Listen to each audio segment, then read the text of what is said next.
Island that has a bit of granite on it.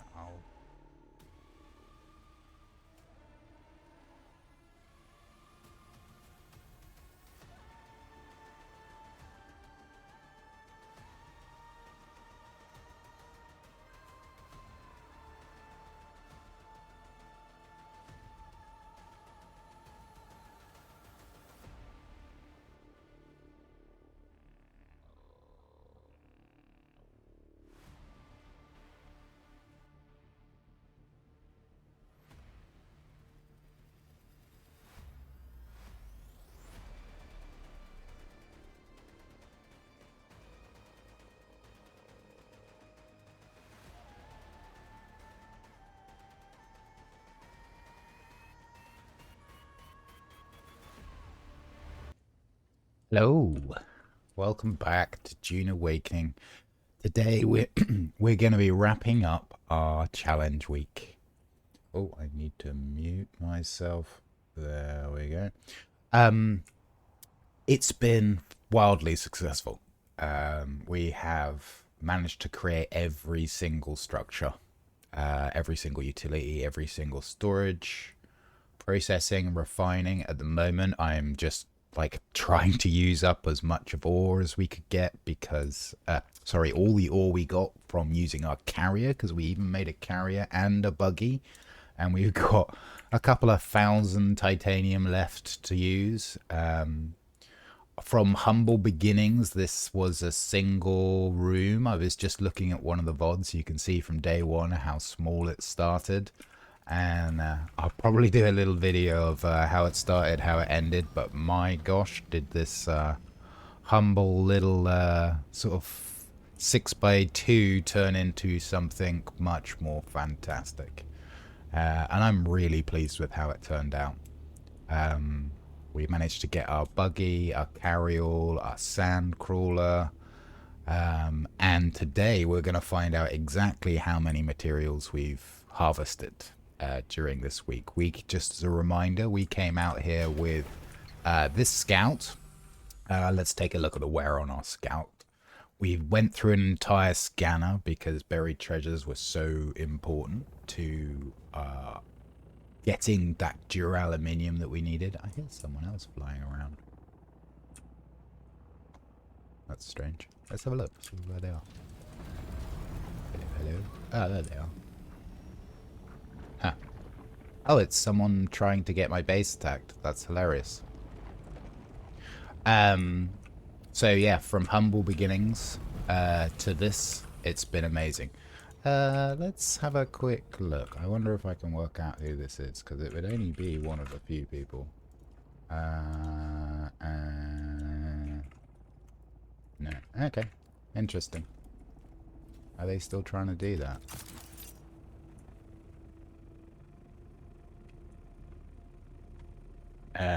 Yes. It's Durgan. Yes, so our scout kind of lasted the week. We came out here with this set of armor. We died, I think, twice in some of the stations. We went through a whole suspense about... We didn't even go through a shield or a power block, but we did use like half a second one up. We went through a whole compactor, which is cool, just to harvest all that spice to ladder up our different devices. I did set both of those off and they're finished. This is finished too. So, what are we going to be doing this stream? Well, primarily we're going to be taking a tally of everything that we've got. Now, some of the materials you won't be able to see because they've been put into the sandcrawler or into the carrier, but all of the machines are going to need to go. We'll leave the ore refinery and the chemical refinery till last because that's actually still being used. And what we're going to do is we're going to try out the new container today. So we're going to try out this new thing that got it introduced last patch. 15,000 volume, 150 item slots. I'm hoping that will take our entire base, but we'll see. Not particularly cheap on plast to make, but there we go. We're going to make it. What we're going to do, because we don't need our sandcrawler or our buggy anymore, is we are going to tear them apart. Actually, let me grab a storage box to put them in. They will, of course, eventually go in this big old container. How heavy is this? 125 volume. Jesus. We're going to have to, like, drop everything we've got in order just to pick it up. Okay. That's funny. Wow. I mean, I don't know what I expected, really, with that amount of volume and storage on it. I also don't know exactly how big it is. I'm guessing it's probably 1 wide, maybe 3 long. But I already have a plan for how we're going to use it. We're going to put it in our assault bay, and we're going to put our assault in our sandcrawler bay. Let me just double check there's nothing in this. No, it's nice and empty.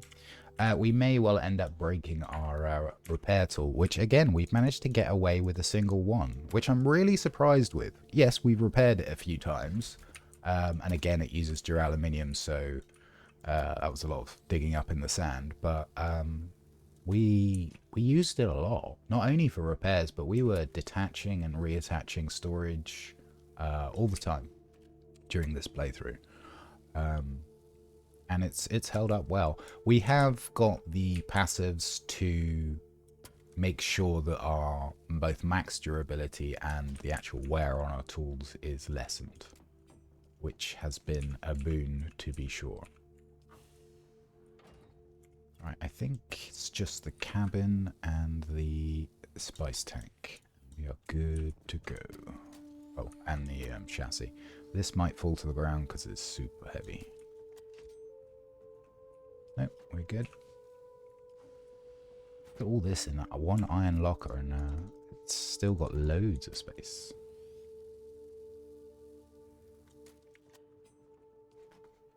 And it goes. I think I'm going to do the buggy as well. It should fit in here. We'll find out.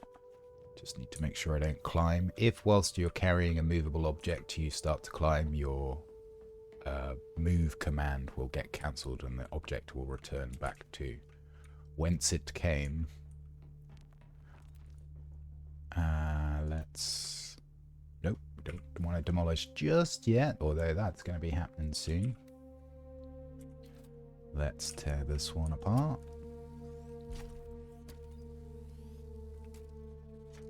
There we go, the torch is finally breaking. What do you mean I'm too close? I wasn't too close a second ago and I didn't move. I think we might be able to put the entire buggy in our inventory. Although, I know that this boot is very heavy. Yeah, we'll be fine. We'll be fine. Give me this.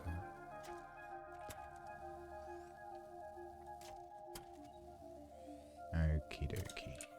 And that's the chassis done. So what's the volume on one of these? It's 175. You know what? I think we'll put the crate in there too. No, we're still going to have to pick it up and put it in our inventory. That's silly. Okay. Stick this back in the vehicle bay so I know where it is, otherwise I'll forget.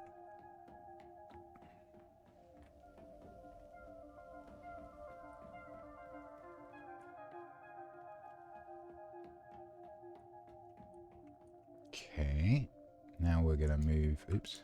Ah, there we go. We're going to move our assault to the buggy, or where the sand crawler was, rather. And we're going to put our new storage unit in here. I think probably it doesn't need this much space, but I was thinking that we would make this box here kind of one of the last things we keep as we start to back down from a successful challenge week.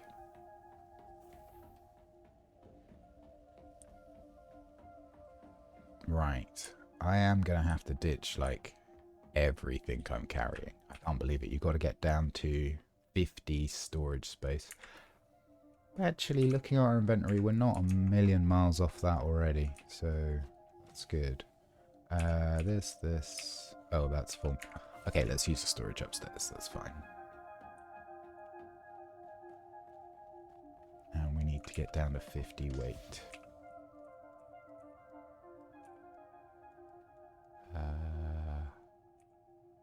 they don't weigh anything. This one?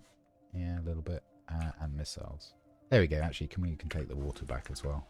I'd rather forget to pick up missiles than forget to pick up water. Okay, here's our container. Let's have a look how big it is. Okay. Assemble. So it is... Yeah, I mean, if you treat it as 3 long and 2 wide... Yeah, it's 2 wide. Is it 2 wide? Oh, of course, because it's a vehicle, you can't, like, move it. You have to dismantle it, rather. I would say that is 2 tall. Yeah, I would say that's 2 wide as well. Although the bases that I saw people putting it into were fitting it into 1 wide. So maybe there's a little bit of clipping on the side here. Okay, let's have a look. Oh my gosh, look at the size of this thing. Let's start putting stuff in that we definitely don't need anymore. Let me grab these bits back. Okay. Thank you. I'll take the fuel as well. Right. We will leave that tiny bit of sand. That seems pointless. I'm hoping to convert all of this. I am actually going to take the spice residue back, which sounds kind of odd, but I gave away like 13,000 or something, so yeah, I'd quite like to re-top up my own supplies in case I need it. The schematics definitely can kind of come last. Let's do our fabricator. Goodbye. One of the things that's really handy is if you're dismantling something, if you can't fill it all into your inventory, it will drop a little loot box at your feet, which will enable you to pick it up when you've got space. So as long as if you place yourself right next to the container that you're trying to load up, then it's a much shorter trip picking up your little loot box and sticking it where you need it. These slots are going fast, man. Already a third of the way full on slots. Interesting.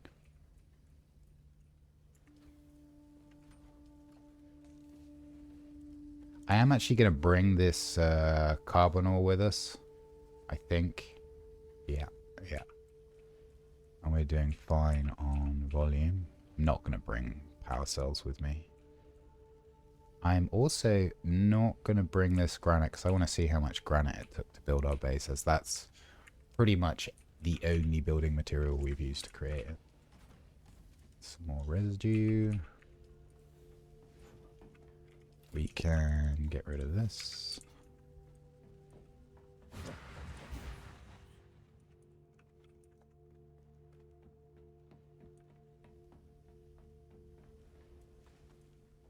Have a look. Is there anything heavy in here? There's a bit of spice residue. And melange. Let's not forget that. We can bring these with us. All of this is pretty light. I will bring this back just because it's not completely destroyed. It's still got a little bit of wear in it. We'll demolish this. Backpack is full. What I think we may do is start to actually move things into this room with the storage container to do that very thing that I said, so we can break it down, have the extra little loot box at our feet, making it much easier to transfer the materials. In fact, let's do exactly that. Let's move this one. Hopefully there's enough space out here. Yeah, it should be fine. Now we can delete this. Stick the contents in here. I suspect we may be doing more than one trip to Hagga, which is kind of amazing.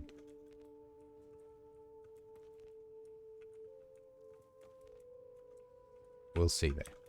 There is a lot of volume available in this container, but I think we're I think our biggest problem is probably not going to be volume. Oops. it's going to be slot numbers. Look, we're over halfway already. However, a lot of this stuff will stack, allowing us to put more volume in without using up slot numbers. So much stuff. Right, our large spice refiner we know is not going to fit in the bay, so this one's going to be a little bit of a faff, but we'll get there. Let's see. Ooh, you know what? Here's a little thing we could do. Let's... I've already packed up all the silicon. Interesting. You know what? I think it's still going to be quicker. Oh, maybe there's some silicon here, actually. Let me drop something. This will do. We'll pick up silicon. We'll create one of these temporarily. I don't really need to be carrying all this fuel. I will carry one fuel, otherwise I'll forget. Oh. Nope. Open. Stick in the plast. Do the little plast dance. Getting too full too quickly. So the reason we're putting it into this container is because it's much quicker to load up this container, and then we can transfer it from this container to the other container. The little container dance. I think I saw stuff back here.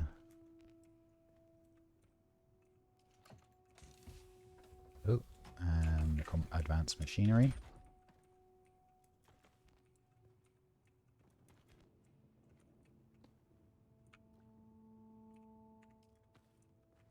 Okay, quick deposit. Okay, it's that. So now we can actually just transfer this across like this. Simples. Okay, I will grab that fuel back and stick it somewhere a bit more sensible. We'll keep one on us. That is empty now, right? Yep, it is indeed. Let's demolish it. We'll actually keep the ingredients for a large storage on us as well, because I think we're going to be using that little trick a few times. Yeah, put the fuel in, keep the ingredients for the large storage. So water-wise, I am going to put one more round of bodies on. Oh, we're a little bit heavy to pick one up. And then we can get rid of these death stills. And they actually are going to yield quite a lot of materials. Not necessarily the standard ones, but the advanced ones are definitely going to be giving us 120 duraluminum each. Which was painstaking to pull out of the sand. But we did it. We so did it.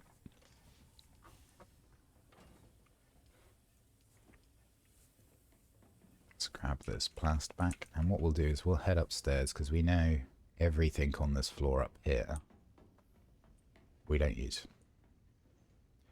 Well, we kind of use the advanced fabricator, but yeah, we can manage without one for the rest of our pack down process. Oh, that had stuff in it. Ah, from some cooked wadib. Let's be sensible and just dump this because we know we can see we're getting nearly full. I don't actually want any scrap metal to come back with me. It's just too prolific to bother transferring. Whoops. I mean, that's fine. Let's pop all of this in. Transfer it across to cargo. Still got, what was that? 59 more left, which is pretty good. I'm going to move all the water down as well. We'll try and like squeeze everything into one area. Actually, I wonder whether we can fit our large ore refinery in here. You know what? I think we can. Maybe even the spice generator. Let's try that, actually. That would be quite nice just to know exactly what we're going to be left with. So... let's see. Come with me. think we're just gonna like put it in anywhere, right? It would be really nice if it fit in sideways, but it ain't gonna. So let's just get it in. It ain't gonna be pretty, but it doesn't need to be. We'll also get the medium refiner and the spice generator moved in as well. Where's my landing pad? There it is. And we want this one. I should have just used the stairs. I've already forgotten where everything is in my own base.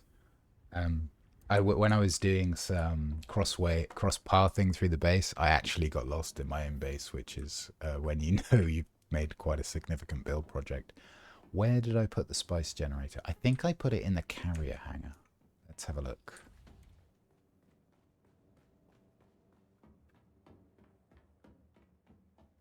I think it's this corner.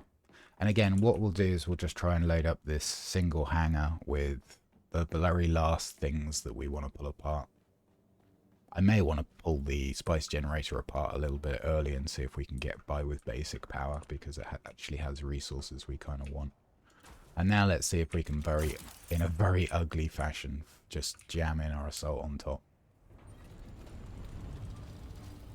I'm pretty sure it'll... Yeah, there we go. Good enough. Like a glove. Right. So we did our top floor dismantle. We're going to do our death stills after this next processing. Let me check all of these. These should be almost done. We'll keep this here because we'll actually probably fill it up with granite as we pull down the base. This can go, this can go. Oh, that was a floor tile. Huh. Dope. Let's put the ceiling back in, or floor, depending which way you look at it.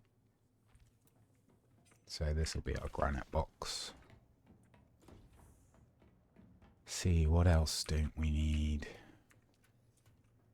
I'm gonna... Oh, we can put the spice residue into our cargo container. That's odd that that's in there, but it's fine. Look at all these power. How much power are we actually using at the moment? Still using almost 3,000. That's a lot. Like, what are we actually using power on? Oh, we've got our wind traps and things. We need to dismantle and turn those off.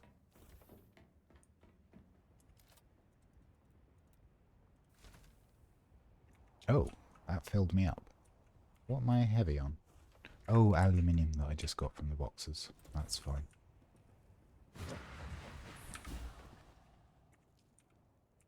We probably... Yeah, I was going to say we don't have an aluminium stack in there yet.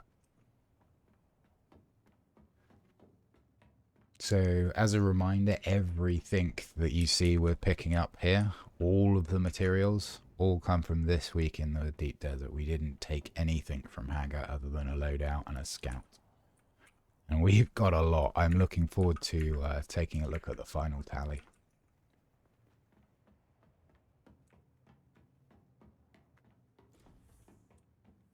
These both should be empty, and indeed they are.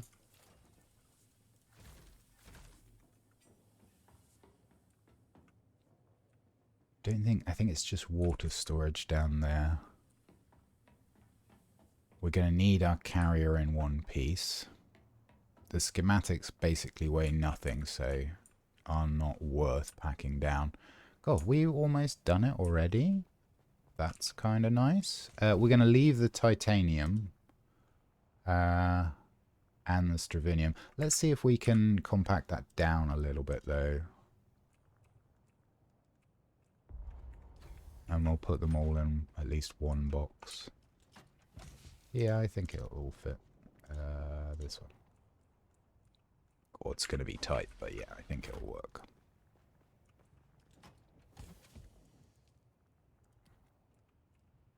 And what the hey, we'll take the sand too.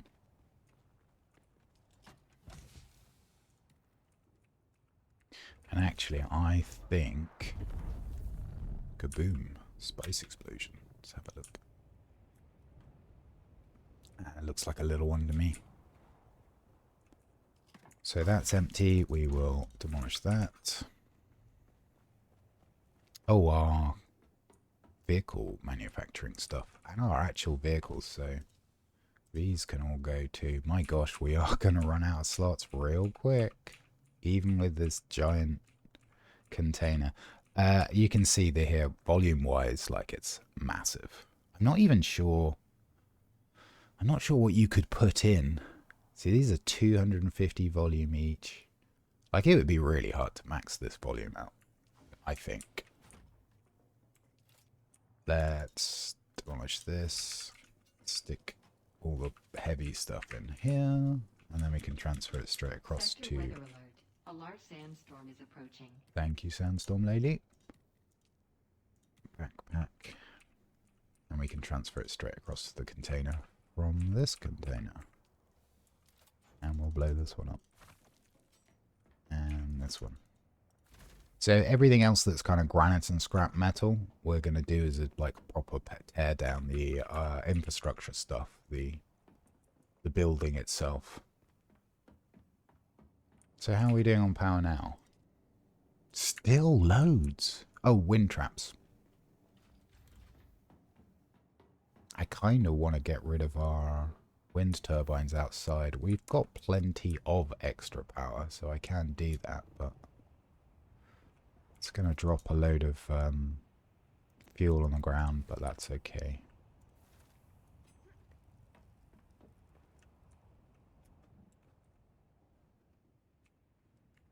And I can drop this metal. Definitely don't want that with us. Woo, where am I going? I'm going up here.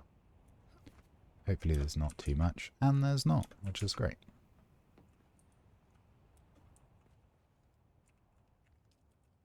Okay.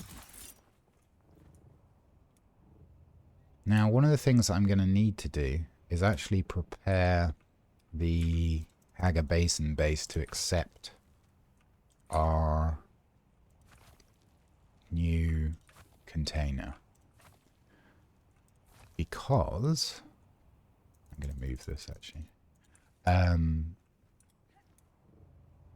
the moment, we already have a carryall parked in our base there.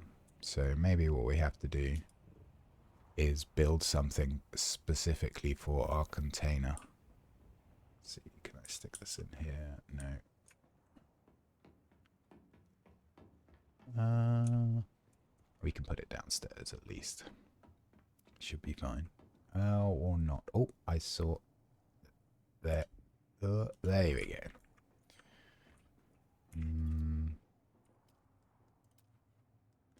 This one. No, okay. Yeah, let's drop these bits off.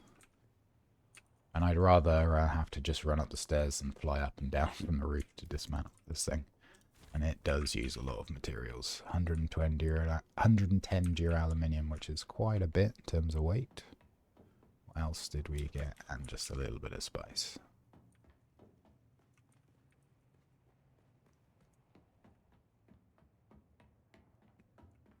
I think what I might do, I think I might dismantle our carrier.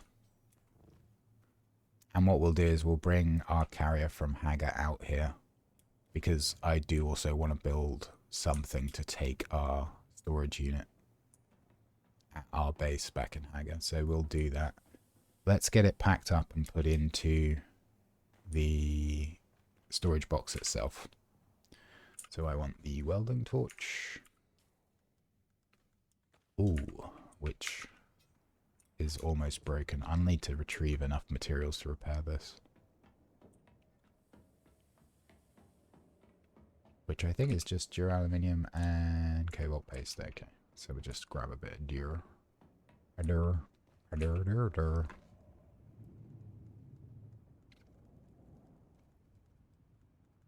I probably scrolled past it 20 times. There it is. Give me like, yeah, 55 is fine. We might need it for other stuff to repair as well, and we'll just pop it in a box here.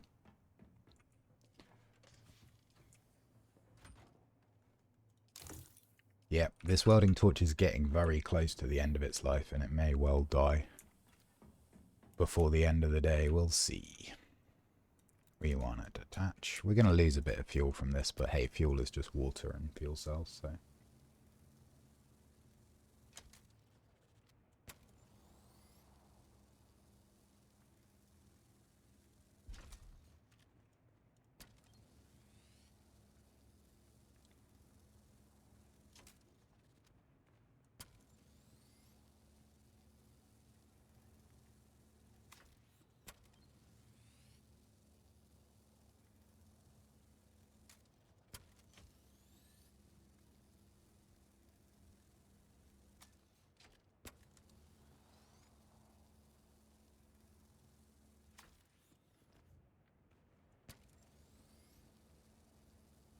Well, we may not have done many flights with our carrier, but it was great. I can't believe we actually managed to get it together on this week, as well as all the buildings. We did a titanium run, we did a stravinium run. Well, actually two, because I did another stravinium run earlier. And, oh, it's broken again. And we did a spice run.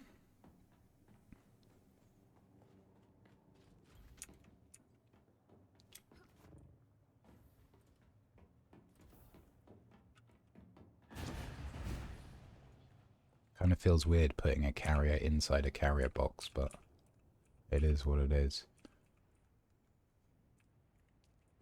I don't know why I went the really long way around. There's literally a cut through right here. We did the booster, so I think it's just the hulls, right? Oh crap, I've got to repair this.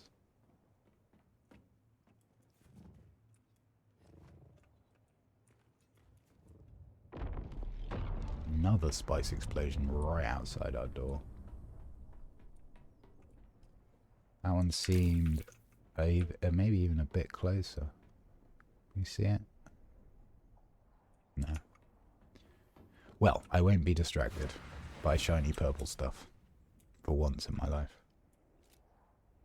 Right, let's detach the tails. God, these things are heavy. And then we want the side hull. We may need to go and dump this in before we can detach the other side. Yeah, maybe, maybe not. We should be right.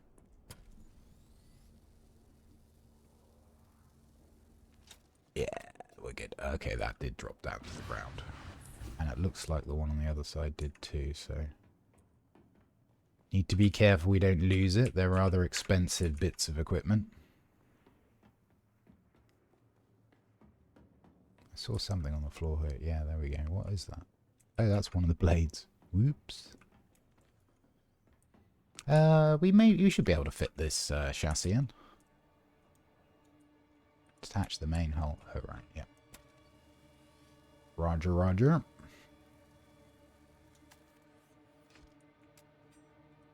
I still think we'll fit the chassis in. Might break the torch, but it'll work. Yeah, there we go.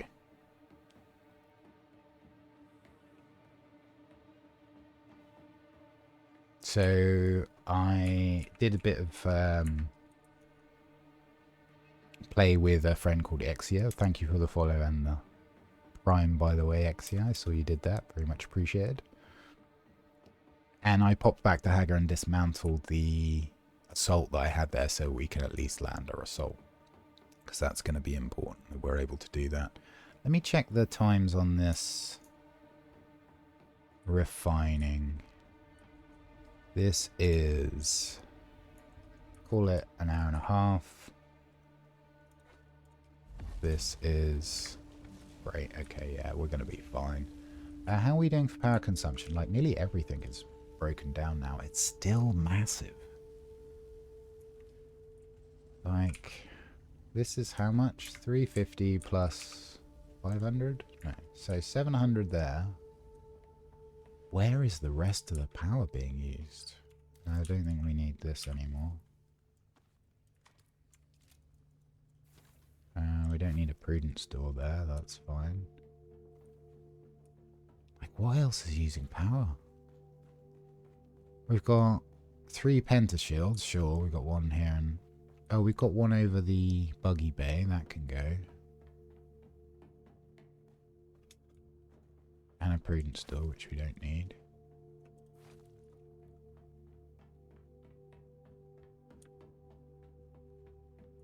Huh. Kind of scratching my brain about what might be using all this power.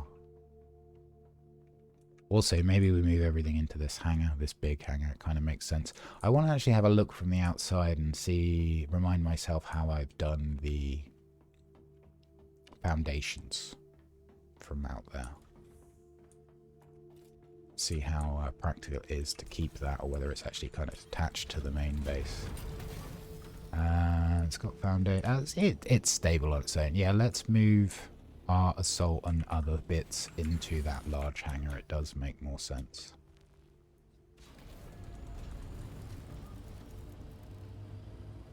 More room to maneuver. Is that something on the floor? No. Getting paranoid, I'm leaving stuff behind now.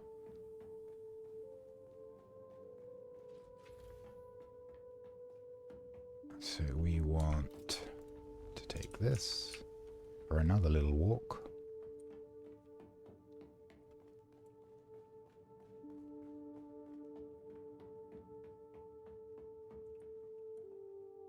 Oh, don't tell me I put the assault in exactly the wrong place. Okay. Okay. What we're going to do is we're going to stick the assault outside temporarily while we move the large bits of machinery in, which is the order I should have done it in to start with. Oops.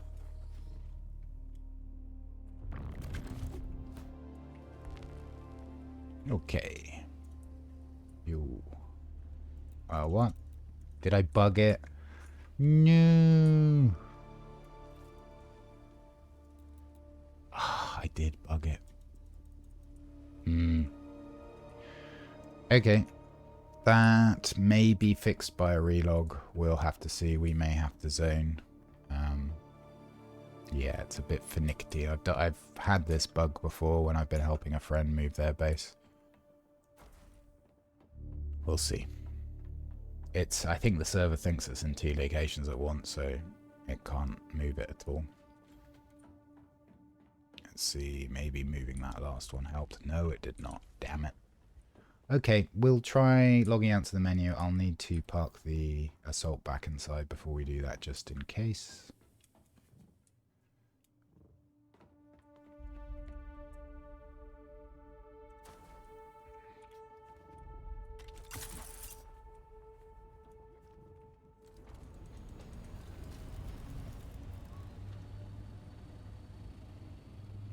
I'm actually going to park it awkwardly this way around, just so that we can fit in the refiner when we can move it.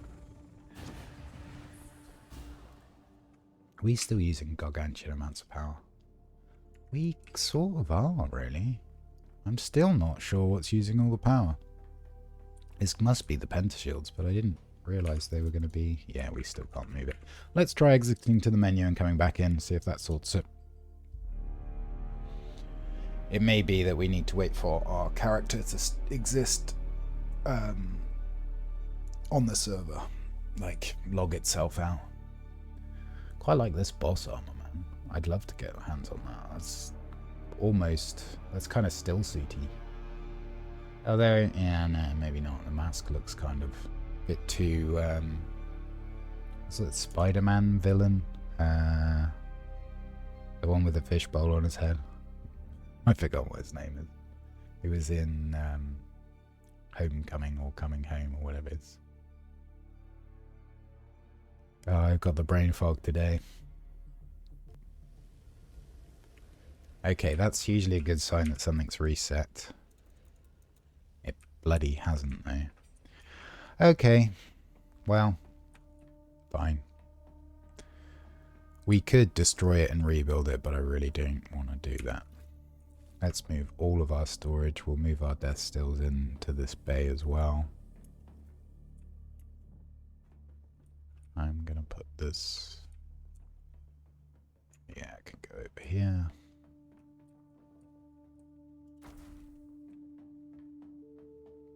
Oh, I was going to destroy the pentashield out here too. Oh, I did already. Good for me. That's what I mean about brain fog.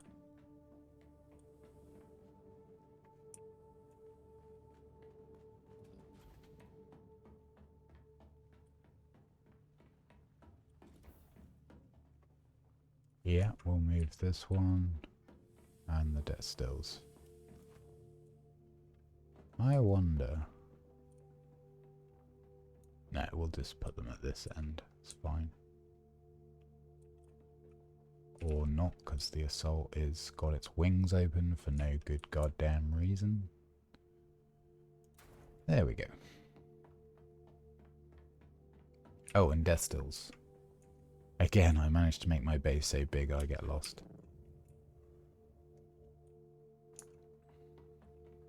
So this will be the last round of bodies, and we'll pack these down as well afterwards. Ooh. Kind of like the snapping system in this, and then sometimes I really kind of don't. I say snapping, it's not technically snapping, but it has a pseudo grid it kind of works to. It tries to be helpful with its alignment, but it's not always.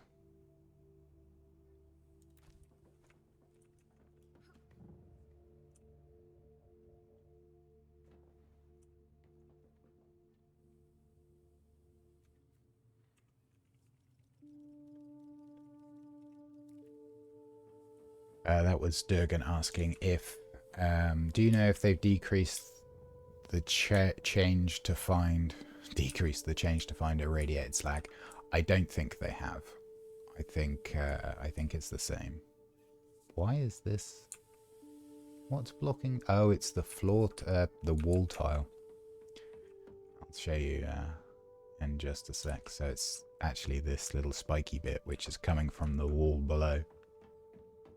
I do like the observer set. I think it's really nice, but there are like these little spiky bits can be pretty damn annoying to work around. You technically lose space, and it's harder to put stuff up against walls like we just saw there.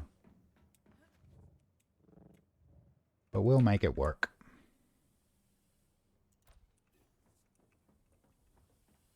It's quite a bit of that with Funcom games.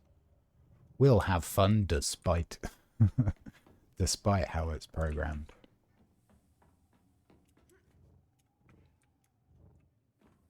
I'm going to just stick this one here.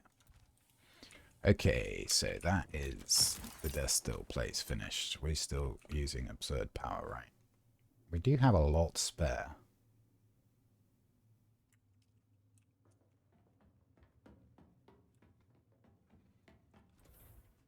I don't know what to say to you, Durgan. Keep looking.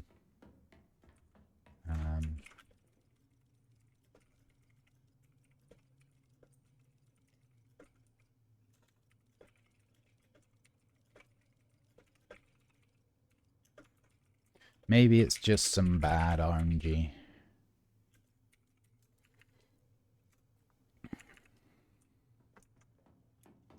Maybe. Right. I kind of want to condense all these little storage containers we got as well.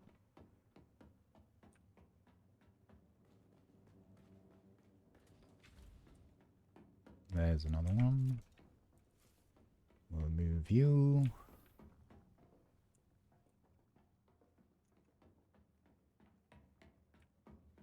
So I'm going to have to think about how I want to add this storage bay.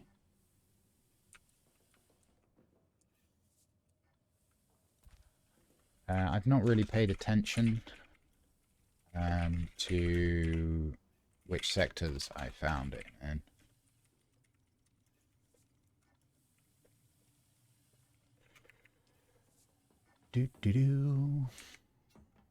Right, what else do we need to move? There is more water storage, and we are actually using water. That worm sounds really close. Can I use... If I use this... Oh, we're out of water. What about if I just take this out? Can I move this now? God damn it. I don't know what that bug is, but it's damn annoying. Let's stick this aluminium away. What we'll do is we'll pop back to Hagga and we'll get something ready to receive this container. And I guess we'll bring our carrier out.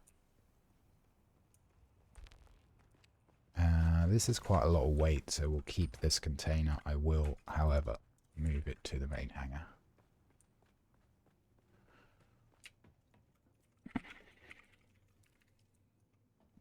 Good luck to Durgan finding his irradiated slag.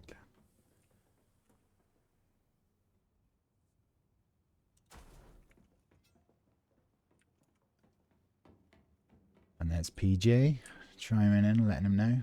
Oh, hi, Cricket. Lovely, lovely to see you in chat. Thank you for swinging by. We've been doing challenge week out here. I came out into the deep desert because I know you've played a bit of Dune.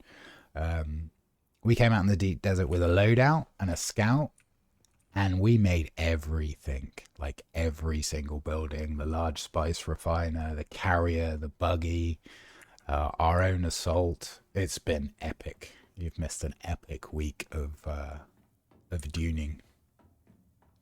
All solo as well. And factionless, so we haven't even had the advantage of the reduced thingies. Hey, welcome back. Saw your lights on and wanted to say hi. Yeah, nice to see you. I've actually popped back on Secret World quite a few times. Not in the last week or so, but yeah, I've been hoping to catch you, but I guess you've been busy with other stuff. Probably Duning, I'm guessing. Let's move this as well.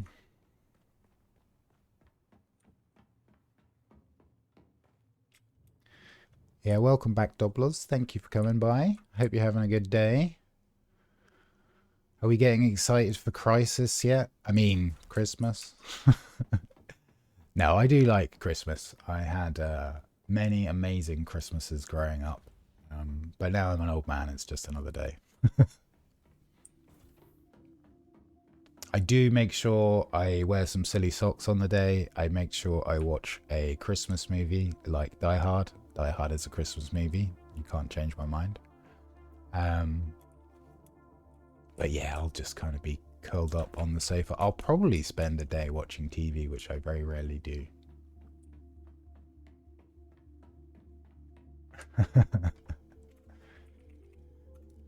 Poor Durgan's still searching for his irradiated slag. This moving in and out experience is quite involved. It's this particular base, because I've built it up from nothing, isn't very efficiently configured for moving in and out.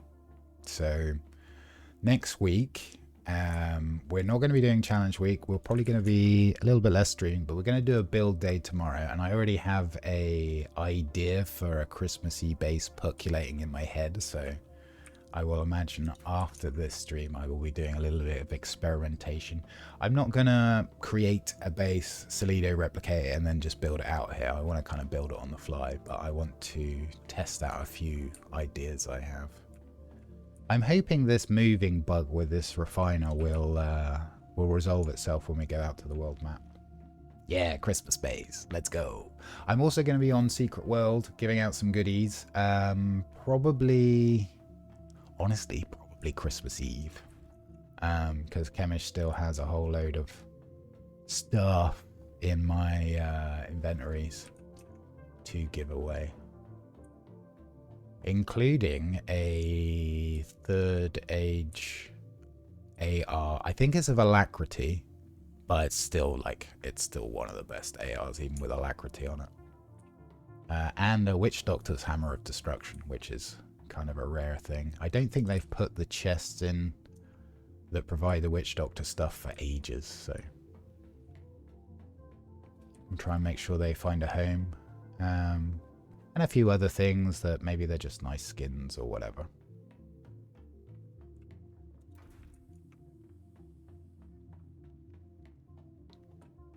And we'll probably be doing... Maybe I'll even stream the giveaways on Secret World.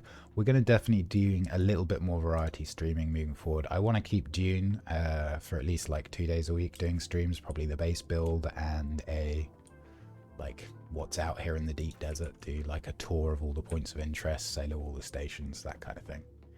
And I quite like to come up with the idea for another challenge wink. I do think it's possible. I'm kind of like, do you want to do this to yourself stream for me?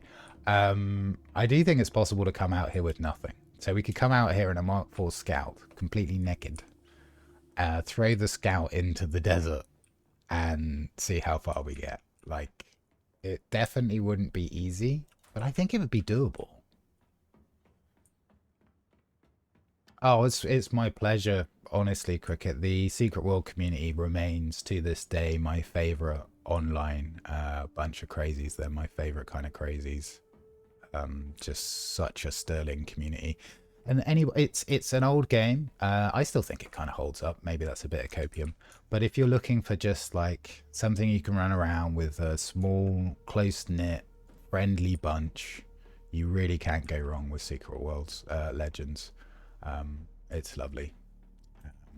Sometimes it can feel a bit empty, but I was actually looking at the stats for Anarchy Online, which I really loved back in the day, and last week there was a whole 17 people online. Secret World definitely gets more than that every day, but it's an old game, so you know it is what it is. But the community is what makes it, really. I do like the combat system, and much like Dune, you aren't locked into a specific class. You can kind of change your playstyle, and eventually you have everything unlocked, which is cool. Yeah, I think I will always be coming back to Secret World. At points in my life, it's been great. And I was chatting to Exia last night about Dune, about the future of Dune, about the longevity of it, like all those kinds of things. And actually, Funcom as a company may not make the greatest kind of calls in terms of how they model stuff financially, but they don't turn the lights off. So Anarchy Online servers are still up. Secret World, The Secret World, which is the older version, and Secret World Legends still up. So I definitely don't think Dune's going to be going anywhere for the foreseeable. And Chapter 3 is looking great. Like, I can't wait to play that. Okay, I think that's enough faffing. What we're going to do is we are going to take our Scout back, pick up our carrier, because I boxed the carrier we made this week already. We're going to pick up our carrier from Hagga. We're going to make a space for our brand new container and fly it back out.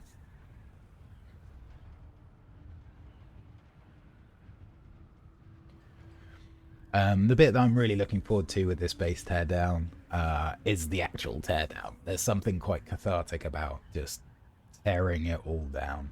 I was looking through the day one VOD here, and I want to try and like find a still of the base in its very early stages. Let's have a look, see if I can find a shot from the air. The problem is I like move around a lot.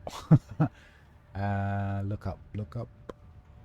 Sorry, I'm just on the VOD having a look.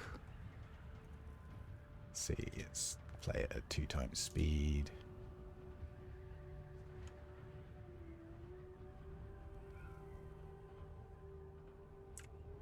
And make sure I don't crash here. There's another fellow moving out, we can see.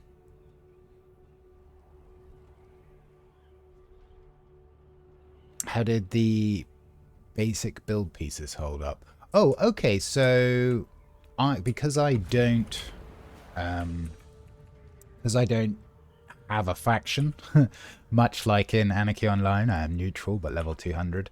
They're fine. If you use the very basic chome set, the kind of Fremen looking kind of sandy colored tiles, those will most likely break without repair during a week. But however, the observer set and the chome set that's kind of grey is absolutely fine out in the DD. The observer set holds up fine. It's not a problem at all. In fact, we can take a look at some of the earliest places of our base that we built and see how much wear there is from across the week.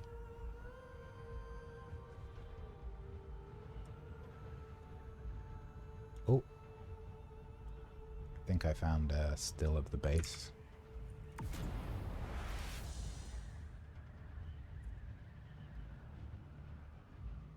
Do.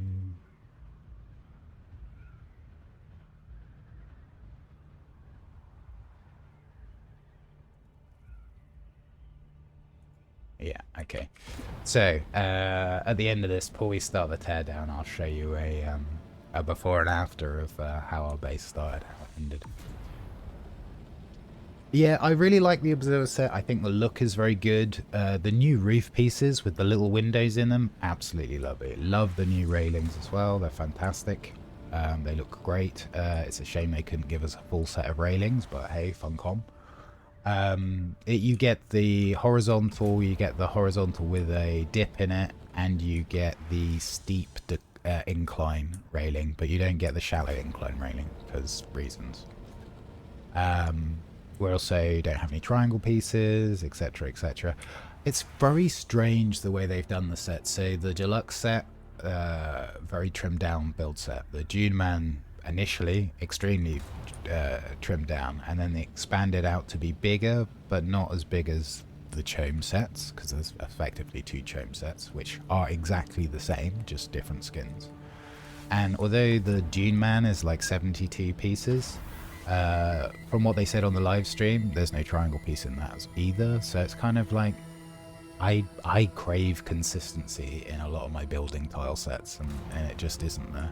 But hey, I guess it encourages creativeness to play the hand you're dealt, as they say. So yeah, have to avert your eyes from my Hagga base. It is very much made to be portable.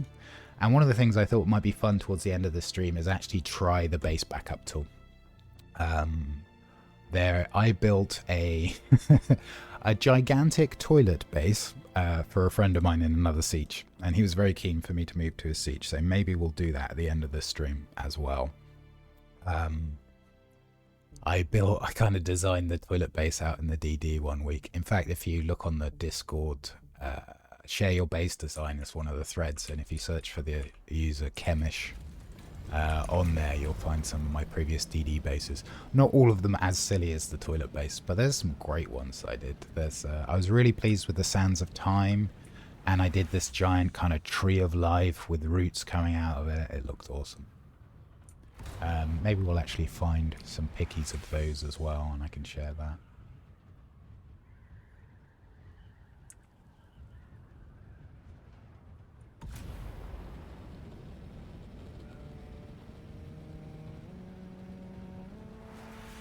So my previous Hagga base was what I described as if you had a drunk 4-year-old design a treehouse, and it had all these interconnected kind of little huts and things raised above the sand. This one is specifically designed to be portable, so it can be moved. Now, what are we going to do about storage? I think... I think not very well, usually. Let's see. Maybe we just build something temporary. Oh, no, there's not a lot of space there. I'm very concerned because I've been told that the container is extremely flimsy, so it needs to be protected from storms. Yes, a lot of my time is base building as well. But yeah, have a look. Sands of Time was good. I called the other way you'll be able to find the tree base. I called it Echoes of Arrakis, or Echo of Arrakis. I think we're just going to drop the container in the top and try not to worry about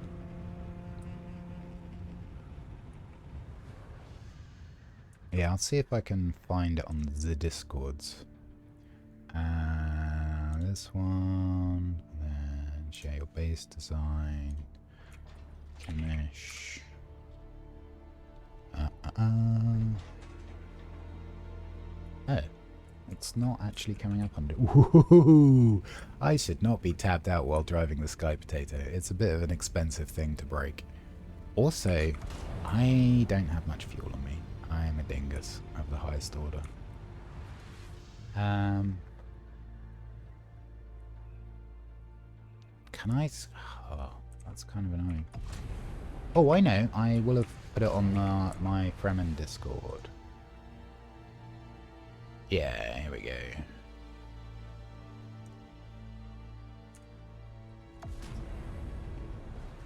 Yeah, I'll zone out to the world map and then I will just... I'll have to fiddle a little bit just to change an OBS transition card on the fly, but we'll get there. As soon as I'm out on the world map, I'll do it.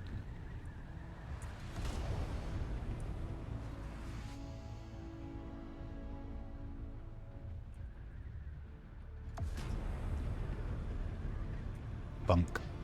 I really wish they got rid of the smack as you go out into the zone wall. Right, bear with me a sec. I'm going to try and do this on the fly. This one.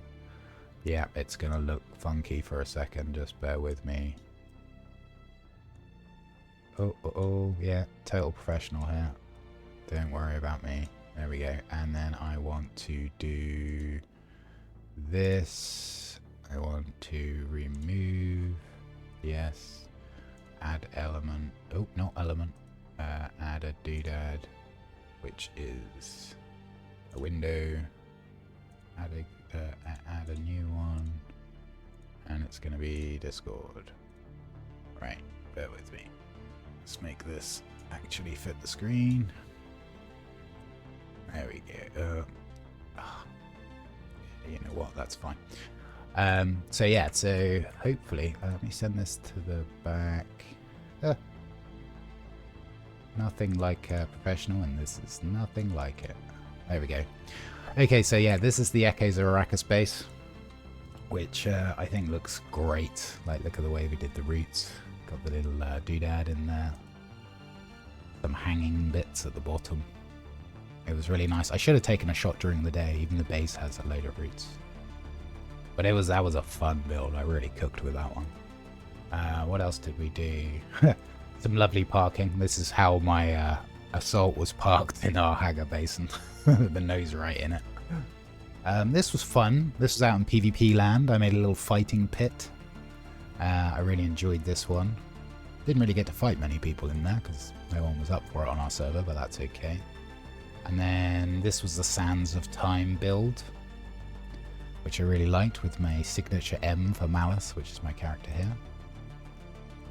That was kind of cool. I thought that was great. And this was using a trick where the pentashield is one thickness between two different walls. So those that know how to build know that that's actually quite difficult to do. That was fun. We got anything else? Oh yeah, I did my pyramid, Temple of Shai Halud. That was another good base. It's huge inside. And that was what it looked like on the Salido. It was a very odd looking thing, but it was kind of cool. And kind of looked like an M as well for Malice. This I just found on Discord. I thought it was funny. It's like the Ornithopter saying, "No, don't push me in." Very silly. And let's see. Oh, this was my original toilet base. But we'll go and look at Toilet Base 2.0, which is I made for a friend, but it's very silly. We got the push button on top, the toilet roll, even the brush here, toilet roll holder, which is our wind traps, and our carrier fits inside the bowl. It was silly, but I kind of cooked. Right, let's go back to this one. Which I mean, they all took a little bit of time. I get most of my DD bases done in like an afternoon. Like, it would be a few hours, especially because this is not stuff I have designed before and I'm using a replicator to produce. Yeah, I also called the toilet Deep Desert Relief Station. Which was funny. I know when I was building the base for my friend, because he was like, "That's so cool. I need a toilet basin in Hagga Basin." I'm like, "Okay, man. Yeah, I can make you one." And I was I built most of it, and it's a lot bigger the one I built for him. As I was building it, somebody that I know from Deep Desert was like, "Malice, is that you?" And I'm like, "Maybe." He's like, "Do you live in this seat?" I'm like, "No." He's like, "Are you building a giant toilet right across the road from me?" And I'm like, maybe for a friend." He's like, "Damn it, my emotions." Hey, Lisa, thank you for joining. Hope you're having a good one.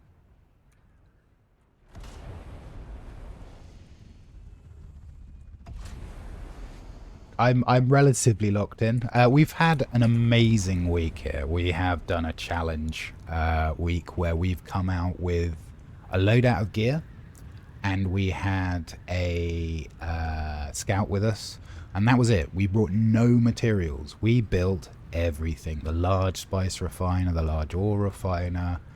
We had 3 advanced death stills, 2 regular ones, all the types of wind trap, all the types of power production, including the spice generator. We even got to build a carrier and a buggy and a sandcrawler. We did a solo sand crawl. I think it's yesterday's clip I put up there. We almost got eaten the very first time out with our new toys.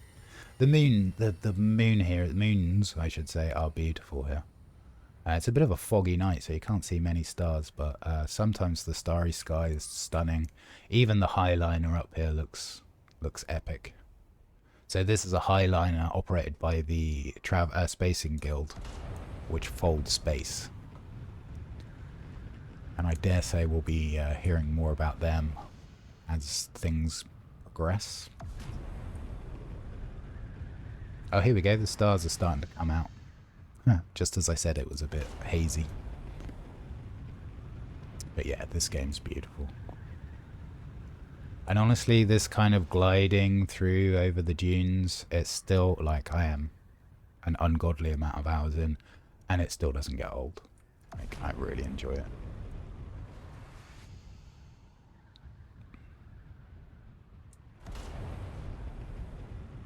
So, because we put some stuff in the large hangar back here, this is going to feel a bit sandwiched into the base, but we do need it out there. I have never even thought about trying to align for like moonrise or sunset. Actually, I think that's a really good idea. I think I might try to do that with probably not next week's, tomorrow's base, because I'm going to try and do something Christmassy for tomorrow.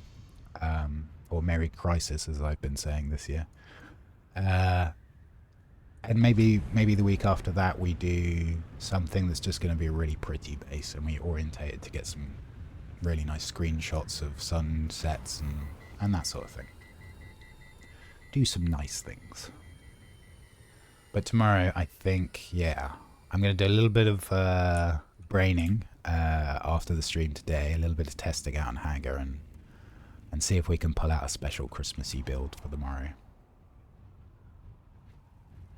Stonehenge base, that's an interesting idea.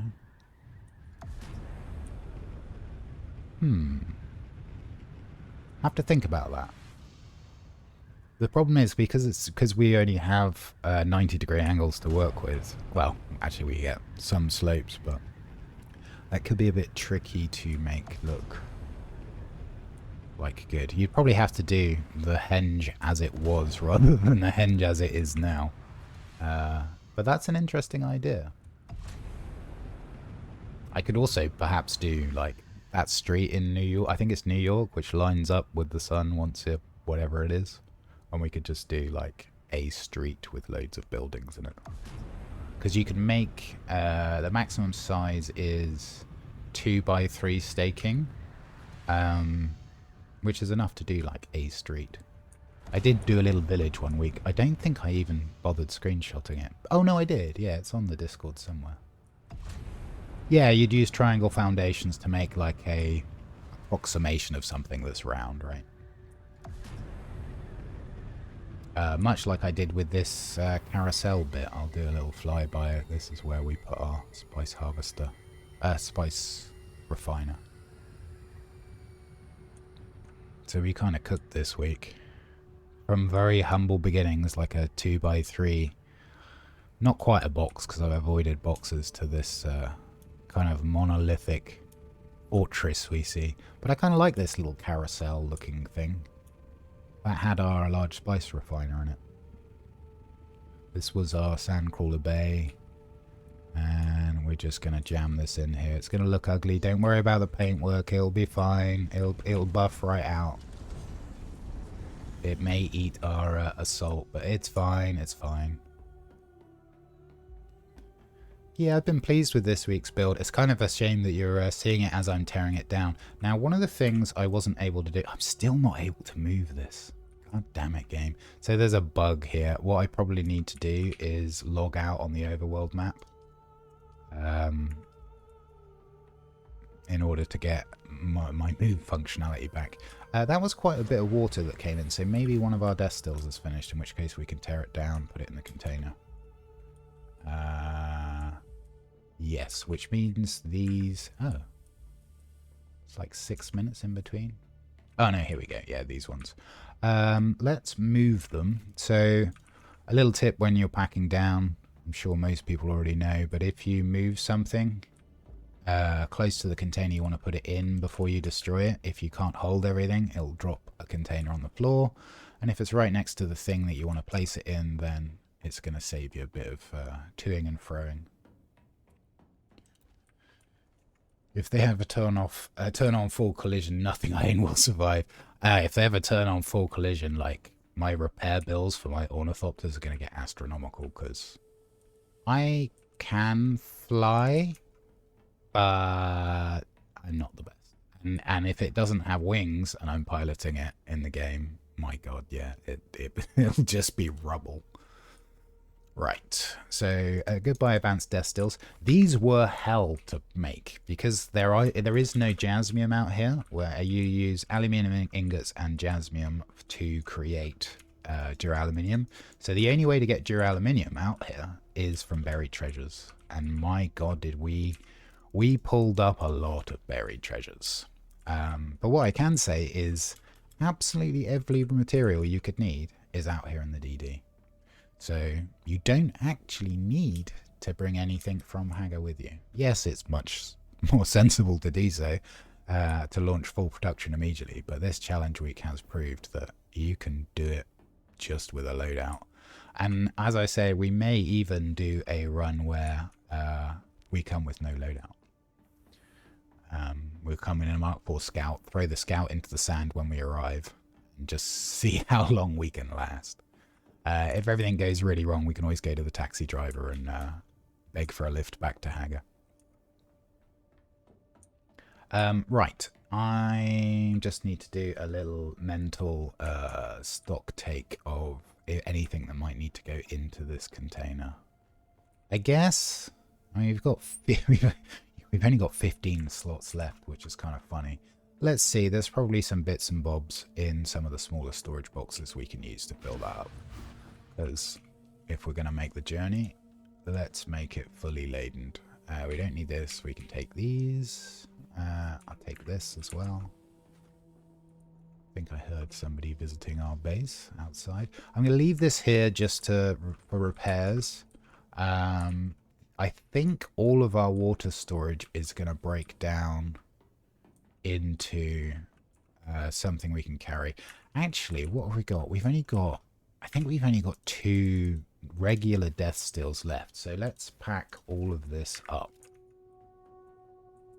Not there. Oh, damn it. I know where I'm going in my own base, honest. It's all rather in-betweeny at the moment.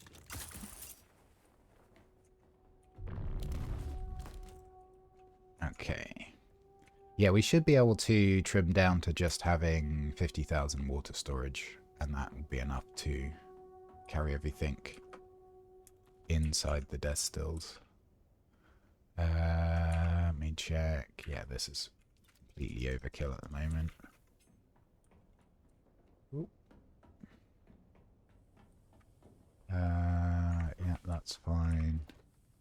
We'll take the staking unit back. We'll keep these here for now.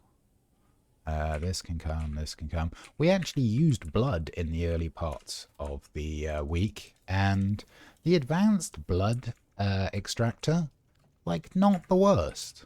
Like, surprisingly okay. Let's go and drop... Oh, let's put this Stravinium in here.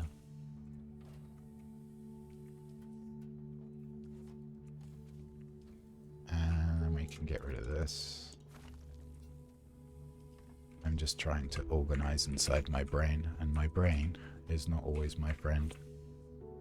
So bear with me, please.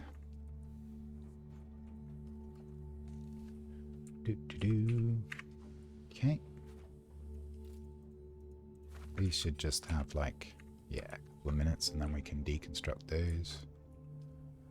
I said we only need 50,000 water storage. How have we got so much capacity? Like, I must have some water storage tucked away somewhere that I don't know about, or I've forgotten about. More to the point, maybe there's more in here. No. Did I put some over here? No. There's our spice generator. That's going to have to come down. What I think we'll do is also grab a handful of schematics as well, because we've got a bin full of those. Where is the rest of this water storage? I am a confused potato. There's one.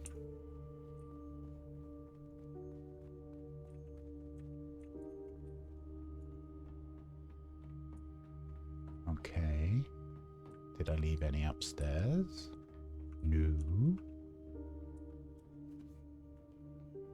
Come on. Did I leave any in the desk still room? No. Oh, it's up here. Okay, so we've got 2 here. And I think we just need 2 of these. So, 1, 2, 1, 2. Okay. I think that will be most of them. So this is going to be the first time using this Ornithopter storage box for me. And I am a little bit terrified because this is everything that we've gathered this week. Look, we made a whole sandcrawler, we made a whole buggy. Heck, we made a whole carryall. It was epic. We've still got 6 slots left. Let's try and use them up.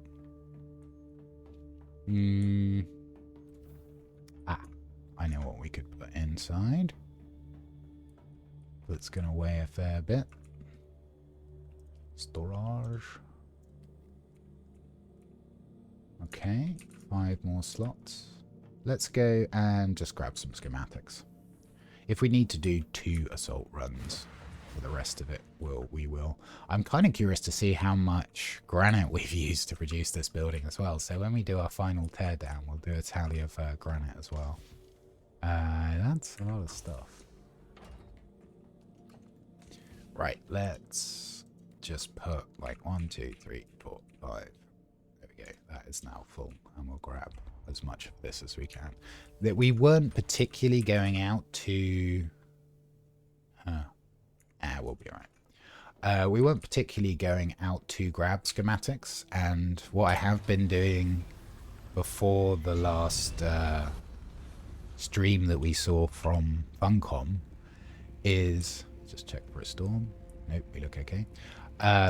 Just kind of looting schematics and dropping them on the floor for the next person that might come around, because I don't need it.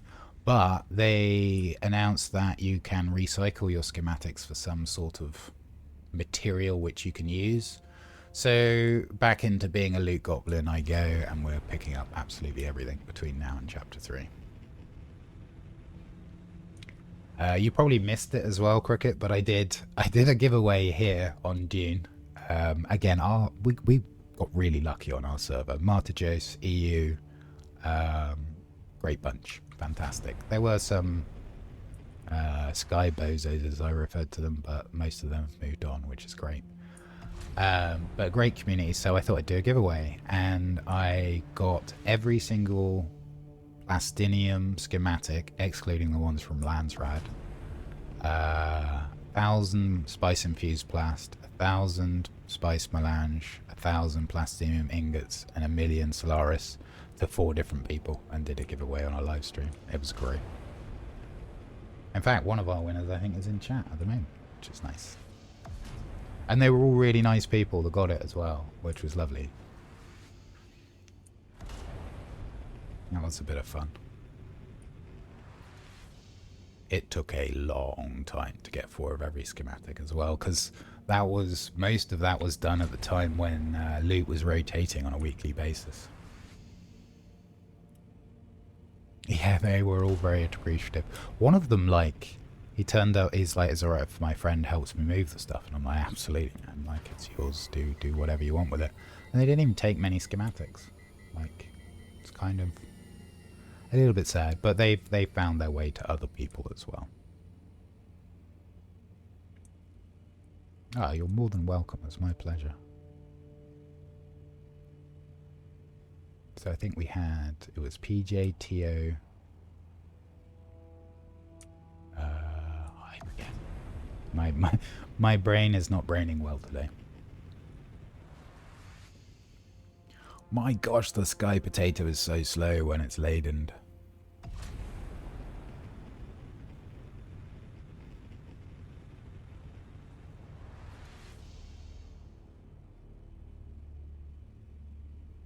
But yeah, if you want to see somebody get as close as they can to being eaten and losing their carrier and crawler in one go without actually losing it, check out the clip on this channel called Run. It was pretty spicy yesterday. No pun intended.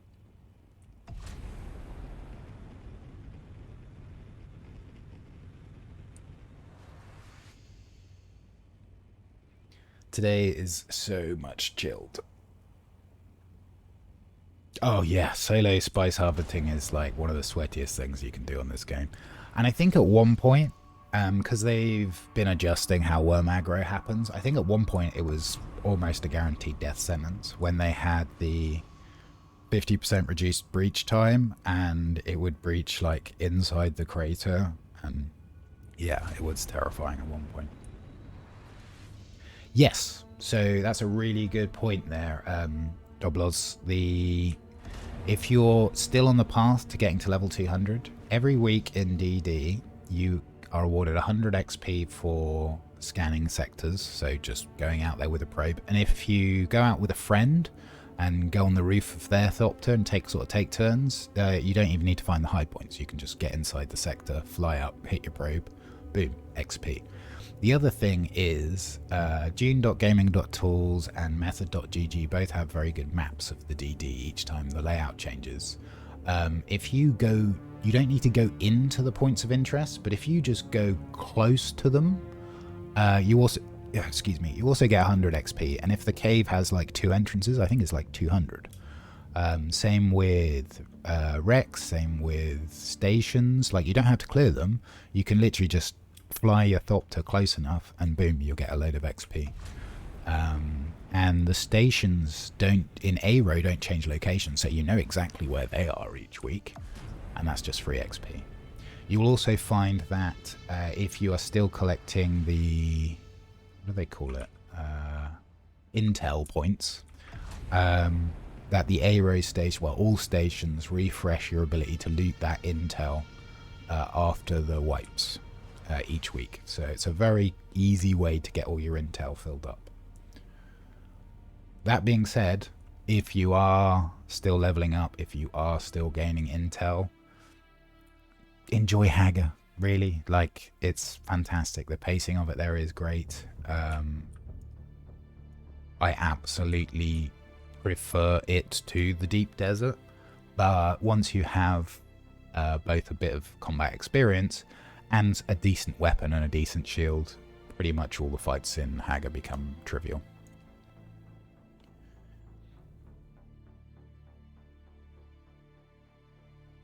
At one point, you weren't able to collect some of the intel, and this is something that I probably will do in Hagga. So, like, each of the sections, so you can see there at the bottom, collectible 1 of 1. Or actually, don't know if you can see it with my avatar. if you had if you did what I did, which was not do 100% completion on each of the areas in Hagga and went out to the DD, then you couldn't pick those up. You can now at least collect those, so it's possible to hit 100%. For those of you that are crazy enough like me to remain neutral, if you're trying to get 100% of each sector out in the deep desert one week, you can't get it. It's really annoying. Like, you can fly over a control point and like the sector will acknowledge the fact that you've picked it up, but then if you zone or go to other sectors, it will get that you've picked it up. It's a little bit frustrating for those that maybe want to get 100% on every single square, but there's no XP for unveiling house control points either, so I'm really hoping we can ditch this container in the top of our base and park the sky potato. Ooh, it's Coriolis storm. I thought it was like, and there's a sandstorm coming right now.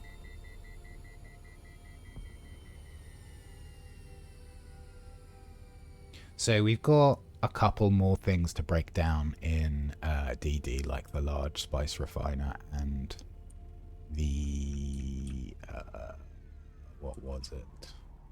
Large chemical refiner. But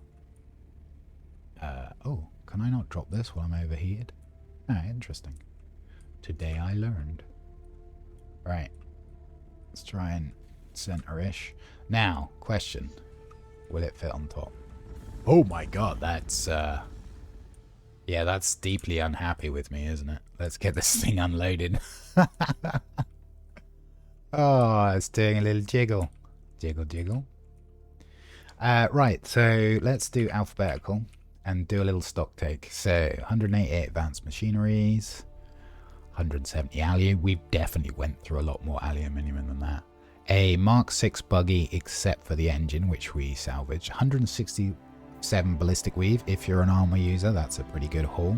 Yeah, blade components we don't care about. I didn't go out of my way to collect these because I knew we weren't going to make weapons. Calibrated Servox we're actually going to take back with us because we might do a little PvP base. We'll see. Some carbon ore because we were making iron. A whole nother chassis for a whole nother carrier, which was huge. A lot of cobalt paste, 1,000, almost 200. 850 complex machinery. 100 odd copper, 600, over 650 duraluminia. And just to remind you, every single one of those came from buried treasures out in the DD. Not every buried treasure has one, and you can get one to, I think the most we ever had out was 6, but most of the time you're getting 1 or 2, so that was a lot of buried treasure. This is extremely difficult to find out in the DD. So if you're looking for this, good morning, thanks for joining, hope you're having a good day. If you're looking for this, my tip would be, do make sure you're checking your buried treasure if you're doing those. But if you want to consistently be able to get this, hit up Rex, including Aero. Make sure you loot all of your blades. Your rapiers and daggers will break down into this, and the other swords will break down into carbine scraps. That is literally that, and very, very occasionally buried treasures. It's going to be your only source of those. If you're trying to do a no-bet Hagga Basin challenge like I did, you could also consider the vendors in the capitals, which for 52,500 Solaris will sell you 15. Handful of EMF generators. Again, we weren't really trying to pick those up. Almost 100 pumps. 102 of these. I was picking these up because I knew we needed them for something. This, I'm kind of surprised we came back with 43 of these. These are kind of rare to find out there, probably through recycling. We got more irradiated slag than this, but we turned quite a lot of it into spice cartridges. Look at how much blast we're coming back with, 1,300, let's go. I picked up way more than these when we need. We also ended up with over a stack of these. I stopped picking these up once we hit 500 because I knew we needed some for our carrier, but that was it. Again, just some of these because I knew we were going to need cut arrays. We already have too much of these. Then we've got our sand crawler, so we've got spare sand crawler. Over almost 1,500 silicon blocks. A lot. I'm not going to count this, but a lot of spice residue. 800 sand. And obviously that's actually going to go up because we've got a large refiner out there. So we did do a solo sand crawl. So that was 1,000 in its own. A lot of spice infused duraluminum, but that was because we were doing aero stations to pick up Solaris and stuff. Spice infused plast, probably closer to 500 by the time you take out repairs. We created more iron than steel than we needed, but we did use some for our standard death steels. They're also used in shields, so we'll be taking some of that back out with us eventually. 300 of these. A good haul, all in all. Right, let's get some of this sorted. What I'm going to do is I'm just going to stick schematics in here, just because otherwise it'll take too long unloading everything, and I don't really want to have to think about it too much. I think I saw a schematic in here, right? Or a few. Yeah, there we go. So let's play the, let's have a look through Malice's boxes in Hagga. So this is my temporary compact base for doing a base relocation, which we may end up doing this stream. So let's go. Crafting 1. What do we got in here? We have got rays. We have got tubing. We have got coolant. I should make this alphabetical, otherwise I'm going to drive myself potty. Coolant, we definitely should have some of... It's actually called thermocool, so T. We should have some of these improved Holtzman actuators. Maybe, yeah, there we go. And some more tubey things. We did the rays, ballistic weave. Is it just called? Yeah, ballistic. Advanced machineries. Grand. Probably just basic blades parts, I would imagine. Yeah, blade parts, that's fine. We did have some, yeah, carbon blade parts. I probably didn't even pick up any gun. Oh, I did. Diamond dine. Did I pick up any gun parts? I did. Oh, yeah, apparently a little bit of everything, which is probably more inadvertent than anything else. Our pumps can go in here too. Industrial pumps. I think that's it for that one. I'm not a loot goblin. You're a loot goblin. What are you saying?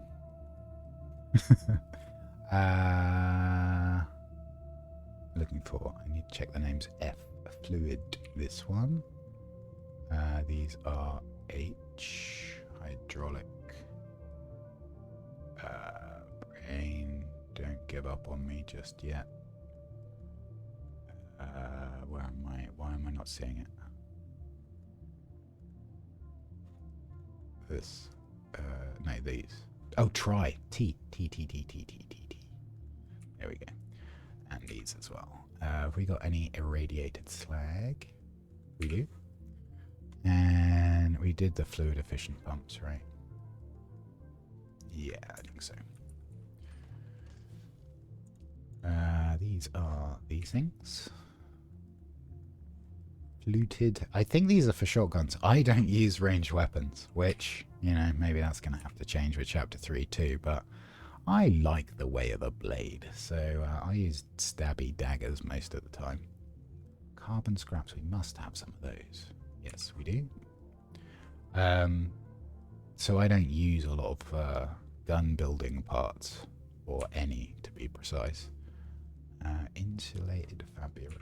There we go. And precision rangefinders. So I stopped picking up the stuff that I'm not using. Eventually, I think I'll end up with a bin full of all of this stuff.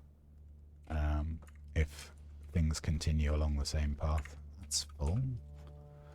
Do we have any flower sand? I don't think we do, right? We got 2. That's fine. Lube. I have a box of lube. Don't tell anyone. Here we go. Oh, that's full. Okay, well, maybe we drop that on the floor. Servox, I will put them in here. We will be taking some back out, but I may as well know where they're going. Plastone we don't actually use. This is all plastone that I liberated from other players' bases, because I can't actually make this as a neutral. Spice infused metals. Do we have anything? We got, oh, we've got loads of, oh, nope, nope, not that. Spice, this stuff. Great. Armor plates, that's basic and the normal kind. P and A. Armor plates. Here we go. Plasteel plates. I really don't need to loot any more of these ever again, probably. Where are they? P. I probably went past them 20 times. P. Oh, there they are. Cobalt paste. This stuff, I'm so glad they made this stuff lighter. My god, was it a pain to move before. Like, I saw them doing an interview thing about it, and they're like, well, we did some research, and cobalt paste is actually heavy. And I'm like, yeah, I get that, but you also have people teleporting behind people, so, you know, where do you draw the line? I don't think you can do quick drop from one container, because this cargo container counts as a backpack. We can't do like a quick drop, which is why I'm kind of going through it a little bit more methodically.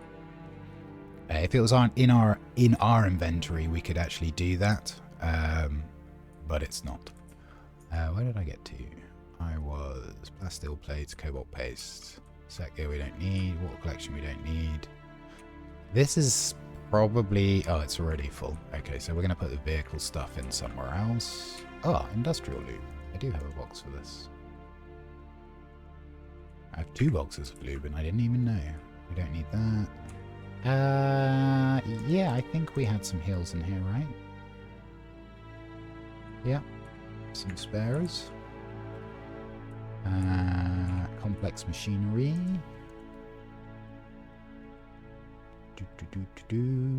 Being blind. There it is. Oh my god, we've got a lot of that. Silicon blocks.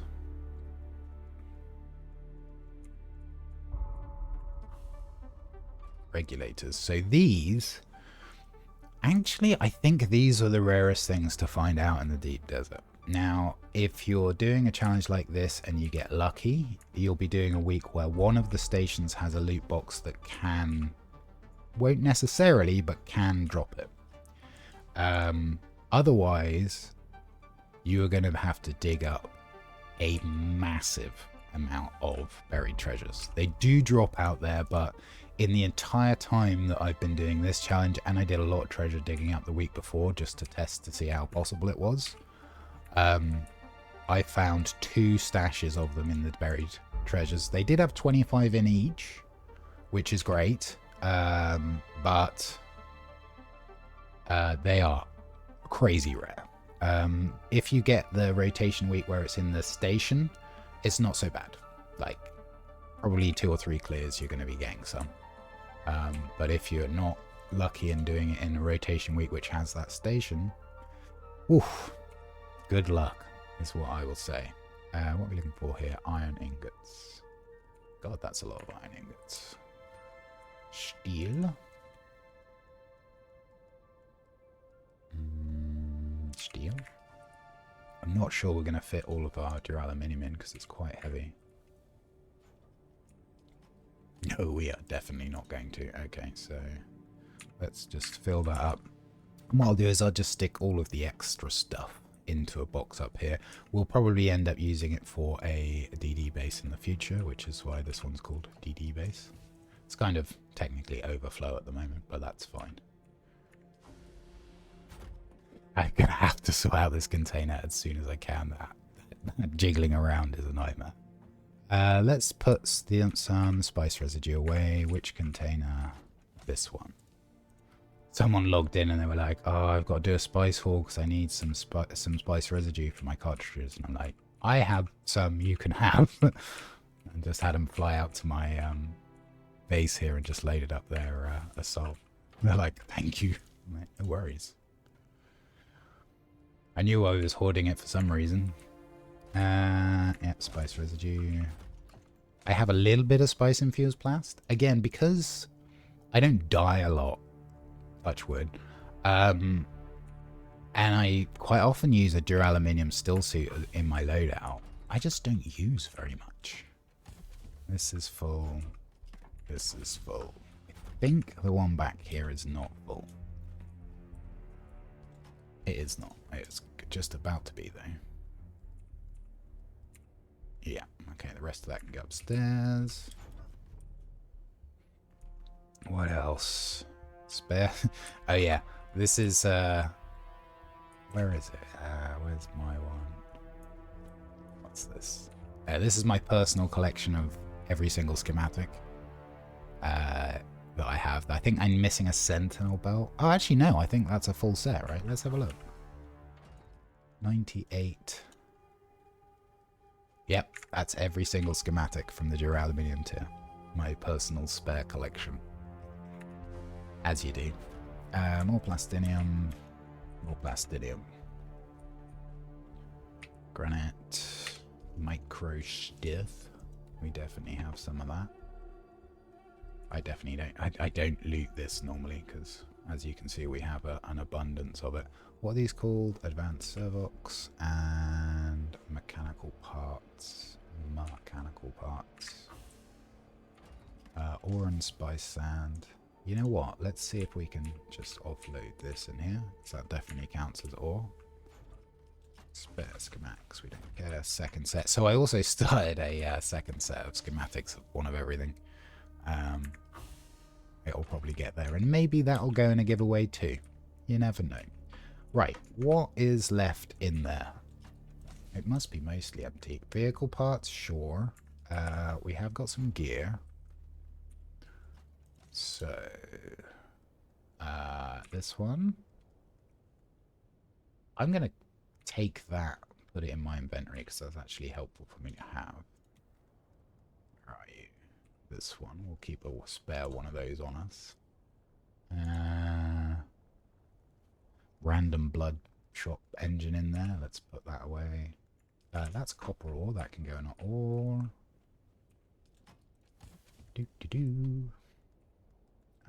We don't. I'm gonna just drop that because we don't need it. We have a full box of it.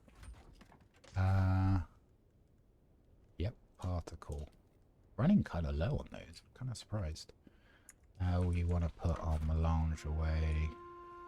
I should have a second melange something. Ah, there we go. Melange. Doop doop. Solaris. In here. I will do a bank run at some point. I need to pay my taxes. Oh. Sand leather. Sand leather. Oh, yep, I saw it. Surprisingly low amount of that as well. That can go in a bin. Oh, we do have a box of broken stuff. And you may ask yourself, why is he keeping a box of broken stuff? Now, there is a decree which can come up in the Landsrad where if you die in PvP, you drop everything. So my theory was, if that decree becomes popular, I will go with a loadout of gear and things, which, if they happen to kill me, it will just break anyway, so they won't get a use out of it. Which I thought would be a good way to be able to kind of throw yourself out in PvP and not care if you die. Especially during that particularly challenging week. So if you've got space and you don't mind saving up some almost broken stuff, do the same. When that decree comes around, get out there in PvP and give them hell. We'll put the staking unit here. I kind of do want another bin for parts, just for vehicle parts, but for now and for the sake of swiftness, we're just going to stick them all in here. If we can fit them all. Looks like we can. Yay! Right. Let's deconstruct this. We need to be down to 50 weight. We know that.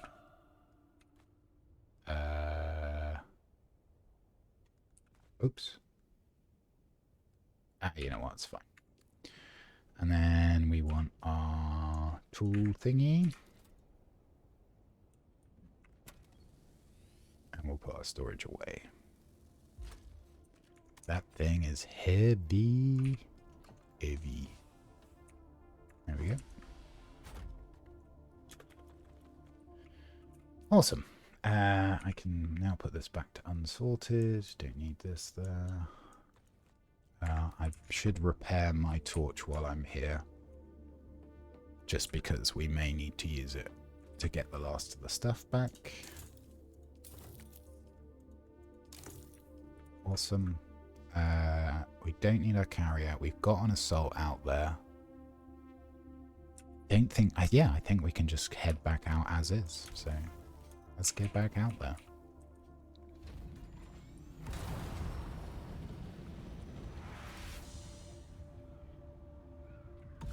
It would be really nice if you could do quick drop from one container to another container, like an assault or a sandcrawler or whatever, but unfortunately it will only allow you to do quick drop from your personal character.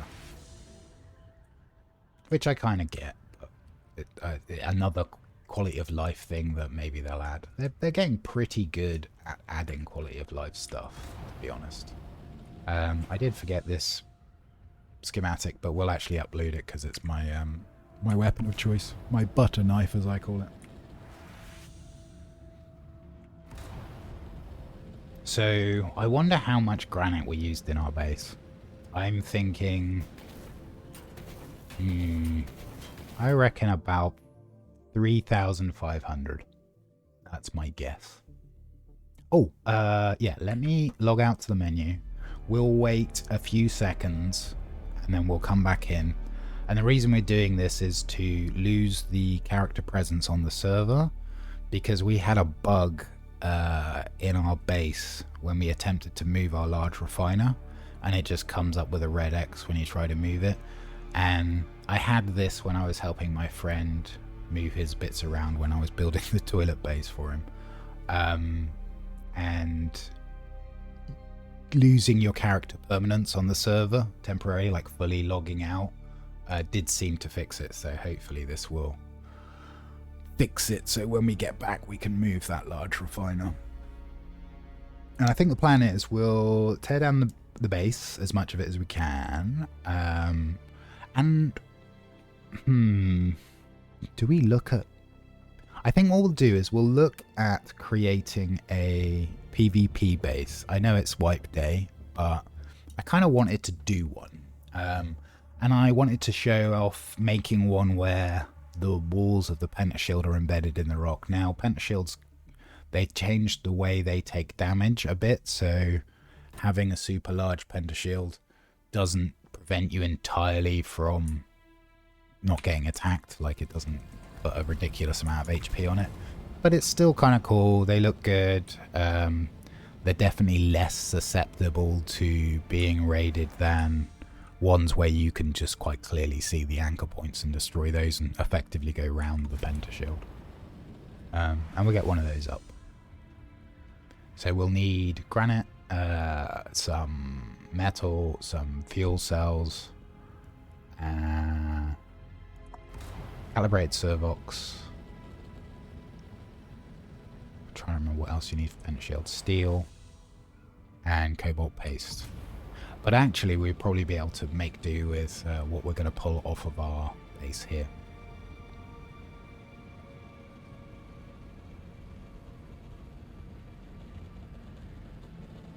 I'm so ready for Mark 7 boosters. It's amazing how quickly you get used to flying this fast.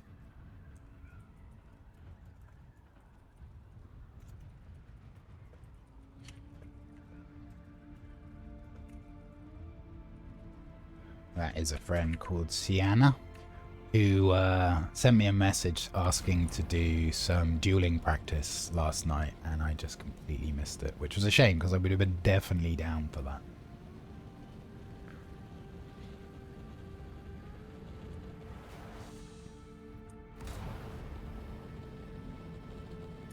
Something that we maybe will do next week with the Christmas base is maybe we will set up a little PvP dueling arena. And maybe we'll do both at once. So if you set up a base near a control point where your sub-thief is outside of the range of PvP, you can still extend your base into a PvP zone. And this allows you to have part of your base PvP flagged, but still protected by shields, and part of your base in PvE. And effectively that allows you to build a PvP arena where there's like a spectator area. And I also built one of those, which was great. I wonder if I can find that. Oh, yeah, I did build a city as well. We'll show off a few more base designs a bit later. I forget how many things I ended up building in this game already.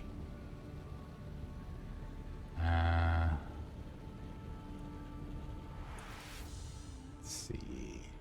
God, that was a long time ago.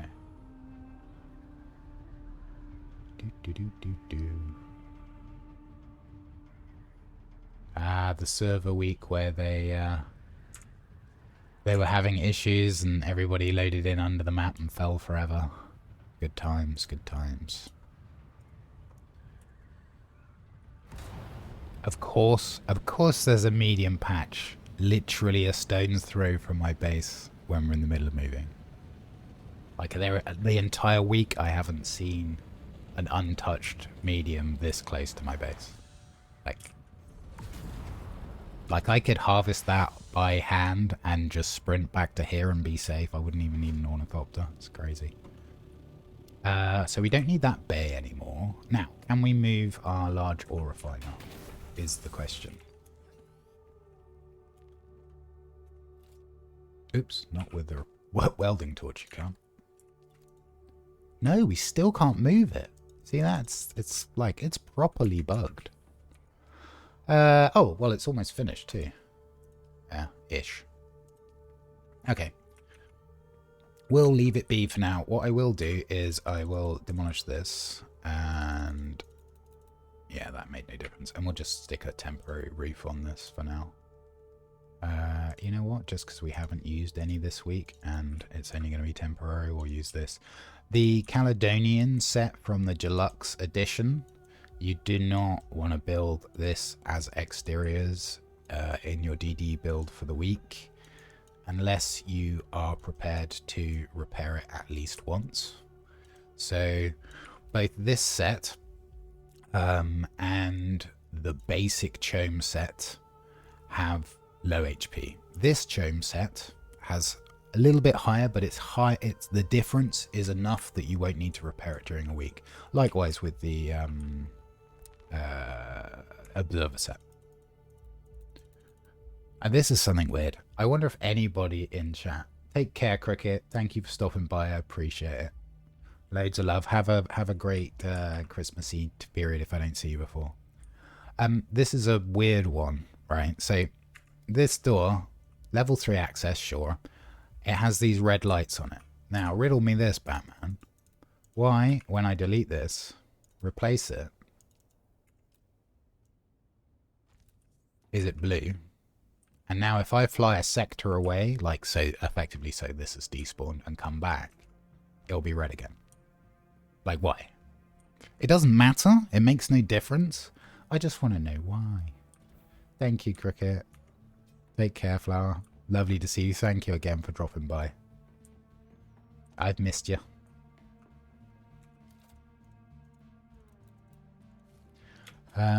Let's see.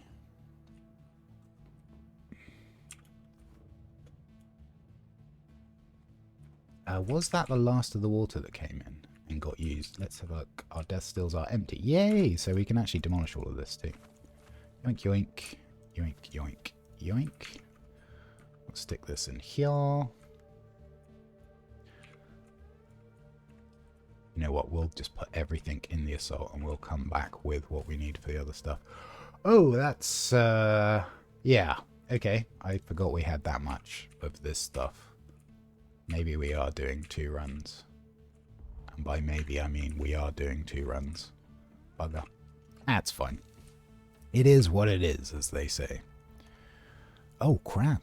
Oh, look at this. We had even more melange.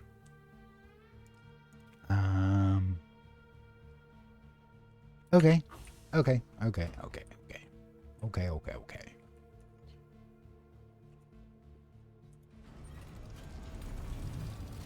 At least it's faster taking the assault back and forwards than the carrier.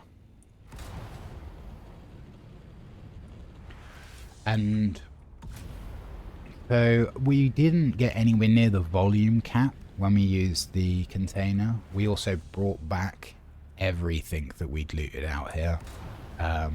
So in terms of using the container to build your DD base, you'd be a lot more selective about what you put in there. And I have absolutely no doubt that you can make a spectacular DD base with a single trip with the carrier. Obviously, one of the issues is you need to build somewhere secure to put your storage and to put your carrier. So you kind of are going to probably be doing at least 2 trips anyway. So you're probably going to trip out with your assault just to get some very basic infrastructure down and somewhere to shelter your storage and your carrier. Or maybe you just fly your carrier out, drop your storage and fly your carrier back. Maybe that's the thing to do. Yeah, that's probably the thing to do actually. And that's probably what we'll do Tuesday.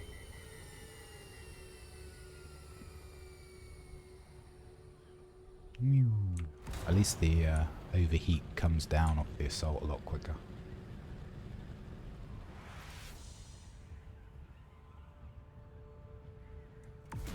So, let's see. We have got a whole load of ore, which actually we can probably just get processing in our Hagga base. Drop some bodies on. We're just going to stick these schematics anywhere. I will go through and fish out the higher tier ones and separate them off stream.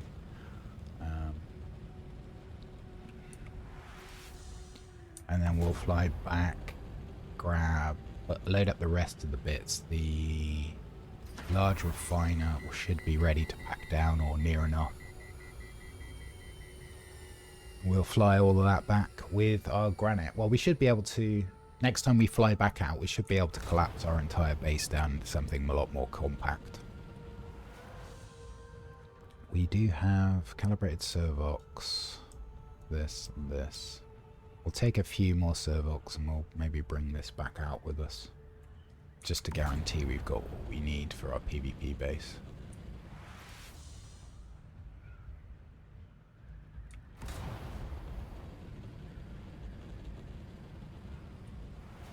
So yeah, we'll get the rest of this packed down, we'll get a PvP space set up. We'll use the base backup tool live, because I haven't done that and I'm super nervous about it, but it should be fine. We can take our carrier... I think actually what we would do is we would take our assault apart and our other scout that's parked at the base. Back up the base with those in containers. Fly our carrier out to Hagga, change to the siege we want to move to, set it back up, reconstruct our assault. That sounds like a plan.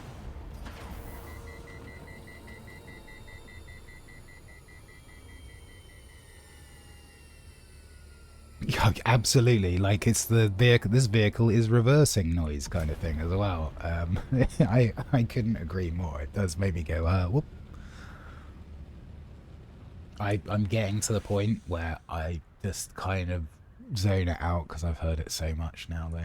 And plus, I live in this teeny little cul-de-sac, so even if we got enough snow to merit some snow clearing here, they wouldn't do our little corner of the world.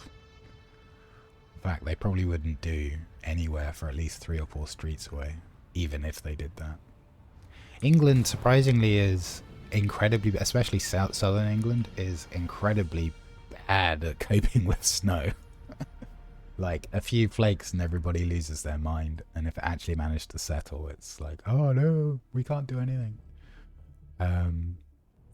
We rarely get snow at the moment where I am in the world, but we did get it once in one of the places that a few properties ago where that I was living, and we had a small kind of private car park, and it was really thick snow. It wasn't a lot of slope. There's only a slight incline to the car park, but I phoned up and I went, look, it's really quite thick here. There's like a foot of snow and none of the roads have been cleared, so I'll try to get in because I was working in healthcare at the time, but it might just be too dangerous. And I got in my car, pulled out of my parking space very slowly, stopped, slid all the way across the other side of the car park, which fortunately was empty, into another parking spot, and went, you know what? No, it's just not worth the risk. But other than that, I've managed to cope with a bit of snow.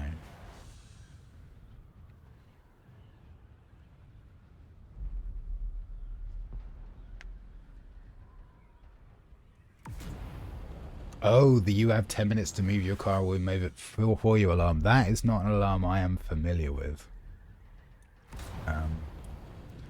Mostly a country boy here, but I spent some time in the cities, but I haven't seen much towing going on.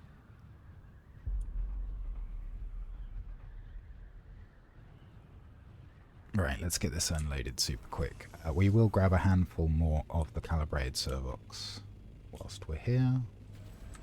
And I guess we'll get some refining going too, right? Sounds sensible. How close is this to full? Oh, it's pretty close. It's already got a bunch of this in it. Interesting. In the... Oh, that's full. For the sake of speed, let's just dump this here. Copper. Silicon blocks.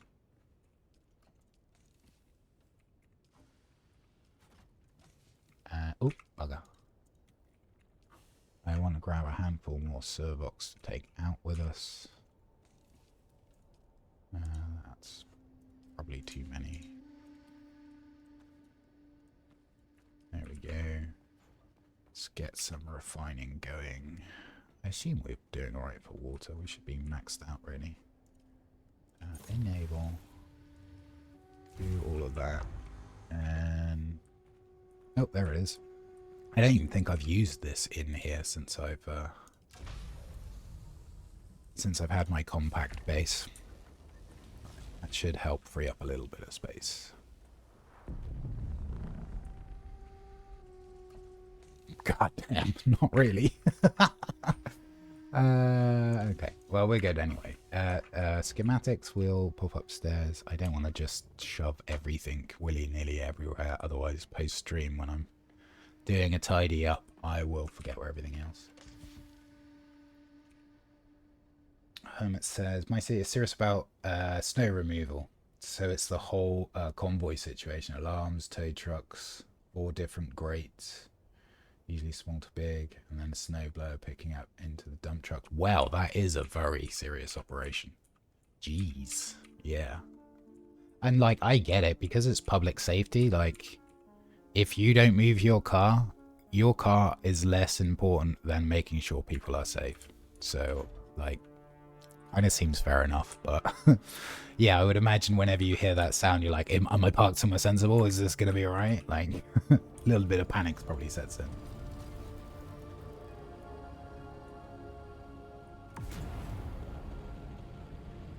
I used to, at one point, work on, like, open-air markets, and we would do, like, a 5 a.m. start, 4 a.m. start, depending where we had to go and how big the pitch was we were putting up. And it would be in the same place, like, routinely, some of them every week, and there would be signs up saying, like, don't park here, there's a market, blah, blah, blah. And some of the market managers we dealt with were proper salt-of-the-earth guys. I remember that we were there one week, and the entire car park was empty apart from one BMW that was just in the middle.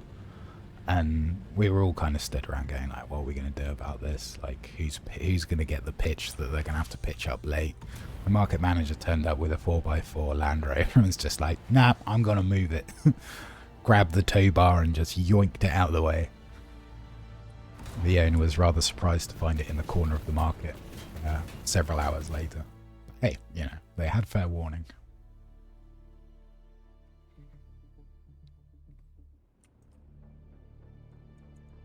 So back we go again. We've got all we need to do our pentashields, the power cells, the granite, and the brain dead. Granite, power cells, and metal are all going to be easy. So we have everything we need. And what was it? It was 20 minutes left on the large refinery, and the large refinery should pack down into the assault, no problem. What was left in that bin looked like relatively minimal. I don't think we're going to be getting near our cap. Hopefully we don't have to do a third trip. In which case I'm going to feel like a dingus for not just flying the big box out again. But also we're not going to be bringing all our granite back with us. I do want to do like a tally on how much granite went into this base. Just because I'm curious more than anything. But we won't be flying it back to Hagga. We have an overabundance of it at the moment.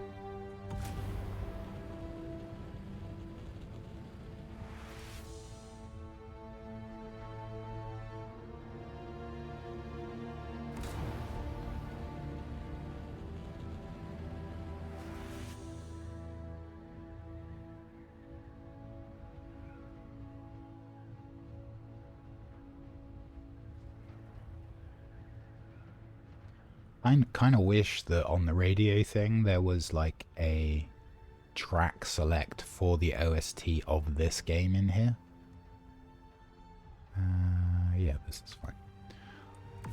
Because I just adore some of the tracks and you sometimes have to wait for them to come around.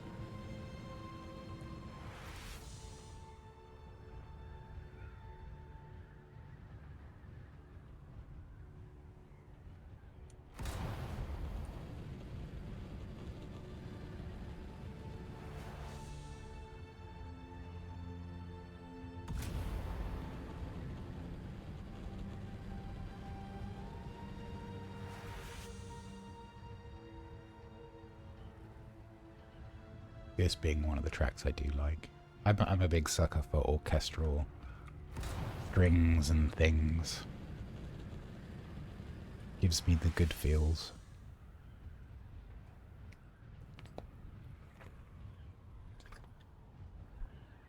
Excuse me, hydrating.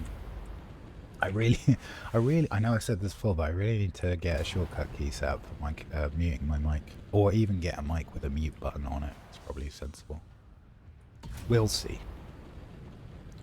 I'm on the frugal train of minimal spendage because, yeah, well, I think everybody's feeling the crunch of the we're not in a recession that we've been having the last few years. But, ooh, real life stuff. Don't need it. No, no, no. Not in my escapism.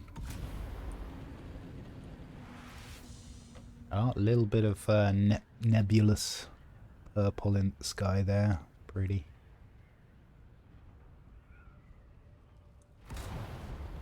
You do get like full-on Aurora Borealis stuff in this game as well. I'm trying to point it out if we get any. Maybe a little bit really super faint up there, but I think that's just dust off the dunes.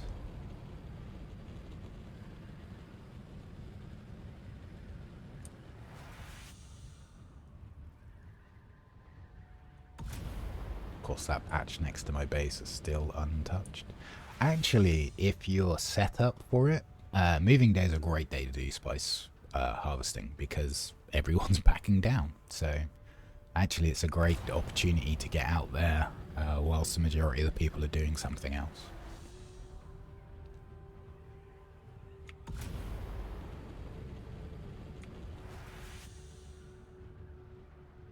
And as a general strategy in warfare, I'm not quite sure who said it first, but I heard it from my grandfather.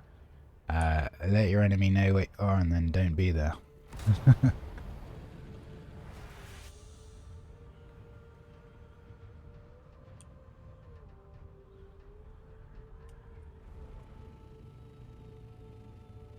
I haven't experienced disappearing modules or components for a long time. That's not to say I haven't experienced it. It's just been a long time since I've had any issue with it. When you say component, do you mean module? Do you mean like a vehicle module disappearing off your vehicle itself, or can you expand on that a little bit for us? Packed away my soul, no cabin or chassis. Huh. Is it possible that the cabin and chassis dropped to the floor when you took it apart and you didn't notice and didn't put it in the box? How confident are you went in the box?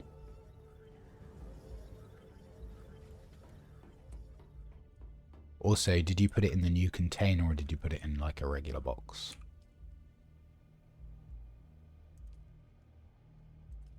Just kind of asking to be able to kind of try maybe narrow things down a bit.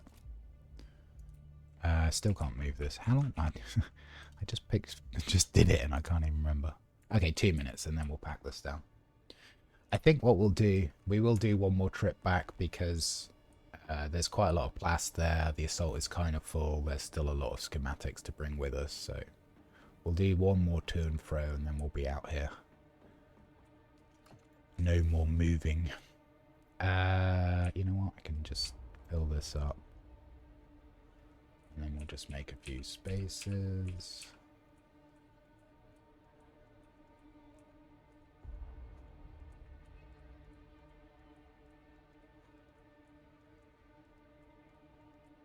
Because these don't weigh anything, I just need space for deconstructing. This can go.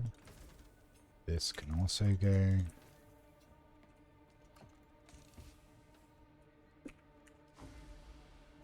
I put the parts into a storage crate, which I built next to the ornithopter.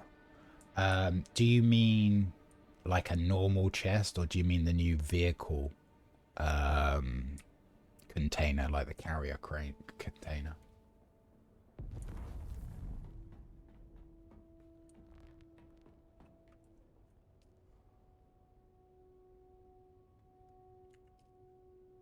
Like one of these things, or the vehicle thing?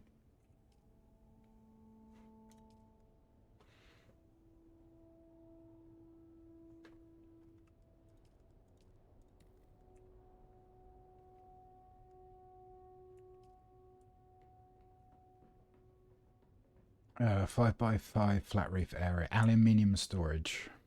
I checked the parts were all there before you logged off. That's very odd. No one else has access to it, I assume. Yeah,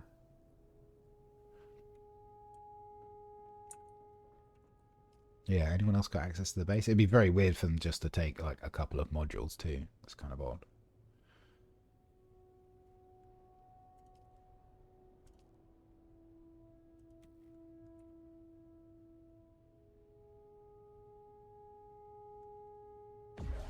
Oop, there we go. No, just owner access. That is very disturbing to hear, and I'm very sorry because that sucks for you. Keep a close eye on it. There is a help function where you can request reimbursement for lost parts. Funcom support is inconsistent, I think is the nicest way I can put it. So you may not get a reply. You may get a reply going, there's nothing we can do. Or they may go, can you tell us exactly what you lost? This obviously is something you can't screenshot. They don't keep log files about what players had. So they have kind of a difficult time evidencing what is a genuine claim. If you're hard up for parts, let me know. I'll just go and make one for you and replace it. So if you need help that way, I'm more than happy to help out because I know we're on the same server, so it's easy enough.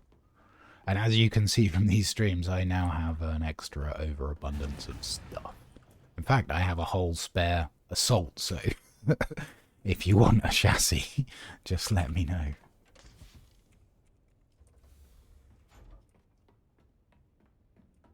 Hey, that is what we call alchemizing a negative into a positive. RPing the loss. Way to go. I like full credit, man. I've been trying to do this in my RL life with varying degrees of success. Like, you're not going through a hard time.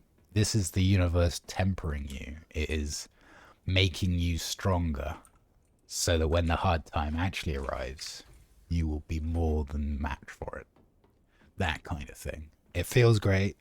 It's very easy to say when you're not in the hole and not in the darkness, but yeah, I think it's something that a lot of people can work towards. And I would say it's practice. And it's always practice. You never master it, you just get better and you get stronger.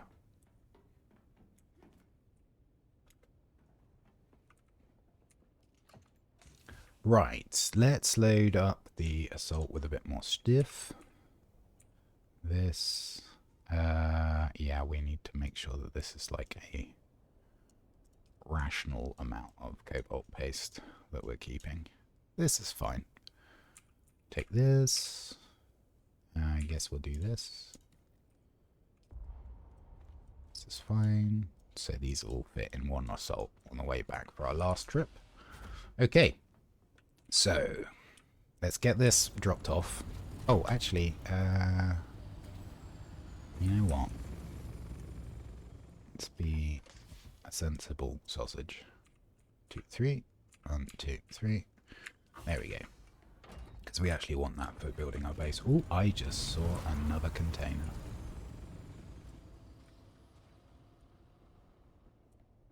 Mixed success. Do you know what? Like, I absolutely hear you, and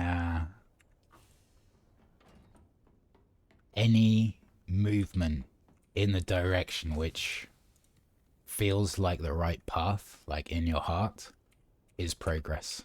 And any amount of progress is good and should be celebrated. It's when we are disheartened by not progressing as fast as we expect from ourselves that we can lose momentum. But you seem like a good sort. I am sure you are walking the path. And being on it is knowing the path and walking it is half the challenge at least. Right, let's get all of this moved across. We might as well keep it in a large container. Absolutely. Recognizing that there are things that you can work on and improve, like, that's huge. I was having a conversation with somebody yesterday, and they were like, oh, I'm very conflict averse. And I'm like, I totally get it. Like, no one really likes to argue. The healthy debate, I think, is really important. And generally, not always, but generally, people learn by being wrong. So actually, failure is the path to growth. It's through failing that we improve. It's great when we are good at something, but though being good at something is usually the consequence of failing and trying again.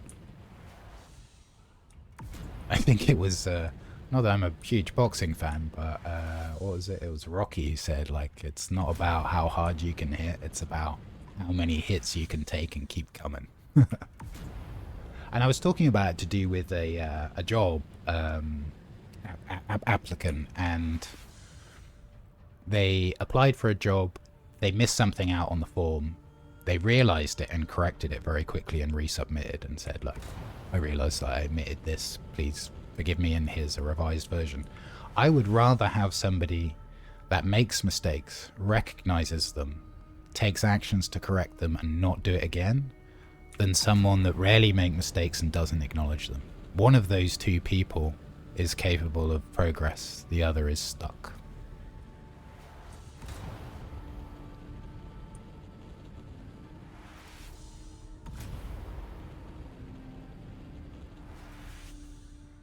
Anyway, that was a bit deep. Back to video games. So this should be the last haul. Yeah, we'll stick all of these in. We've got a handful of schematics left in the box, but that's fine. So the teardown can begin. I do like the old cathartic teardown of bases. I'm now worried I didn't bring everything out of the large refiner, but I'm really... Oh yeah, look how much melange we got. We definitely did.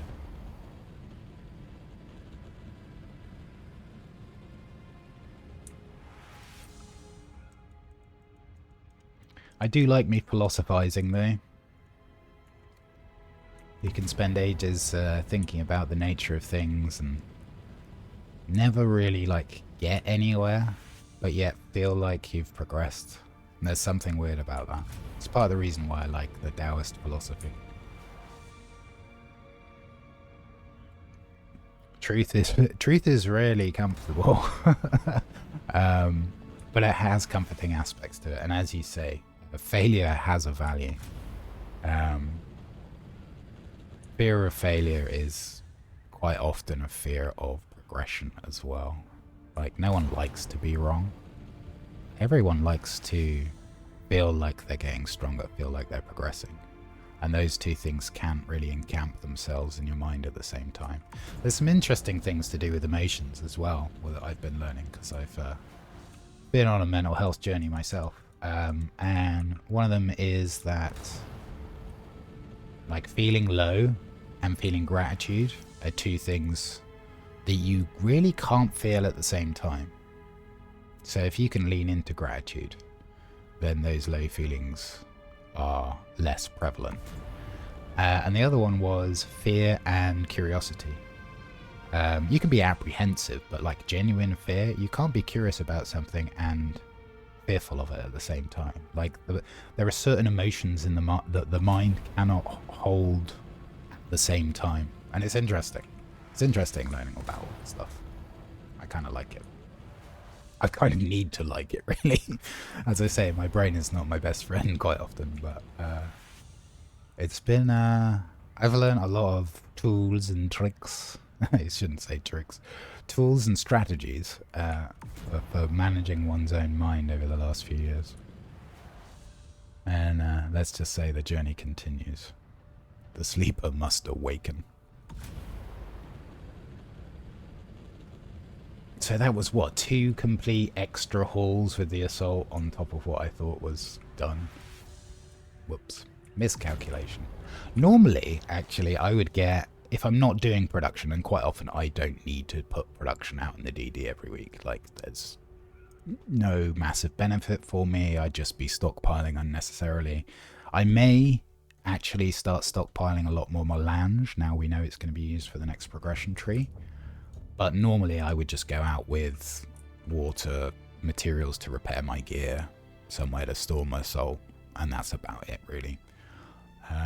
Next week maybe we'll go for a solo sand crawlery week with our Christmassy base. And by next week I mean from tomorrow, because the Great Reset happens tonight. Well, technically 4 AM GMT time. So in the early hours of tomorrow morning, the desert will be refreshed.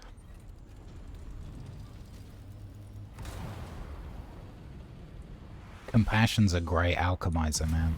If you can have compassion about somebody that you feel has done you harm, if you can have an understanding why they felt it was necessary to do that, it can turn fear and anger into compassion and even love. It's amazing. Accepting oneself is a big one. Like, these all can seem like very fluffy terms to people, but when you start to drill down to it, it's really hard work. Like, forgiving oneself for things. Like, we've all had those moments where in our past we've done something and it almost makes us shudder and cringe when we think about it, and we would just rather not think about it. Those are kind of like little traumas that we've done, little mistakes that we haven't forgiven ourselves about. And those kinds of moments, the kind of moments when you think back, your brain kind of recoils. There's learning in there which we haven't done because we find it too difficult. And if you can push through it, you can become an indomitable force. But it is not easy. Putting the work in is much... That is a case where it is much easier to know the path than walk it. Oh, goddamn, that's nearly full. That's not, though. We have too many schematics.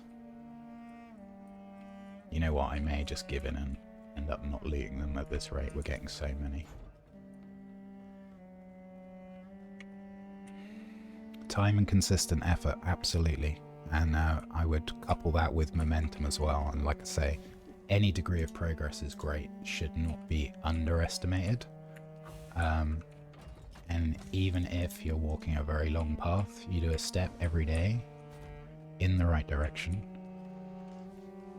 then that's progress. And if you feel like you're taking a step backwards, then take a mental leap backwards and see how far you were from where you are a year ago, or 3 years ago, or 5 years ago. And you'll probably realize that actually you're further down the path than you think.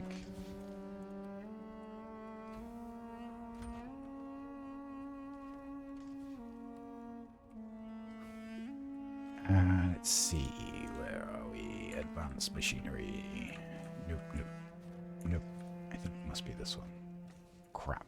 Where did I put advanced machinery? Oh, actually, these aren't alphabetical, so it could be lower in the list. There we go. Iron.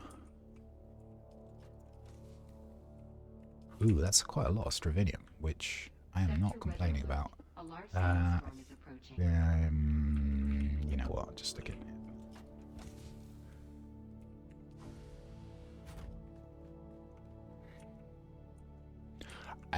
Absolutely encouraging ourselves and other people. I think there are some who turning the eye inward is too difficult, and they immerse themselves in helping others. And whilst I think that is a highly commendable thing, it can serve as a distraction from working on yourself. And if you're able to work on yourself, you'd actually be able to help those other people even better. So I think there has to be a balance there. I know far too many people which are selfless to their own detriment, and actually they would serve others better by serving themselves better first. Which honestly, as a fault, I would take that over the kind of selfish narcissist type. But I don't think it's a case of kindness being a weakness, but I do think it might be a bit of avoidance wrapped up as kindness. What are we doing? We've just offloaded. I put on a load more stuff. You know what? I should probably throw some bodies in, because I assume we're kind of going through water. We certainly are. Has this got bodies? Oh, yes, we got bodies. Oh, no power. I got to turn these on.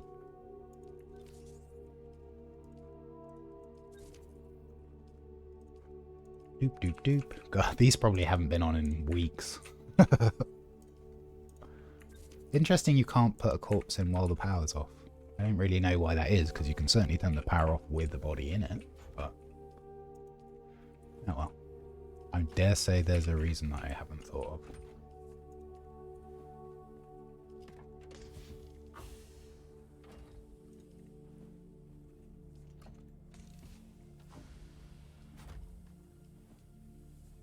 Right. Away! Into the blue! So we'll need to dismantle our scout there. We'll need to dismantle this assault base, back up our base and move it. But I think what we'll do is we'll do the tear down. I know I said this the last 2 times coming out in the assault, but we can actually do the tear down this time. We'll make a tiny little box base just to temporarily hold stuff. And we'll go and make a quick PvP base with embedded pentashields.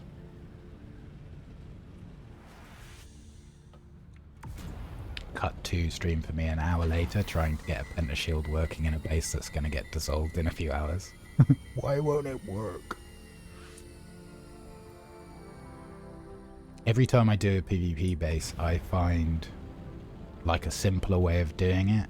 And then every time I do my next one, I have to relearn that simpler way, because I build in a different spot every time to learn how to make a PvP base in the various different rock formations that happen out in the DD, because they're not randomized. There are only a set number of them. The base location that I have for us to pop up a base this week is one that I have built in before, so I'm hoping my brain will remember some of how it looked, so it won't take quite so long. It could be a really quick one, but we'll see. One of the challenges to having a embedded pentashield base is balancing between the space you have inside the shield as functional, usable space and sufficient power protected by that same shield. So pentashields actually do use quite a bit of power. And I've done some PvP bases where they literally just serve as a stopping point. There isn't any production out there, there's no water out there. It's somewhere where you can pick up repair wire, it's somewhere where you can hide from enemy attacks, unless there's a storm passing, in which case they're going to come after you anyway. So they're not really production outposts, they're more staging areas, they're retreats, they're safe harbours.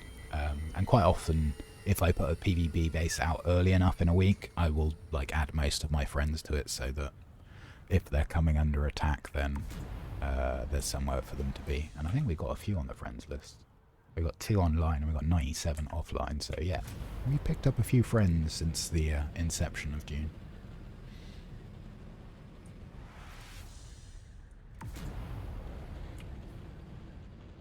I say inception, I mean release. The inception was in Frank Herbert's mind a long time ago. Probably on the tail end of some sort of a... what was it that he did? The cactus one. Mescaline, I think. Mescaline and psilocybin. That was a lot of the water of life stuff, I think, was from personal weird experiences.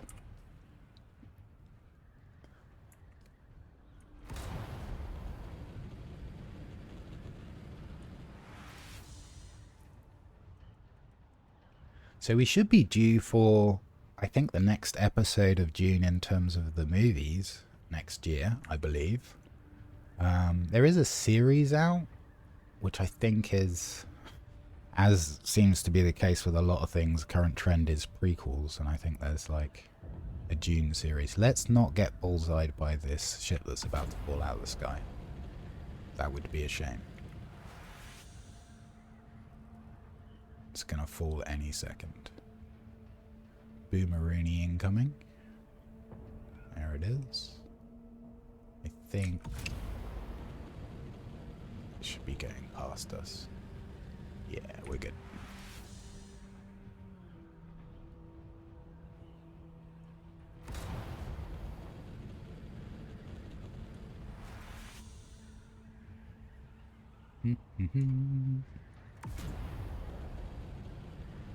God, that's, oh.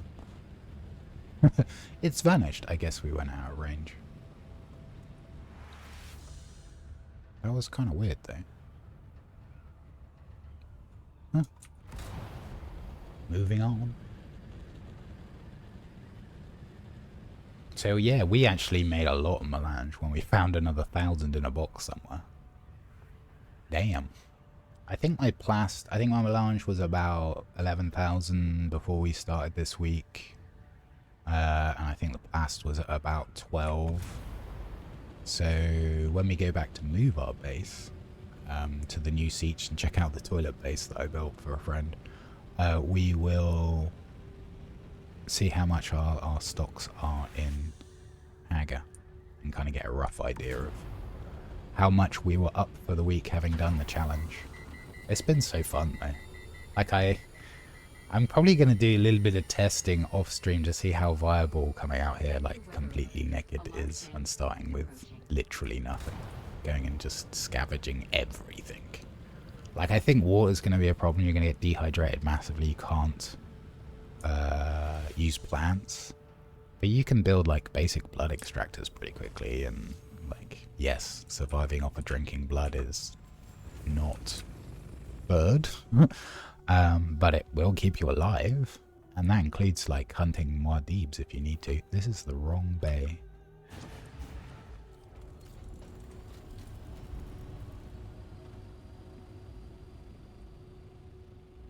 Sector weather alert. A large sand Yes. approaching. Okay. Right. Let the great deconstruction commence. This is... Let me just check the weight. Yeah, this is easily going to fit in the assault. So, what I think we'll do... how are we doing for power? I need to find where I put my base controller. And we're going to actually move that. We're probably going to delete it and replace it. Just so that we're not... So because we've expanded the base so many times, we actually have additional power usage because of the size of our base lot.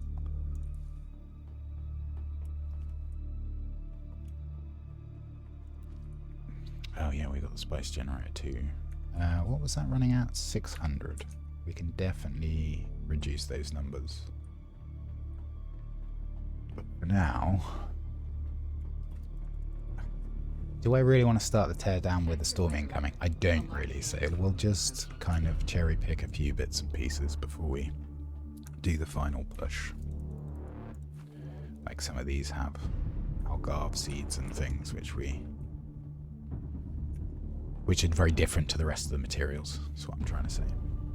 Let's get rid of this pentashield too. And I think I put 2 more algarve seeding lights up down here. I did.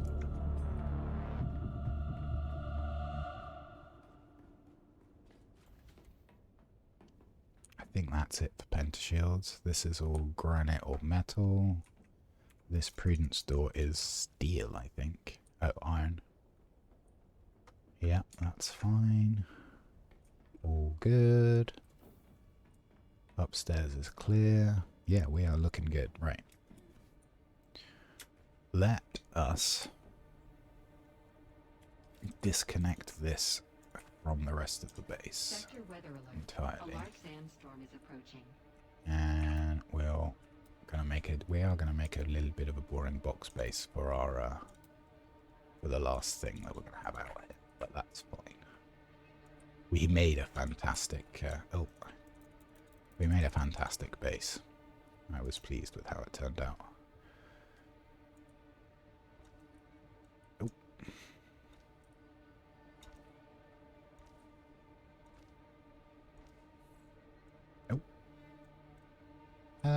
Yeah, we don't care if the tail pokes out and looks a bit silly. Looking silly has never bothered me.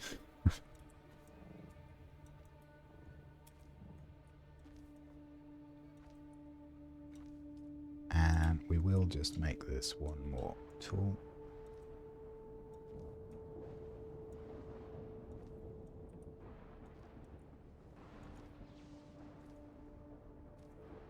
A base within a base.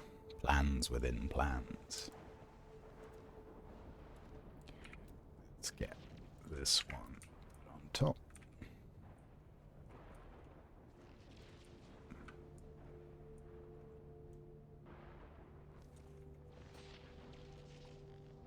Let's change this to a... You know what? We might as well make it a prudence door since we've got the stuff for it. Watch it be blue and magically turn red. Oh, that's the wrong one. There we go. And I want to move some power in. I'm thinking probably 3 is probably enough. Space for them. 1.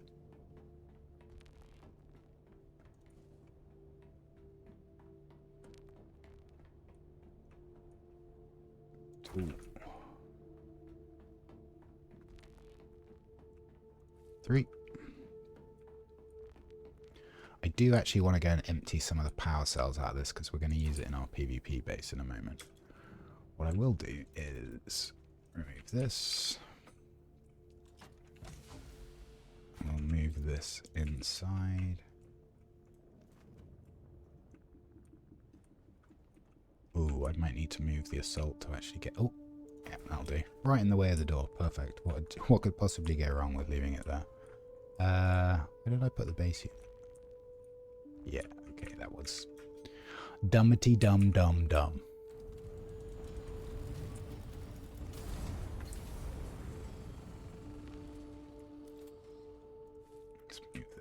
here, like so. Put this back in.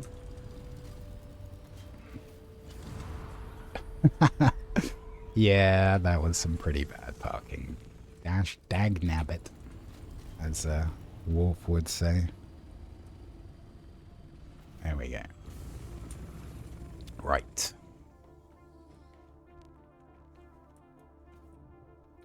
Still don't know what I did. Oh, there it is. There's a subview. Right, so let's move. And we're going to delete and replace this in a second. But let's grab a little bit of fuel cells out of some of these generators. We won't need much, but it will just save picking up a load. Actually, let's do a quick mode. Delete, delete, delete, delete, delete, delete. And then spacebar, spacebar, spacebar. Spacebar, spacebar. And then we'll dump this in here, and then we'll move it from here to here.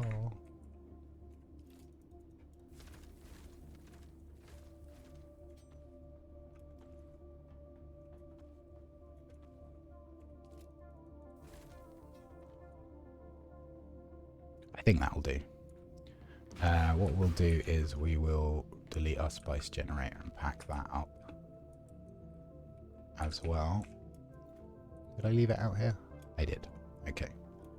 Let us move this near the large container so that when we delete it, we can pick stuff up a bit easier. Yeah, let's put it on the other side of this wall. We can just remove the wall temporarily. Right. Be gone.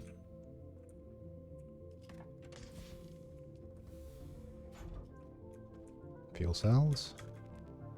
These things are chunky.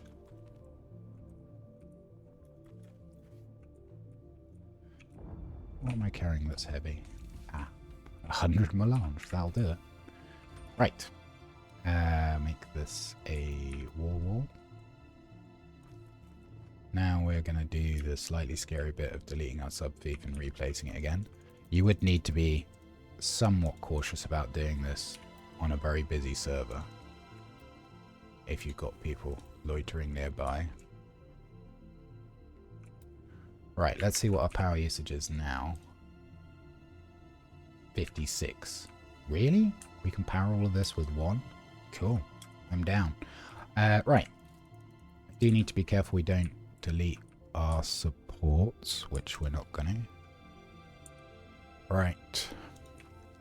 I kind of want to just delete around this box so that I don't accidentally blow up our storage as I go crazy deleting everything else. Yeah.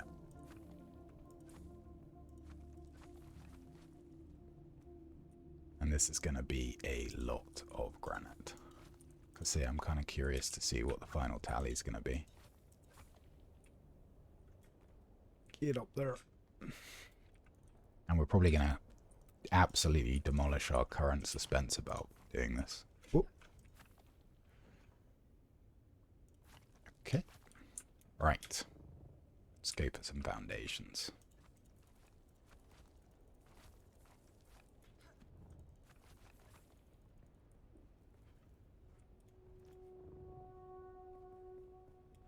I like this. I like destroying the stuff that I've made almost as much as building it.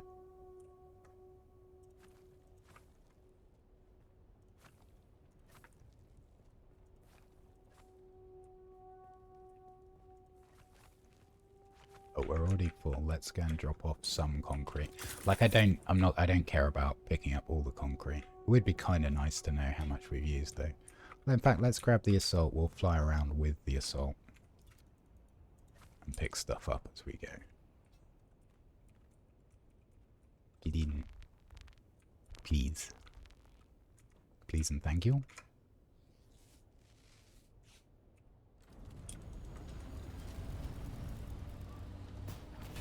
Funk. So let's go on some solid ground down here. Yeah, look, there's our first container of granite. We actually do need some metal too, so that's fine. Demolish time!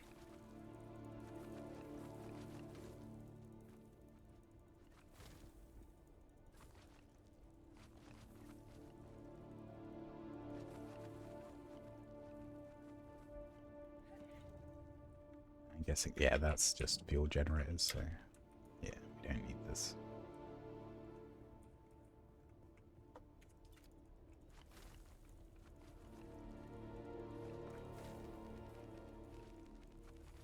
I love the breaky noises. Satisfying putt-putt of buildings coming down. So all of those containers that we're seeing floating up there will be storage from our generator floor. So they're just fuel cells. We don't care about those.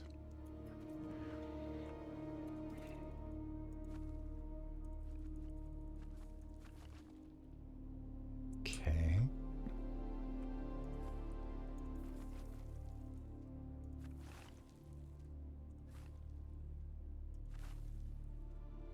Hey.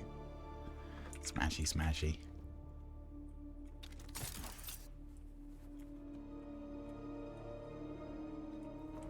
That was 1,000 granite alone, and we dropped a load on the floor.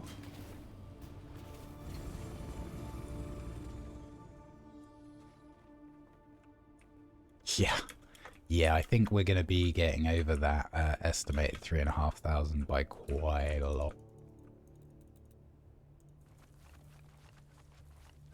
I think this carousel alone type structure was like over 2,000.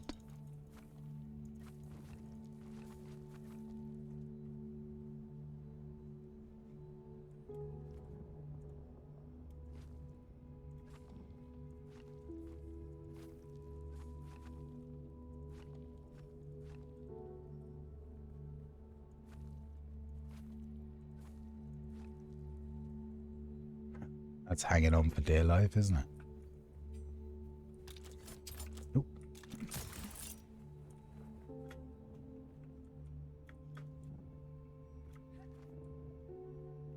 Okay.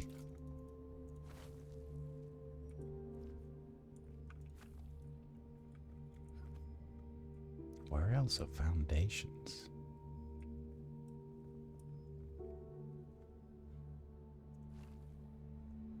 Oh, we're full again.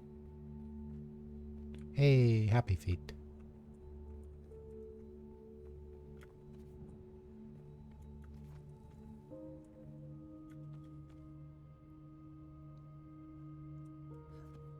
Yep, there's foundations, I see them.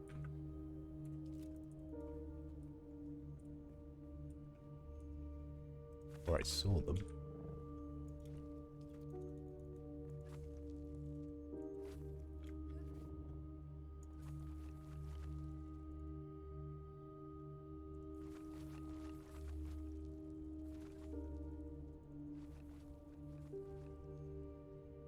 What is holding this up? Ah, that was holding this up.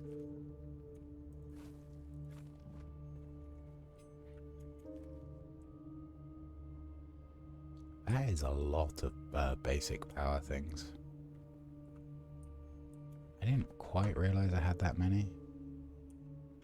Yeah, they are all power. Just checking. Right. Didn't leave a container up there with valuables, but no, we're good.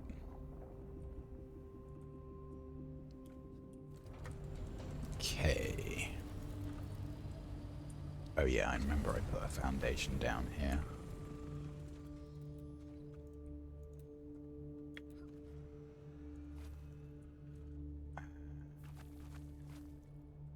Okay. Just coming off mic a bit.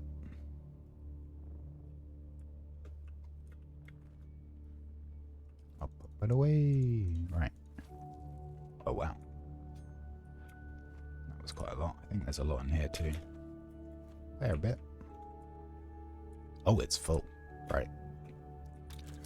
In which case, let's stick some granite in here. Boop, boop, boop, boop, boop. And salt stuff. Wow.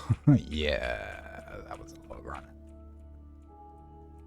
Yeah, my estimate was way out. Oh, medium refiner in the corner there. Crap, forgot about that. Oh, and it's got it's got lots of things in it. Oh. Oh, my assault is not here. Okay. Move. No. Okay. We're gonna have to do this by hand. Should only take a couple of runs though. As long as I put the actual components in there. Oh, we got so much duraluminium. I forgot that this uses duraluminium too. Wow. That was a lot.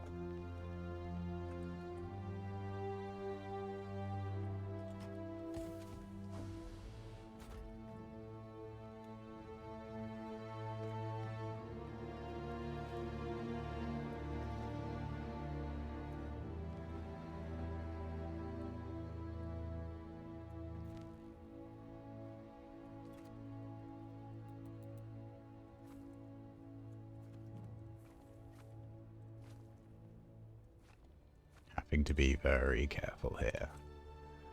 I do not want to destroy these foundations.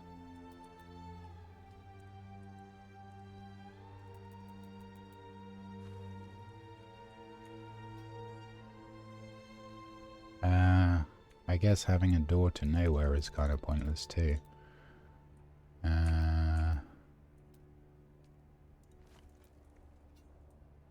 Yeah, nice. Those power cell boxes should despawn relatively. Oh, what is that? That is not a power cell box.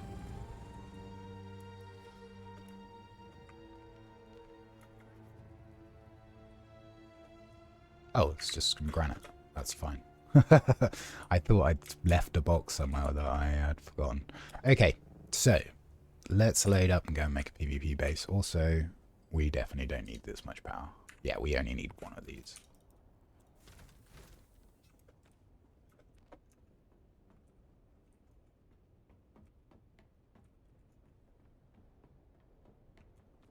So what do we need for our PvP base? We need...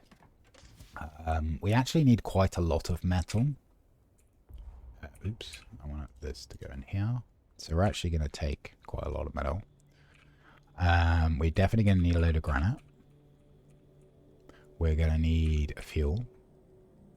We'll bring... Actually, we don't need that much fuel because it's all going to get blown up at the end of today. We need some cobalt paste, but we definitely don't need 500. Let's take... I think 125 is probably overkill too. But we'll take it.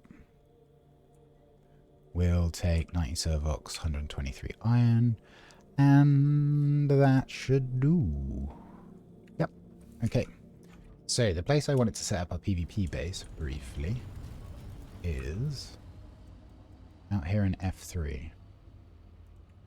And this should be relatively easy to do.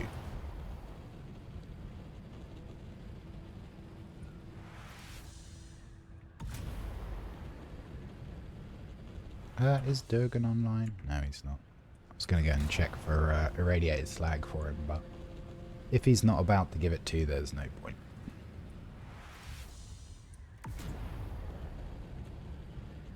So one of the things we need to be a little bit careful for, now we're all packed down, is water usage. We are simply using a still suit and have a small litage on. We can go and refill in testing stations, so if you get stuck for water, that is somewhere you can go to stock up on water. Something that we'll be doing if we do a, like, zero equipment run out in the DD. Which I am tempted to do. Like, I think that would be interesting. Especially seeing as we wouldn't be necessarily trying to make everything. We would just want to produce enough of the things we need for a loadout. That would be the aim. We would start with nothing and aim with a T6 loadout. Which would mean probably getting a medium spice refiner, not the large one. Getting a medium ore refiner. Like, I think that's thoroughly doable. It'd be interesting to do as well. And we could maybe do it in no uniques as well. We could only use like standard research stuff. That could be quite interesting, I think. Where is... Yeah, so... Where's the still suit? Oh, it's under hydration, isn't it? So we would end up in one of these. Which... They're okay. I think they're quite expensive. I was reading that right. Like, I don't think they're good value. Yeah, 60 plast. But hey, you only ever need one, right? So... Oh, we're almost there. I can fly, honest. There we go. So what we're looking for here is this recessed area here. And we're going to see if we can get a base unit down. Now it's quite close to a cave, which is a no build zone. So we're going to have to be a little bit sensible about where we place it. So this is actually looking good. What we do want is we're going to want a pentashield over the top here. And we're going to want a pentashield over this archway or through this archway. So I kind of want to orientate this so that that's the edge of our base. It's really hard to get a good view on where you're putting a sub-thief. It is something which I am less pleased about in terms of mechanics. I think, just looking at this, we can put it a little bit forward. I think here is probably good. Let me just check it. Yeah, that should be fine. Ooh, maybe even we want to go a little bit further back. No, we'll leave it where it is. So, what we're going to do is we want to orientate, because our pentashield is going to be it's going to be one horizontal over the top and one vertical through this pillar. What we're going to do is we're going to orientate it so that it's this vertical pentashield that's going to kind of govern where we build. I'm going to stick down a metal box straight on the sand, and we're going to stick some building materials in it. That'll do. And we're going to hope we don't get like just absolutely obliterated while we're building, because we're going to be extremely vulnerable while we do this. We also want to be building at the low point, and by low point I mean the lowest place we can put a foundation here, which is going to be in this dip here. So we'll do something like that. Build this out. Actually, no, we're not. We're going to do this slightly differently. We're going to start from here. We'll worry about the verticality later. It's actually this archway that's going to be one of the most important things. So let's do this for now. Of course, I put the box exactly where I want to build. We'll go take this all the way up for now so that I know where it is. Okay. Bring this across.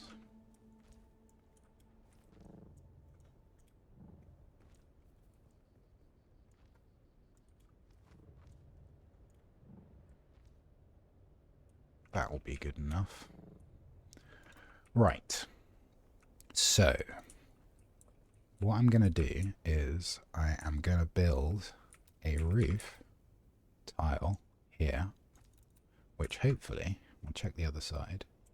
Yep, that's completely enclosed inside the rock. Then what we're going to do is we're going to take some structural, and we'll use the, yeah, we use the center column here. I'm going to build above and below again, and above again.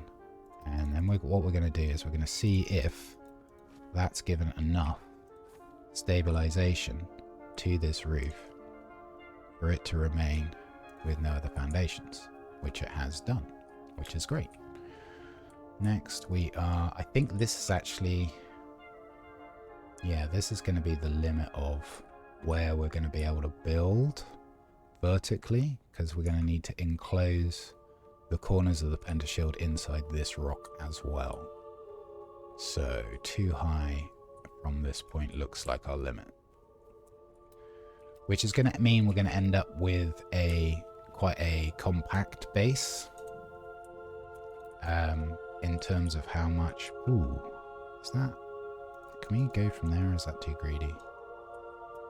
Yeah, that's too greedy. Or is it? Checking.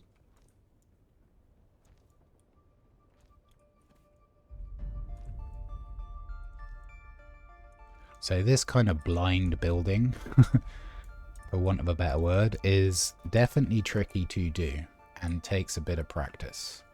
But once you get it down, it's a lot of fun. Yeah, connect to that structure. Thank you.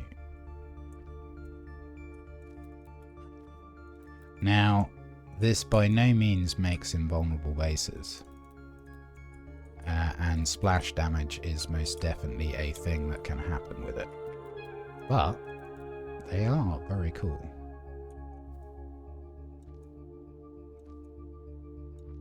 So we're adding columns here to the roof in order to give it additional stability. Now we're going to have to lose this one. And we're keeping an eye on our granite count when we destroy stuff, just to make sure we're not actually losing more than exactly what we're deleting. Right, this is going to need to... I'll build this across for now, just so that we can see where we need it to be. You can go. Yeah, here. We're actually going to need to go one more deep.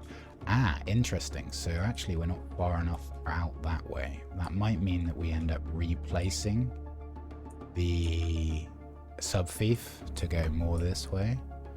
Let's see how we're looking. Like, this is a good edge.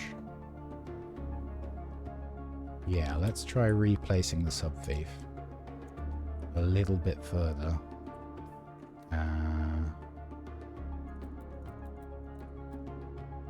This way.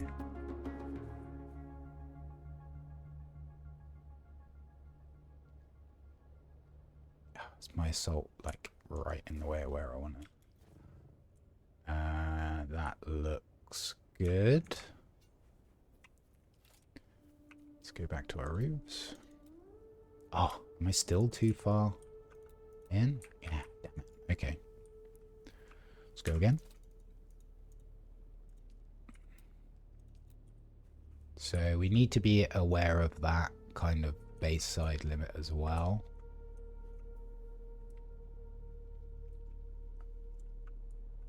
Yeah, my assault is exactly in the wrong place, of course.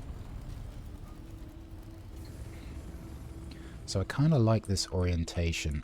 What I want to do is I want to put I'm going to put a flag, a foundation stone temporarily on top of where our line is here, because this is going to represent the back line of our base.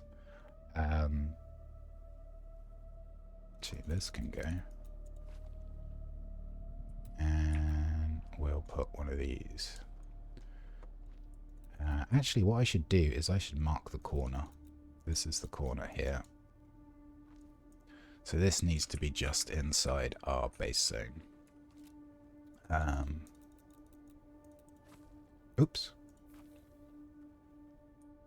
Budgeons. That is not what I meant to do. But it's fine. It's fine. We will adjust. We are going to totally burn through our suspense spell doing this, but that's also okay. Okay, I want it like there. Oh, it's so annoying. You can't quite see it. Yeah. Actually, it can come forward a bit more. Or is this enough? We just need it to be enough for like one more roof piece, really. In that corner. Boom. Good enough. It's kind of annoying that that corner inside the cave is outside of the base, but as long as we're aware, it shouldn't be too much of an issue. Right, let's get our structurals down. Yes, I can see we're about to die of dehydration, but it'll be fine. Trust the process. Sippy sip sip. Okay, now we want more roofs. And we're gonna continue to build out inside the rock.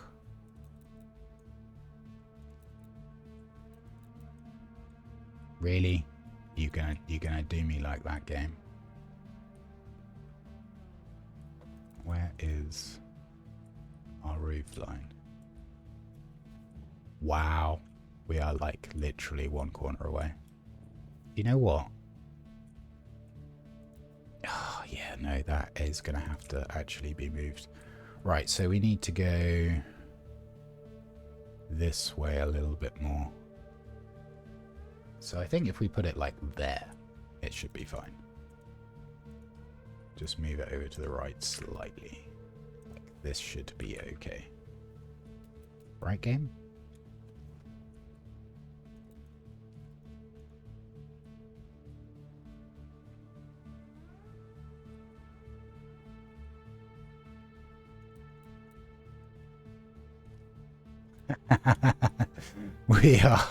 we are a corner piece away again. Yet again. Okay. Maybe even just rotating. Demolish, replace, and rotate it will be sufficient. Like that, maybe? Oh, our suspense spell is now gone. But oh. And we don't have another one on us. Okay, that's going to make a little bit more challenging doing the last of this base, but we'll be alright. It wouldn't be the first time I've been out in the deep desert with no suspense about. Oh, still outside? Okay, so we will come back and to the right a little bit further. Is our vertical stake still within our property? That's kind of important. Yep. Is it far back enough for our corner piece?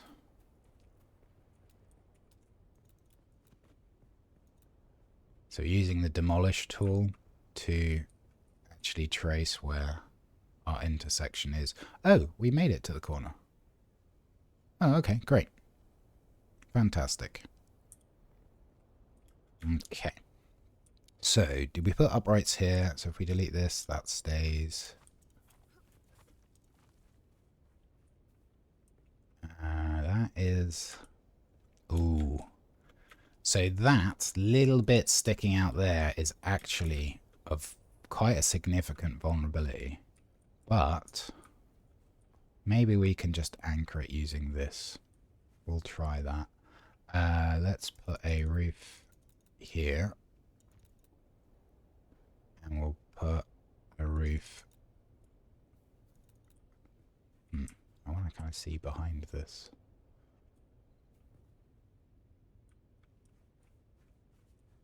This is fine.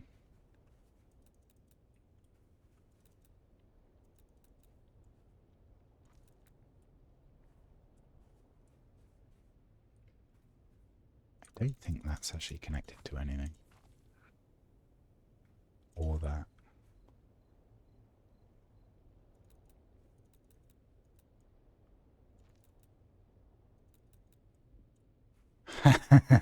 You're funny, game. You're funny. I think we can make do without that, though. So where is...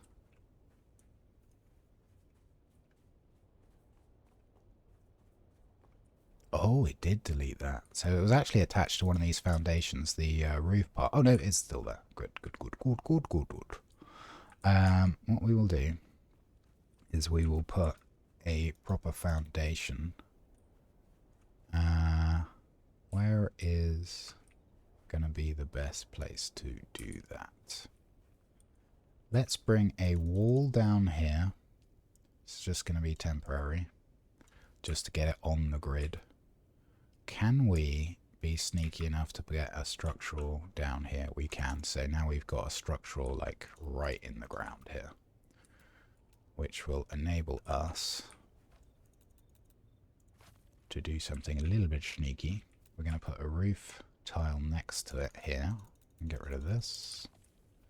Now we can have a wall inside the wall.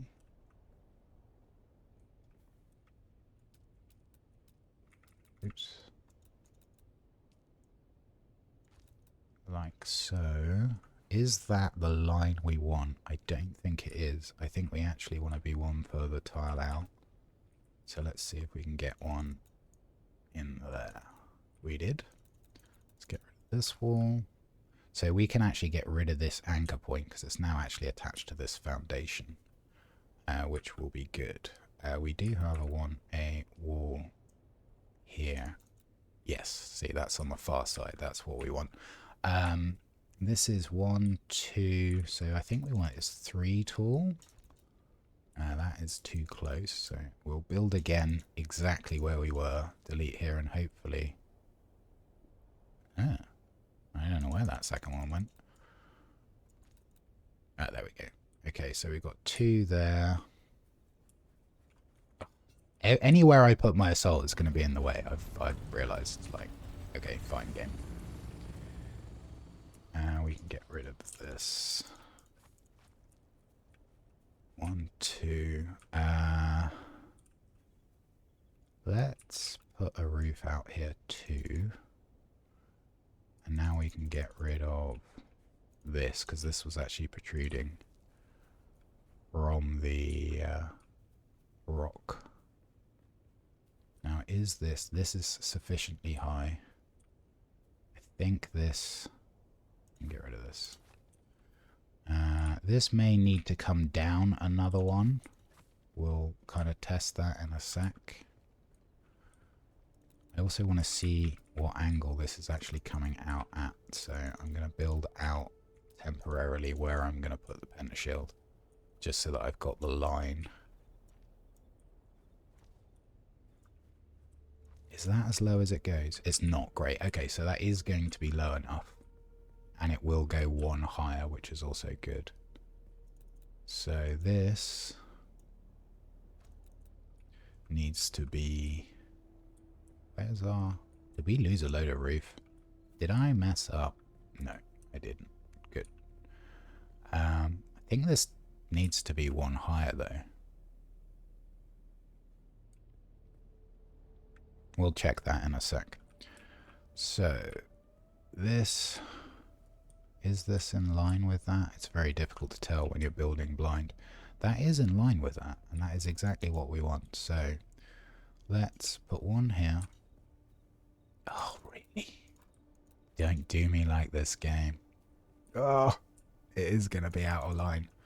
Can I put a... Okay, we're going to have to change the bit subfief location yet again. If you had somebody else with you here, it would be massively helpful that they could kind of lift you up in the air and you can get the orientation. It makes doing this placing of the subfief way, way, way easier. I need to see where the line is. We want it like this-ish. Honestly, as long as those eggs coming out of the ground, those pillars are inside the base zone, we should be fine. And we definitely want it more this way. And of course the assault is exactly where we want it to be, where we want to build. So moving the subfief around, you do need to be careful that your walls are inside a base, inside the build zone, so it's protected by the shields. Otherwise you are going to find that they're going to take constant storm damage. And if those anchor points are inside your wall like this, it's going to be tricky. This needs to go 1 more over, which is actually going to be a really tricky placement. Let's just try. Try again, straight through. Delete this. It's there, but it's actually offline, so out of line, I should say. So let's do this one and build this one here. That's better. That's in line, and that's exactly what we want, and it's attached to that roof. So let's build another one down. I have to build behind this piece. That looks right to me. So we got 3 high. This is 3 high. This is 1 down. Yep, this is all looking good. So in theory, we don't need this one either. In theory, we should be able to put our pentashield. Oh, it can be tricky trying to get these things to snap properly when you're doing it into solid rock. Right, let me make sure this is snapping to the right thing. So this here, it should be snapping to that, and it should have 3 in a line, which it does. Come on. It's a bit fiddly.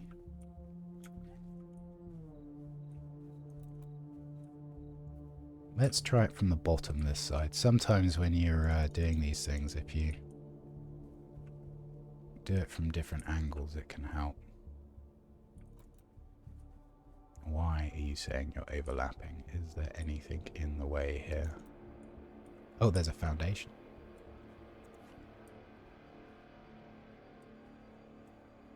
Maybe that was it. That was probably it.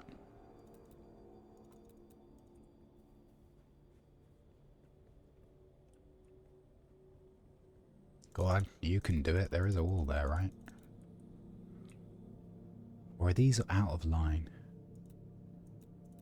No, because we can snap at the top here, right? I saw it. Why is that not going down?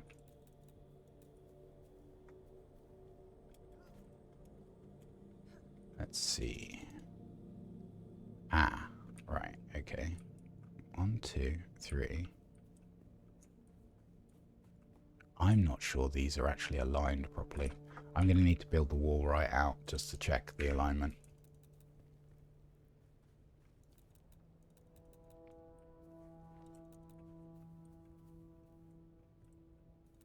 So this needs to be the midpoint line on the far end. Man, I wish I had a suspensor belt.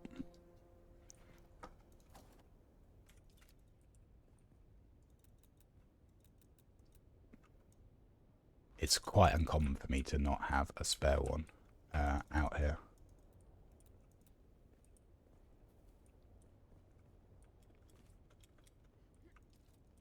Okay, this is getting a little bit tricky. So here's another trick you can do when you're trying to do these kind of wild and weird bases.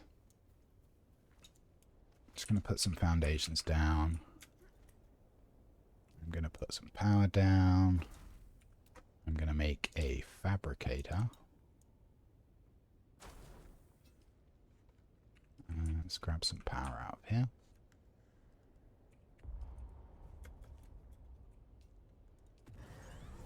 And we're going to make a Solido replicator. And the reason we're going to do that is so that we can see how the base is looking inside the rocks where we can't kind of clearly see. Oh, I can already see there's a misalignment here. That's probably the issue, but let's find out. I should also keep my shield on and keep my health up as we are stood out in PvP. Although it's moving day, so it's, you know, less of an issue. So we're going to copy this building, then we're going to go into our inventory and we're going to use, we're going to put it in, oh, that's vehicle. And then we're going to use preview. And so now we can kind of get a clearer picture of how things are looking. So this left side doesn't have the walls. That's the problem.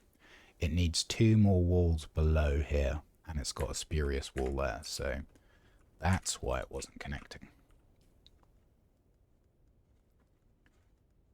Tool. So we don't need this one, and we don't need that one. What we do need is 2 below here.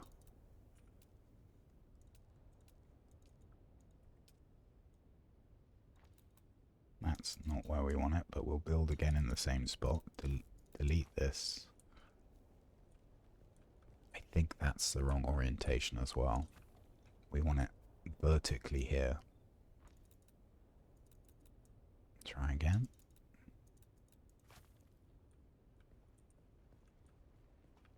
Maybe? I think that's right. What we'll do is we'll use our Solido again. Put that on 7. 8 rather. 7. We can forget blueprint. Take another copy again. We use preview. And that's looking better. So now we just need to drop this down one more.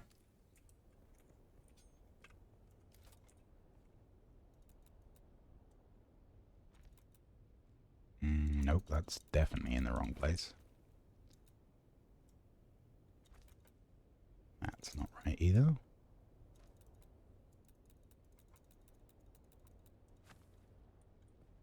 That may be right. It's very hard to tell when you're building inside the rock. It's pretty much not intended as well, but hey, you can. Okay, that's looking good. So now we can delete this middle section and actually get our kind of our vertical pentashield rigged up. So let's take this away. Let's get our pentashield. And I am going to go from this bottom corner because I think it's going to be the easiest one to snap to. And that's what we're looking for. So we've got this pentashield. The anchor points are buried in the rock. They're actually too deep, I think, for even a barrage from an assault to hit. So they would have to go through the actual pentashield itself. Next, we're going to look at the horizontal pentashield. And I need to make sure, yeah, this back corner is actually not inside our base, so we're going to need to have a little jiggery-pokery here. Yeah, this is outside our base, so we're going to need to move this line forwards, which should be fine.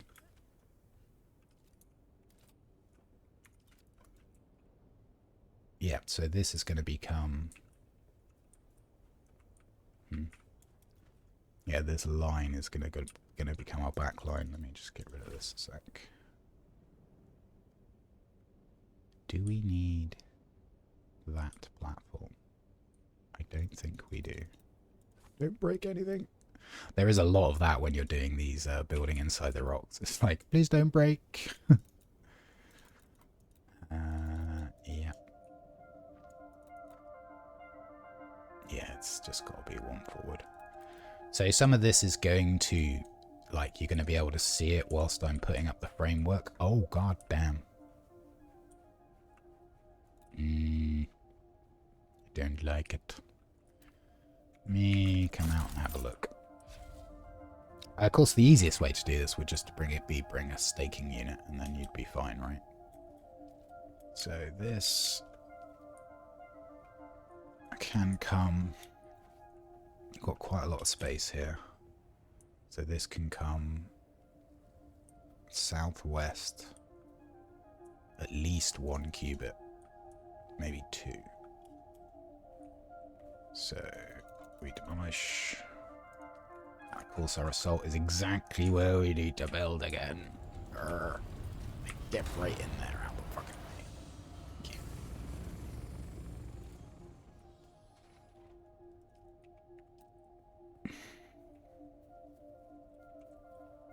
So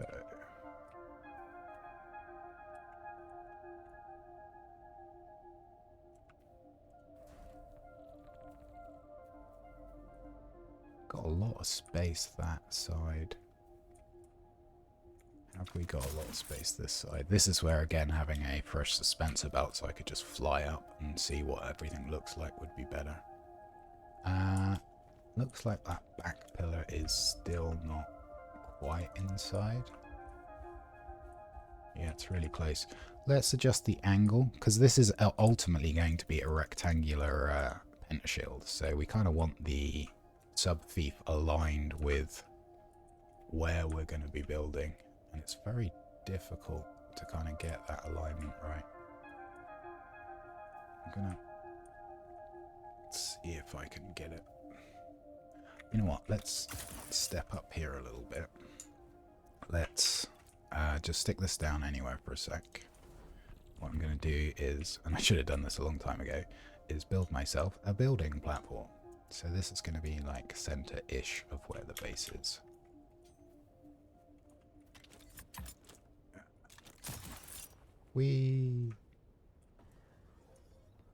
And this will help us get our alignment right as well.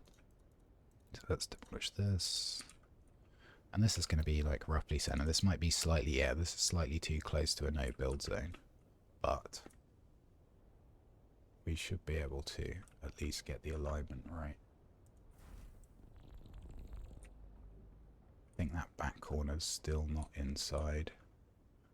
So we want to go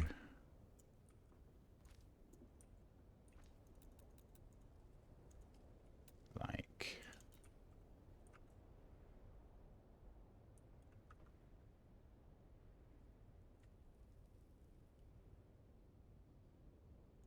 here maybe?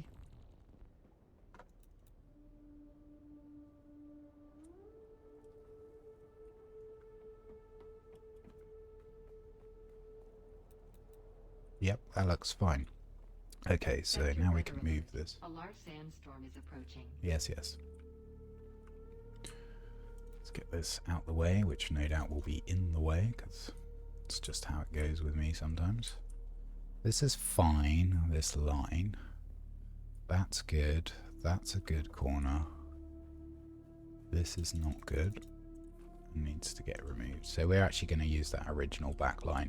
So we should actually be good to put the horizontal banner shield up. A large sandstorm is approaching. Yes, yes. Of course, getting to the anchor point with without a suspensor belt could be a bit tricky. That feels too far forwards, but it isn't, which is good.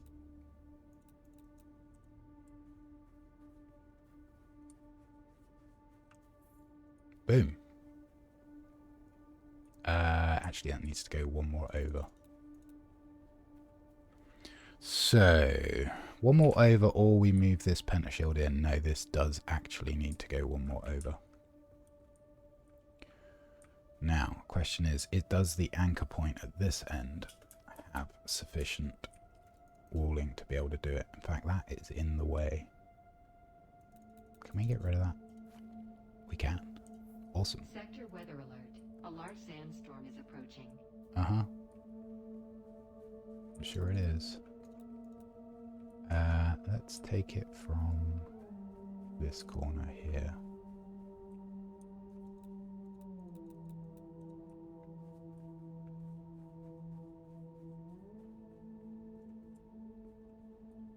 Don't do me like this, game. This is fine. Maybe take it from this corner.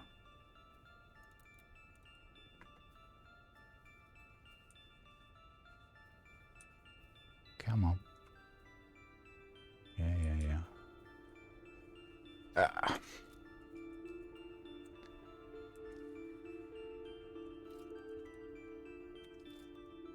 Really tempted to get a suspensor belt, but actually that's a lot of faffing around for us. Oh, I see. So actually we're missing a corner piece here, by the looks of things. Let's get the Slido out and check it. Forget blueprint. Copy building.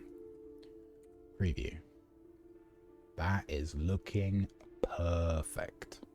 It's a little bit annoying we've got this edge here rather than the wall attached back there, but actually it shouldn't be a problem for the horizontal pentashield.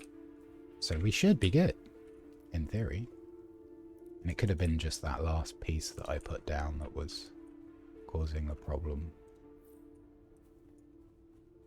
Looks good.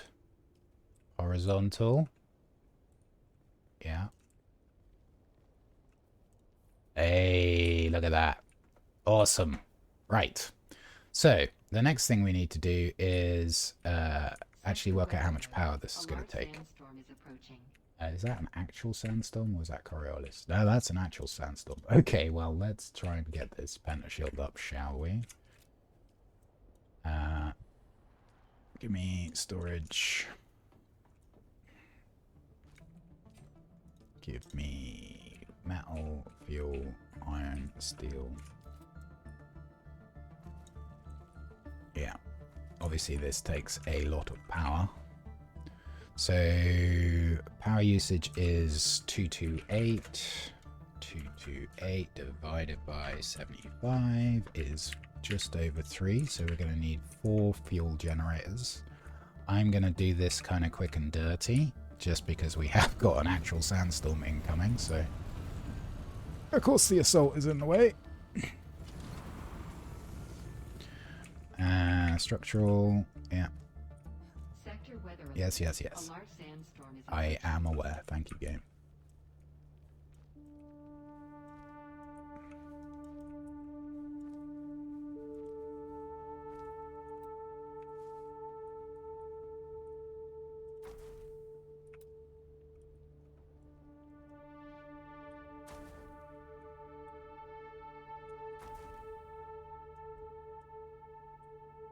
Okie dokie. Leaving the back of bases. Why is that? Ooh, I need to move this forward. Leaving even parts of your base which are like rock covered are technically exposed to storms, so you kind of want to put a back wall on stuff. Does that still need moving? Go on. Go on. Sector weather alert. A large sandstorm is approaching. Right. Where's my sub-thief?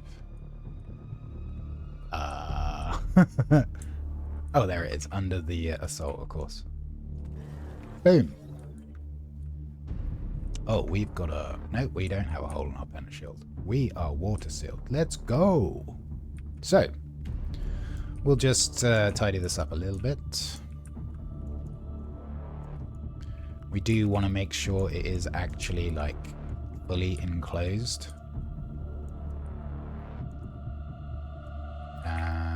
We can actually put one of these on... You know what, we'll just do it there. It's fine. And we'll get another structure in there. You know what, we can actually do walls here inside the rock as well. So as long as they are actually contained, they're not going to take storm damage. Oops. Yep. And some walls. Get rid of this.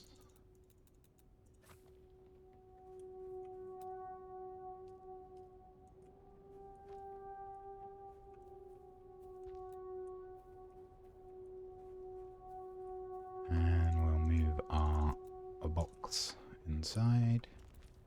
Actually, what we can do is load all this up into the assault, because we're not going to be staying out here anyway. And we'll put a door in here. Oops, moved all the stuff. Move that there. We will put a door here. Doopy-doopy-doo. Walls. Oh, of course, there is no door in this set. Ah, you know what? Why not? Bit of fun. We'll have a double door, because we can. And what I tend to do with the parts that are accessed into the like power generation is they disable automatically open completely, and I put this on owner. This allows me to give anyone access to the base. We'll put the base thingy sub-thief in there as well. I can give anyone access to the base in case they need to take safe harbor, and I know that I don't have to worry about potentially giving access to somebody that's going to knock the power out or whatever. This also allows them room so that they can be water sealed inside in case for whatever reason the pent shield goes down. We'll just stick this back in here. I didn't actually check how much power we've got. I mean, we only need enough for like 12 hours, but yeah, 9 days. We're good. And there we go. We have a pentashield locked base, no visible anchor points. We're actually right next to a cave here, which I think drops schematics, which is a little added bonus on the doorstep. We are without pentashield, so I need to be a little bit careful. Yeah, we'll take some ballistic weave. Here, hold my knife.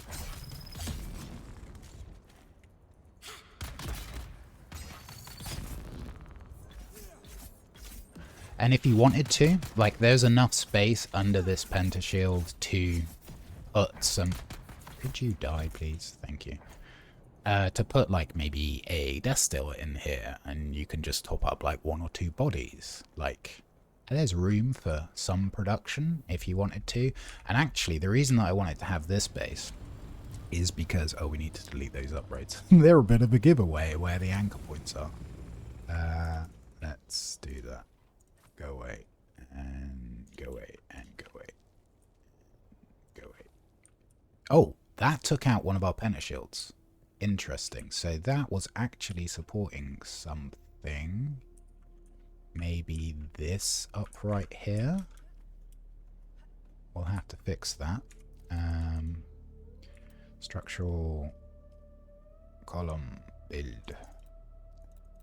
That's fine. And roof here. And roof here. Looks good. Build. Build. Oh, not far enough over. Fiddly fiddly. Let me check on top that this has got stuff where we need it. Let's delete this. That is fine. Oh. We don't... Sorry, bear with me. That can go.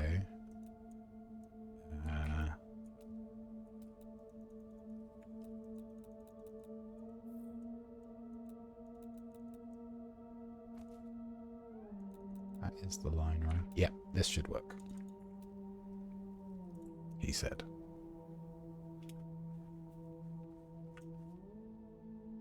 Wait, nope, still not right. Okay. Yep. I think I'm just not starting it from the right place. No, that's not far enough over that way.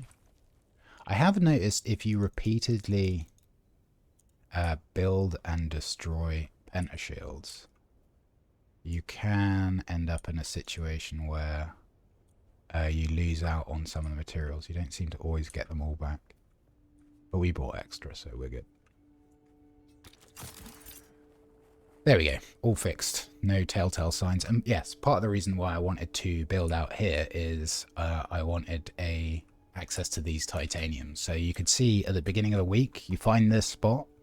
If it's got titanium island here, just build a buggy. Like, you could build a ramp up. Let's see, what would be the best way to do this?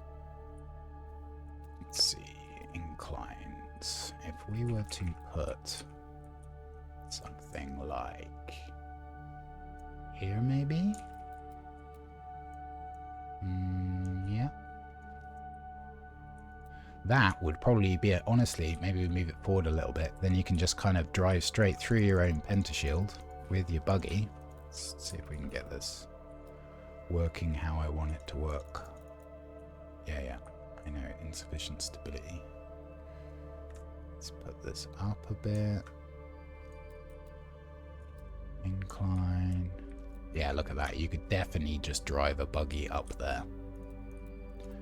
In fact, let's do that. Oh. Seeing as we've got this protective pentashield, let's not leave the assault outside for anyone just to shoot it. There we go. And take a sippy sip. Here's an interesting feature. If you use a heal kit and then swap it over, it doesn't use it up. Right. I need to grab a bit of granite. That's why I did this. Give me this.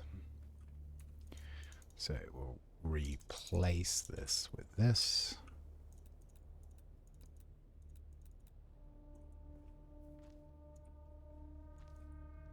So now you've got a ramp up for your buggy and you just be able to go straight through. I will put a roof on it as well, because just in case. And we can enclose this in, make it kind of look not totally derpy.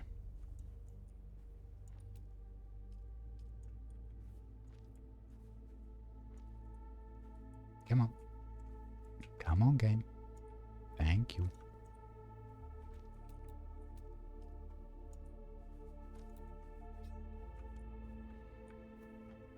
And now you have a little mining outpost in PvP, big enough to land your assault in, big enough to store your buggy. You could build a little buggy garage as well, that you can just drive out, load up on titanium, and away you go. And you'll probably fill a buggy in this tiny little area on your own. And this one being near one of these caves means it will get spotted, because people will come here to... Hello. To visit the cave. But this pentashield doesn't go down during a storm. It becomes susceptible to attack, but that's about it. It would take a bit of a concerted effort to raid it. And actually, once you've built it, obviously if you had a buggy in there, then like, you know, fuck with the buggy, but it doesn't really matter, you can repair it. There's nothing else in there. Like, they would waste a whole load of rockets and get nothing out of it. But I like it. I think it's a nifty little trick. For the purposes of now, though, because we may end up using it before wipe, I'm going to get rid of this ramp because we don't need it.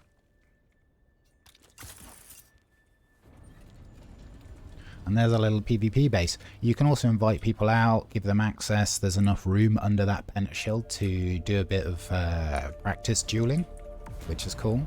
I think tomorrow we're going to aim to do a Christmassy dueling arena. So we're going to have a base that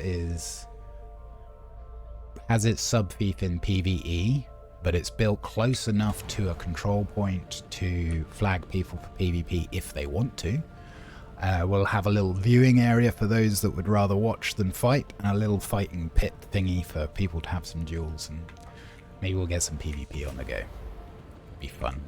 And we'll try and have a Christmassy theme to the base. Have we got Sienna online? They are. We might ask if they want to do some dueling after we do this last run back to Hagga. I'm going to leave all of this granite and metal, like all of the basic resources can stay out here. I don't care about it. And the materials for 3 pentashields, including this other base, like it's negligible. It's nothing. I can quite happy to let it wash away. And it also gives us 2 points that we can kind of move between in the deep desert. What we'll do, we'll head back, we'll grab the last of the bits, we'll head back to Hagga, we will dismantle this and our other scout ornithopter, put them in boxes temporarily. We are going to take the plunge and do a base relocation to Friend's Siege, where we built the giant toilet. We'll go and do a little tour of the toilet.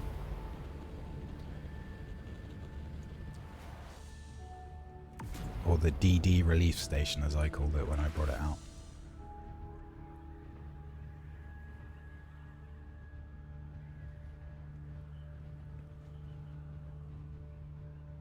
And I think what we'll do is we'll do a quick demo of how to make floating parts of the base as well, because it's kind of cool and not everyone knows how to do it. In fact, I'll do that very quickly here because it is super easy. So, like a glove. So we want to deposit all of this. We will take... Actually, I'll leave the fuel out here. That's actually useful. We do want the schematics. Plast. Aluminium, spice cartridges, melange. Yeah, all of these things. Basically anything that isn't granite, fuel, or metal. We do want the fuel at the top so we can actually see how much we've got. I'll leave the bandages. I will take the Algarve. Okay, that's looking good. We definitely don't need the fuel cells. Yeah, it's kind of fuel cells and fuel cells. But if you know, you know. This is this is fuel for vehicles. This is what you make into fuel for vehicles. So, very quick tutorial on making stuff float. We are going to build any corner roof piece. It doesn't work with triangles, sadly, but we'll do it with these because everyone has these sets. I'm gonna just, you don't need two, you just need one, but I'm gonna use this. Yeah, this corner's fine. And what we do is we build a corner roof piece. Doesn't matter which one you use, but it does need to be this inward rooftop. We're gonna build around, and what we're gonna do is we're gonna build a curved wall. Any curved wall will work. We'll do it with this plain one. And what we'll do, I really don't want to fall because I don't have a suspensor belt. You know what, this is fine. Just for demo purposes. And what we're going to do is we're going to delete this one, and then we're going to delete this one, and then we're going to delete this one, and then we're left with a floating thing. Oh shit, no suspensor. As far as the game's concerned, this is, oh shit. It was a lot of work to strip it all down. As far as the game's concerned, it's actually still attached to this corner piece, but in reality it's actually floating. So if you incorporate corners to your base, you can actually add little floating islands around your base. And not only that, you can actually make floating islands off your floating islands. And I will demonstrate that very quickly. So, because we have a corner here, we can do the same thing again. We can grab our roofs and grab our corner piece. We can build out, and you know what, we'll just do one from... Oh, actually... yeah, this will work fine. So we do a corner wall, like so. So, and that'll do. And then we can delete this and then delete that. Wait! And it's all kind of floating, which is just a nifty little thing you can do. I think once I get access to the faction tile set, if I'm forced to join a faction for chapter 3, we'll be doing some interesting floating stuff out there. Ah, my pleasure. It just gives you like more things to kind of be creative with. It's clearly not intended, but it's also not doing any harm. Could you... apparently I can't climb out. Wow. That's a problem I've never had before.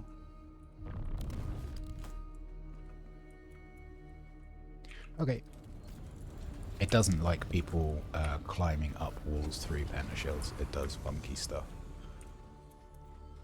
Yeah, actually it's still doing funky stuff.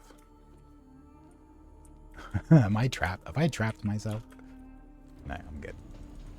I just want to delete the corner piece. So deleting this corner piece is what everything is anchored to. So when we do this, away it goes. If you're looking to do that again, you can just look at the VOD on this, or if you YouTube floating base pentashield, floating base, it should come up. I'm just gonna do this for the sake of my little bit of crazy.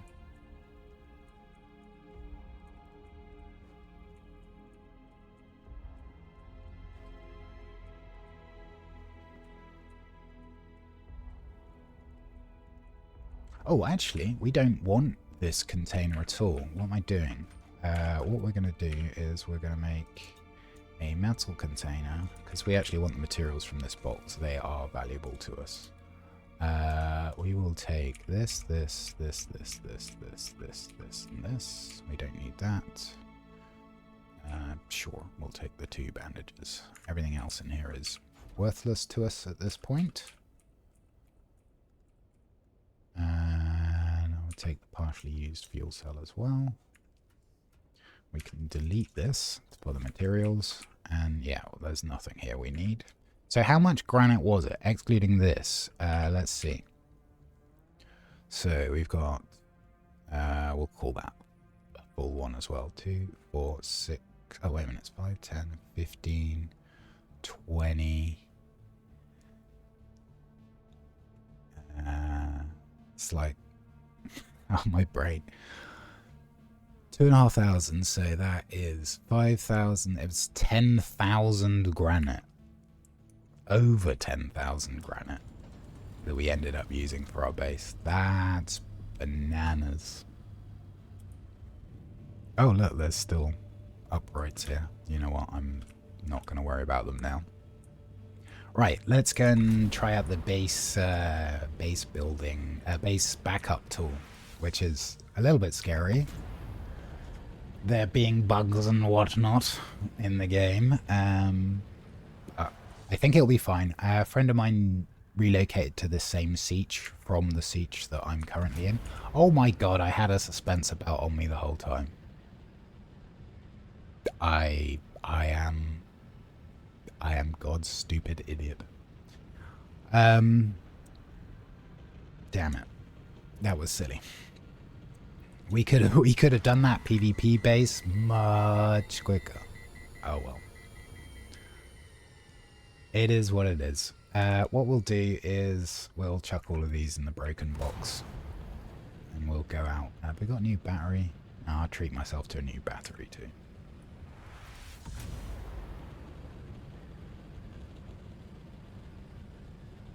The base backup tool, great. Yeah, I think it's fine. It's just going to be a bit nerve-wracking, so we'll do it on stream because we can. When we pull apart this assault, we'll put it back together with, we've definitely got a Mark 6 generator and probably a special thruster. We'll probably put on the unique wings as well, just because that's the loadout I'm used to doing. This is one of the ones we built with this challenge week.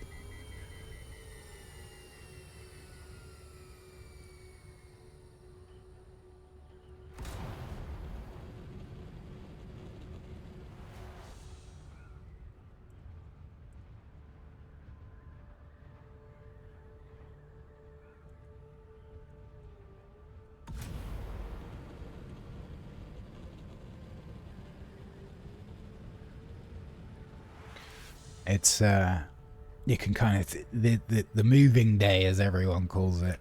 You can see quite a lot of people kind of toing and froing from Hagga doing the busy work. But the inclusion of this new container, that's nice that it's not just a box. Kind of like it. It's got a bit of a silly hat, but we all like silly hats. The inclusion of the carrier container is going to be making base building like so much easier. In fact, tomorrow when we do fresh wipe base build, I'm going to fill up the container with a whole load of stuff. We'll fly the carrier out here. And then honestly, I think I'll probably just fly the carrier back. We'll keep the container like stored and safe. Just because it's a bit of a pain to try and house the carrier straight away. And then we'll bring it back later if we feel like doing some solo crawling. Excuse me. Beep, beep, beep, beep, beep.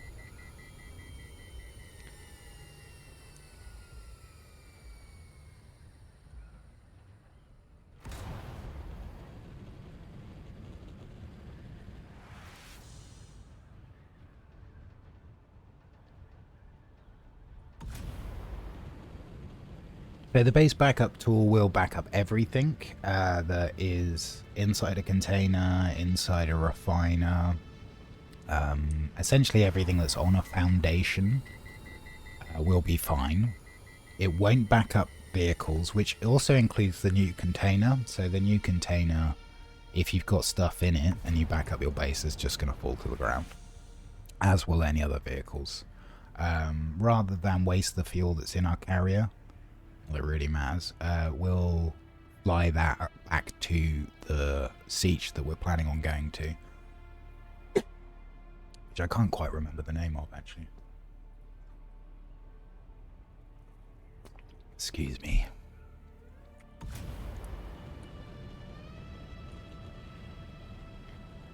But we'll work it out. And it'll be weird not being in Rafana. Like, I'm so used to being there. I've been there the entirety of my playthrough. So yeah, new spot.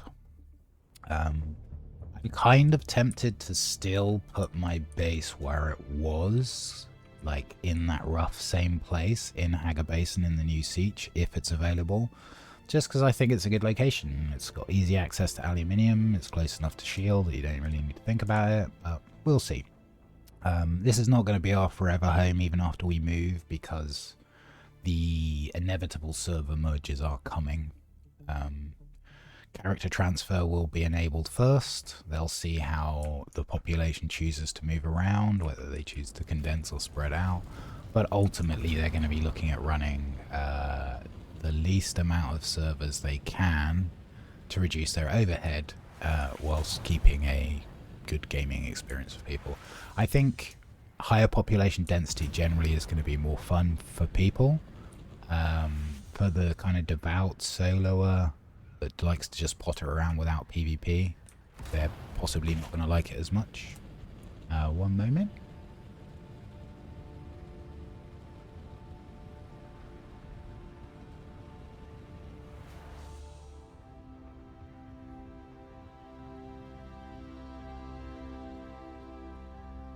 So yeah, for those that like to just not see anyone, that's going to probably get more difficult over time. But they'll adjust, I think, and I think you'll always be able to find the quieter, more peaceful servers, and there'll probably be quite a bit of people shuffling around whilst they find where they want to be. I don't know how long the cooldown's going to be. I imagine it's going to be quite long, because whilst I do think character transfers are a good thing, in terms of the economics of the thing, it potentially could do significant damage. So servers where there's high competition for resources, you may see people ducking and swapping the server to go and farm somewhere else and then bringing all their resources back to the one where there's lots of competition. Oh crap, we're out of plast storage. We really did make a lot.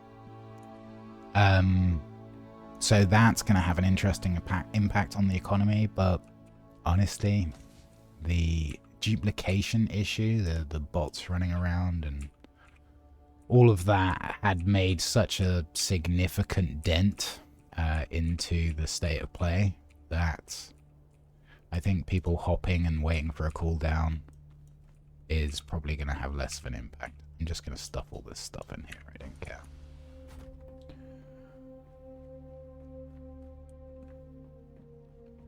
Right, I'm gonna actually recycle these things because we have plenty in our broken box already. And we'll make a fresh set of stuff because I like to have a spare, oh yeah, power it up. I like to have a spare set of all of the useful bits on me. Yes, I could continue to use these at 50%, but we are not struggling for resources, especially after this week.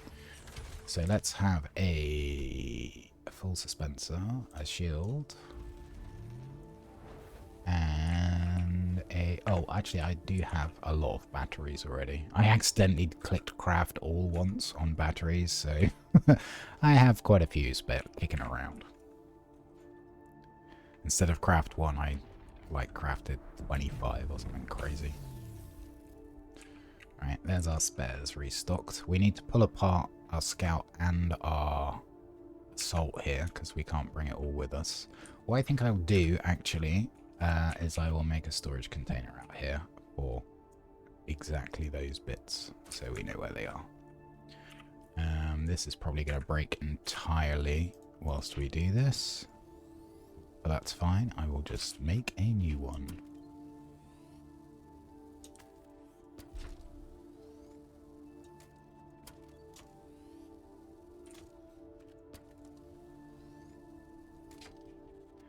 So again, the reason we're pulling these apart is because the backup tool will not back up. The base backup tool, I should say, will not back up your vehicle. Oh, interesting. I didn't put a scanner on this one.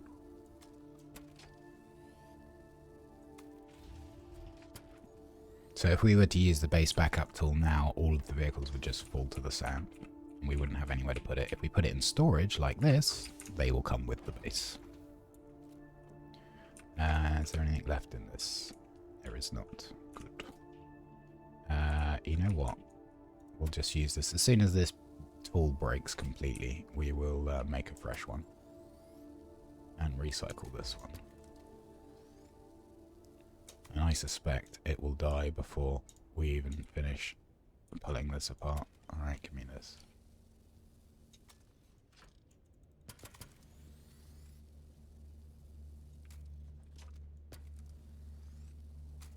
Yeah, there we go. It broke. So, let me in. Oh, come on, game. Thank you. Swap this out. Recycle this. Make a welding torch. I'm actually gonna recycle this generator because it's a Mark V, and there should be the booster. Oh, we haven't picked up the booster yet. Give me this. So I'll grab a generator and a booster from my Thopter parts box. There's a booster and generator. It's engine. Generator. There we go.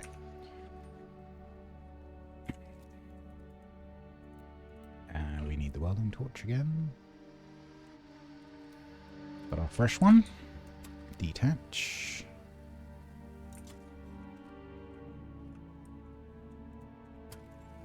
Strip this down.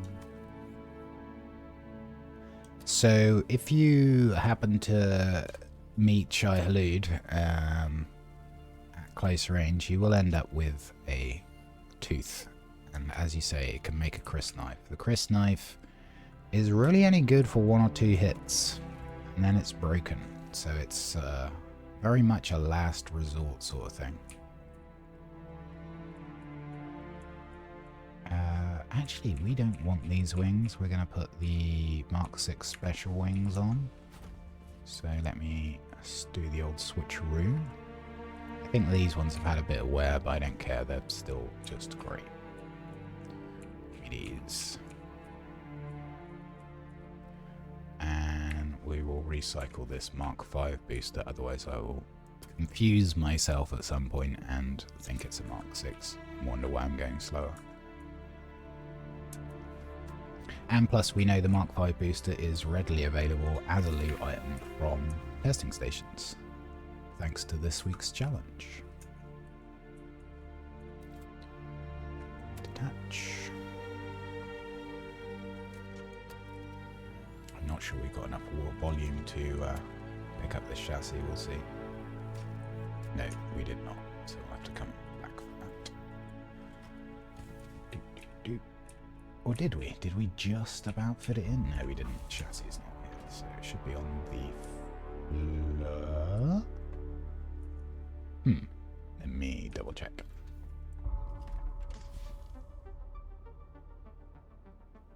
Uh-oh. Where did that chassis go? That's the scout one. Where did my assault chassis go?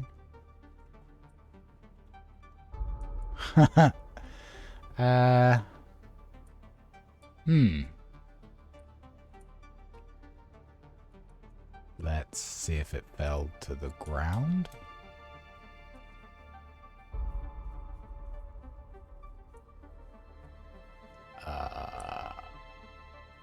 Okay.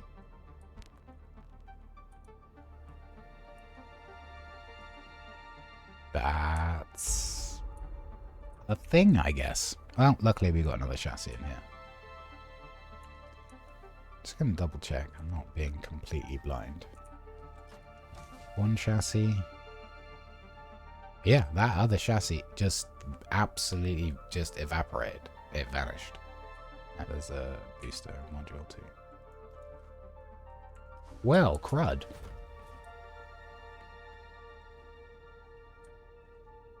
I guess lesson is make sure you've got... Oh, no, there it is. We got it. It fell between the cracks. Cool. I'm glad it didn't just vanish. But it is important to be aware of how much space you've got left when you're dismantling stuff. It will, as you saw, just fall on the ground. Right. So we need to produce a base backup tool, which I'm guessing is at the fabricator. I've never built one yet. Power on. Do, do, do, do, do.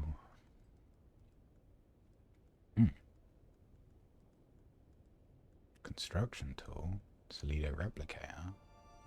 Oh, where do we make the base backup tool? Survival fabricator, maybe? Yeah, I was thinking, oh, have I just had the same bug that you had? But no, it looks like not.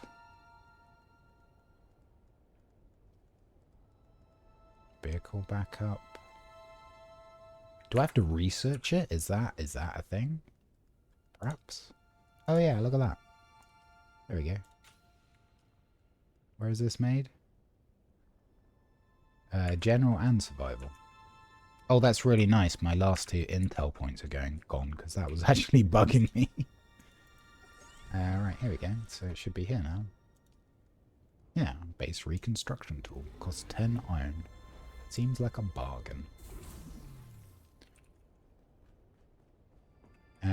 Apparently you can do stuff while it's being processed, so, you know, we'll check that. Oh, actually...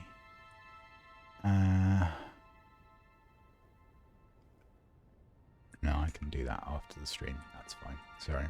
Thinking out loud. Right. So, I think we're ready to back it up.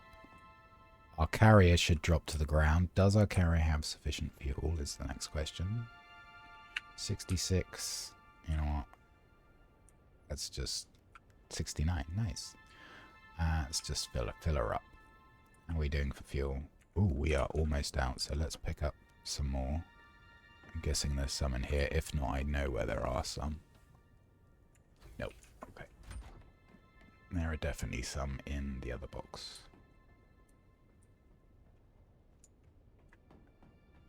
This is a very base, like, I did have a complex base. I made this specifically so that when we're forced to change servers, I can change to the new server relatively easily using the backup tool.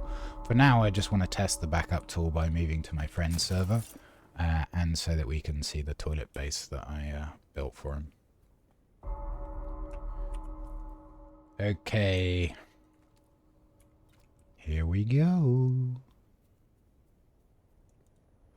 You're about to back up your base. If you do this, your base will be fully removed from the world, and this includes the subfield, all placeables, all building pieces inside the structure. Do you want to continue? Yes, I do.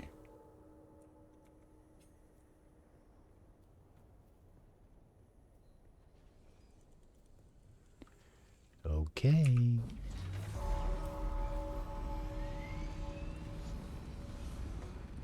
So we can see that there's no, like, loot containers left. It did capture everything, which is what we want.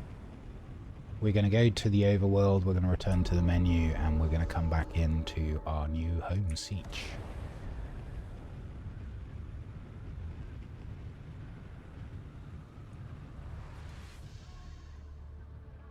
As I say, I'm probably going to build in the same sort of place, just because I like to be able to just drive the buggy to the rift and pick up cobalt paste.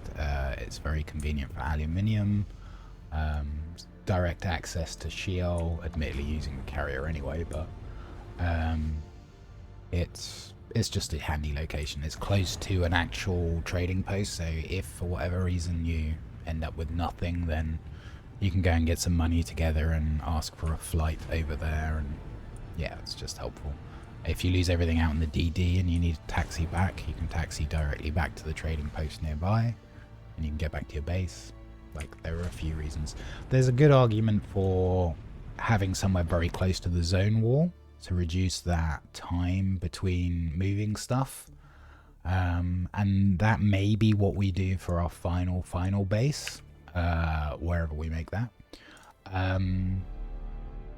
But for now, we're going to go to the same sort of place, but we're just going to switch siege. Now, I think it's this one.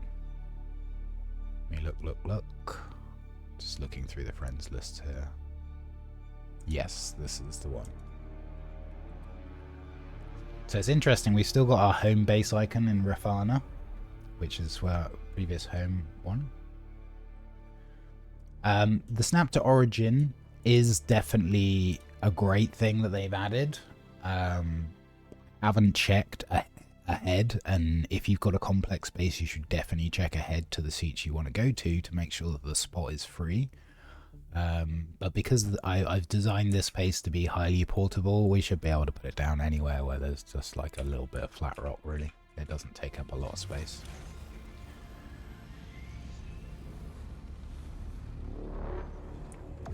Yeah, where's the challenge in planning ahead? I know what you mean. Yeah, I wanted to make it as easy as possible, and part of me is, do we do a stream, create a really cool Hagga base, and then potentially have to redo it all when the server mergers hit? Maybe we do. Maybe we make something spectacular one week in Hagga as a sort of semi-permanent home with an aim to just build around the rocks we've got and hope that when we do the server mergers, there's going to be a free spot on one of the sietches. See an interesting looking base over there already. It does look like the same spot that we built in is completely free, which is awesome. So I want to check both snap to origin and also just placing it sort of free hand, as it were. So 8. So this is our blueprint.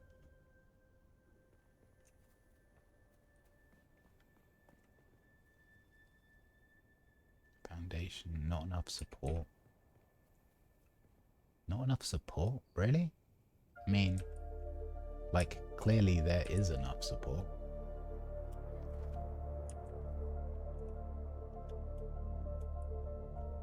That's kind of weird. Like, I would have thought foundation below terrain. Huh. That is more difficult than I thought it would be to place.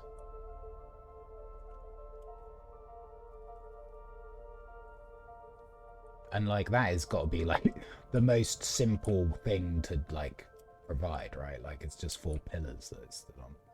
Okay, so let's go snap to origin, and we'll place it that way. It's kind of a little bit disappointing that that was so hard to kind of free place. Oh yeah, no, so we can actually do it. It's just a bit fiddly. Can I see a preview of this? No. Oh, this one. Yeah, no, that's the replicator. That's interesting, you can't preview it either. That feels like something that just should be included. But now we're going to snap to origin just because it's easy. And at least I'll remember where I am. Place blueprint. You're about to place a build. You have 7-day cooldown. Do you want to carry on? Yes, we do. And there it is. Back in the world, our new home. Let's get our assault reassembled. And we'll pop over to see the toilet base in all its silliness. So I will have to say the main kind of structural parts are what I did, but Azu, who's the base owner, did a lot of the kind of decorating and stuff. So credit where credit is due for sure. Let's grab our assault parts. I just want to reassemble this whilst I remember.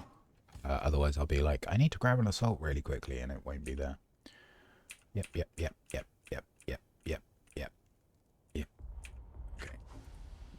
And we'll just make this on the sand because it complains easily. So presumably this is empty now. Yeah, interesting. We need this one. Assemble.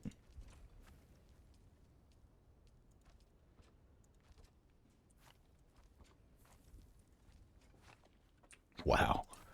Talk about bouncing me around game.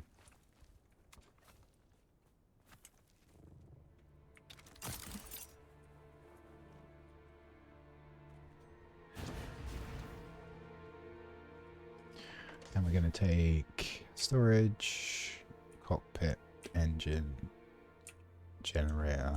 This should all be scout and tail. There we go.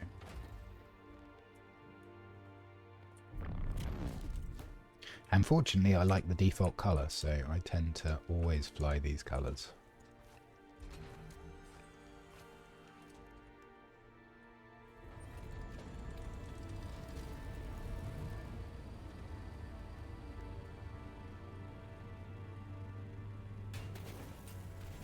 There we go. God, that feels so much better with the hummingbird wings on it. It's crazy the difference that makes. Let's put our base reconstruction tool in here too. Right. Off to visit the crazy base. Where is he? He's over here.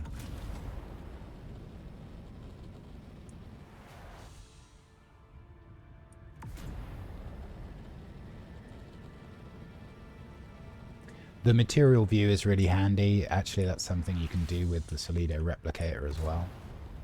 Which is... So instead of seeing the hollow version, you see like the built version. Here it is in all its magnificence.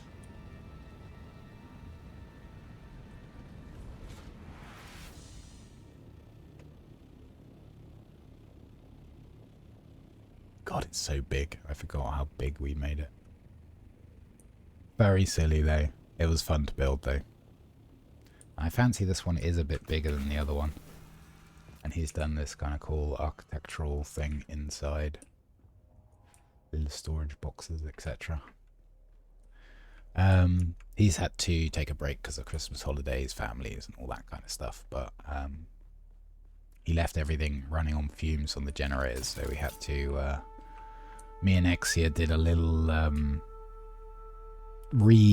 replanning of his base, so he kind of turned off all his pennant shields and it's just running on basic generators for now. I think we put 20 days on it, so it's fine. But yes, very silly base. I approve. I like silliness. Do one more flyby. He did a nice job of decorating the pillar.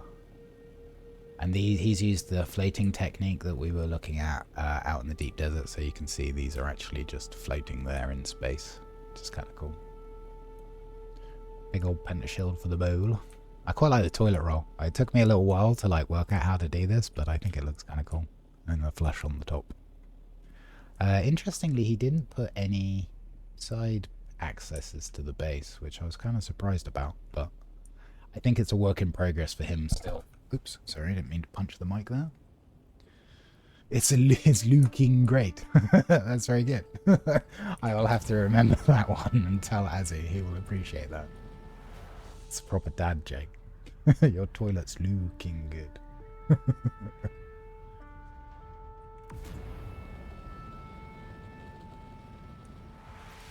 And so here's our new siege. What I'm going to do a little bit later is just sort of a little bit of a tidy up, sort through my boxes, because I don't like having stuff all over the place. I like it tidy. But this has been a fantastic week. Like, we have done so well to do the challenge, to get all of the base items built, to get a second assault, a second carry a second sand crawler. Like, it's crazy. I like parking with the nose right inside the refiner. Gives me a little bit more space. And, you know, perfect parking. It's absolutely fine. There's nothing wrong there. Yes. Challenge week completed very successfully. And I want to take a moment just to thank everybody that's come along on this journey this week. We've had a lot of people come into chat with encouraging words, and I have been streaming very rarely until recently, and this week has actually enabled me to hit affiliate, and people have subscribed, which kind of blew me away. I was not expecting any of that to happen. I wasn't even expecting to have the button to be able to enable that to happen. We've had people throwing primes at me and subs, and Welly even threw some biddies at me, and like, it's awesome. I'm really happy and grateful for all the support. It's fantastic. We will be doing another live stream tomorrow. We're going to be doing our Christmassy, the Christmas fighting arena, I think is probably what I'll call it. I'll do a little bit of research this evening on how that's potentially going to look, so that we're not just going from my empty mind to a building. And I hope you're able to join for that. In the meantime, enjoy the rest of your day, your evening, your morning, wherever you are. Thank you again for being here. Be good to each other, and I hope to see you again soon. Goodbye.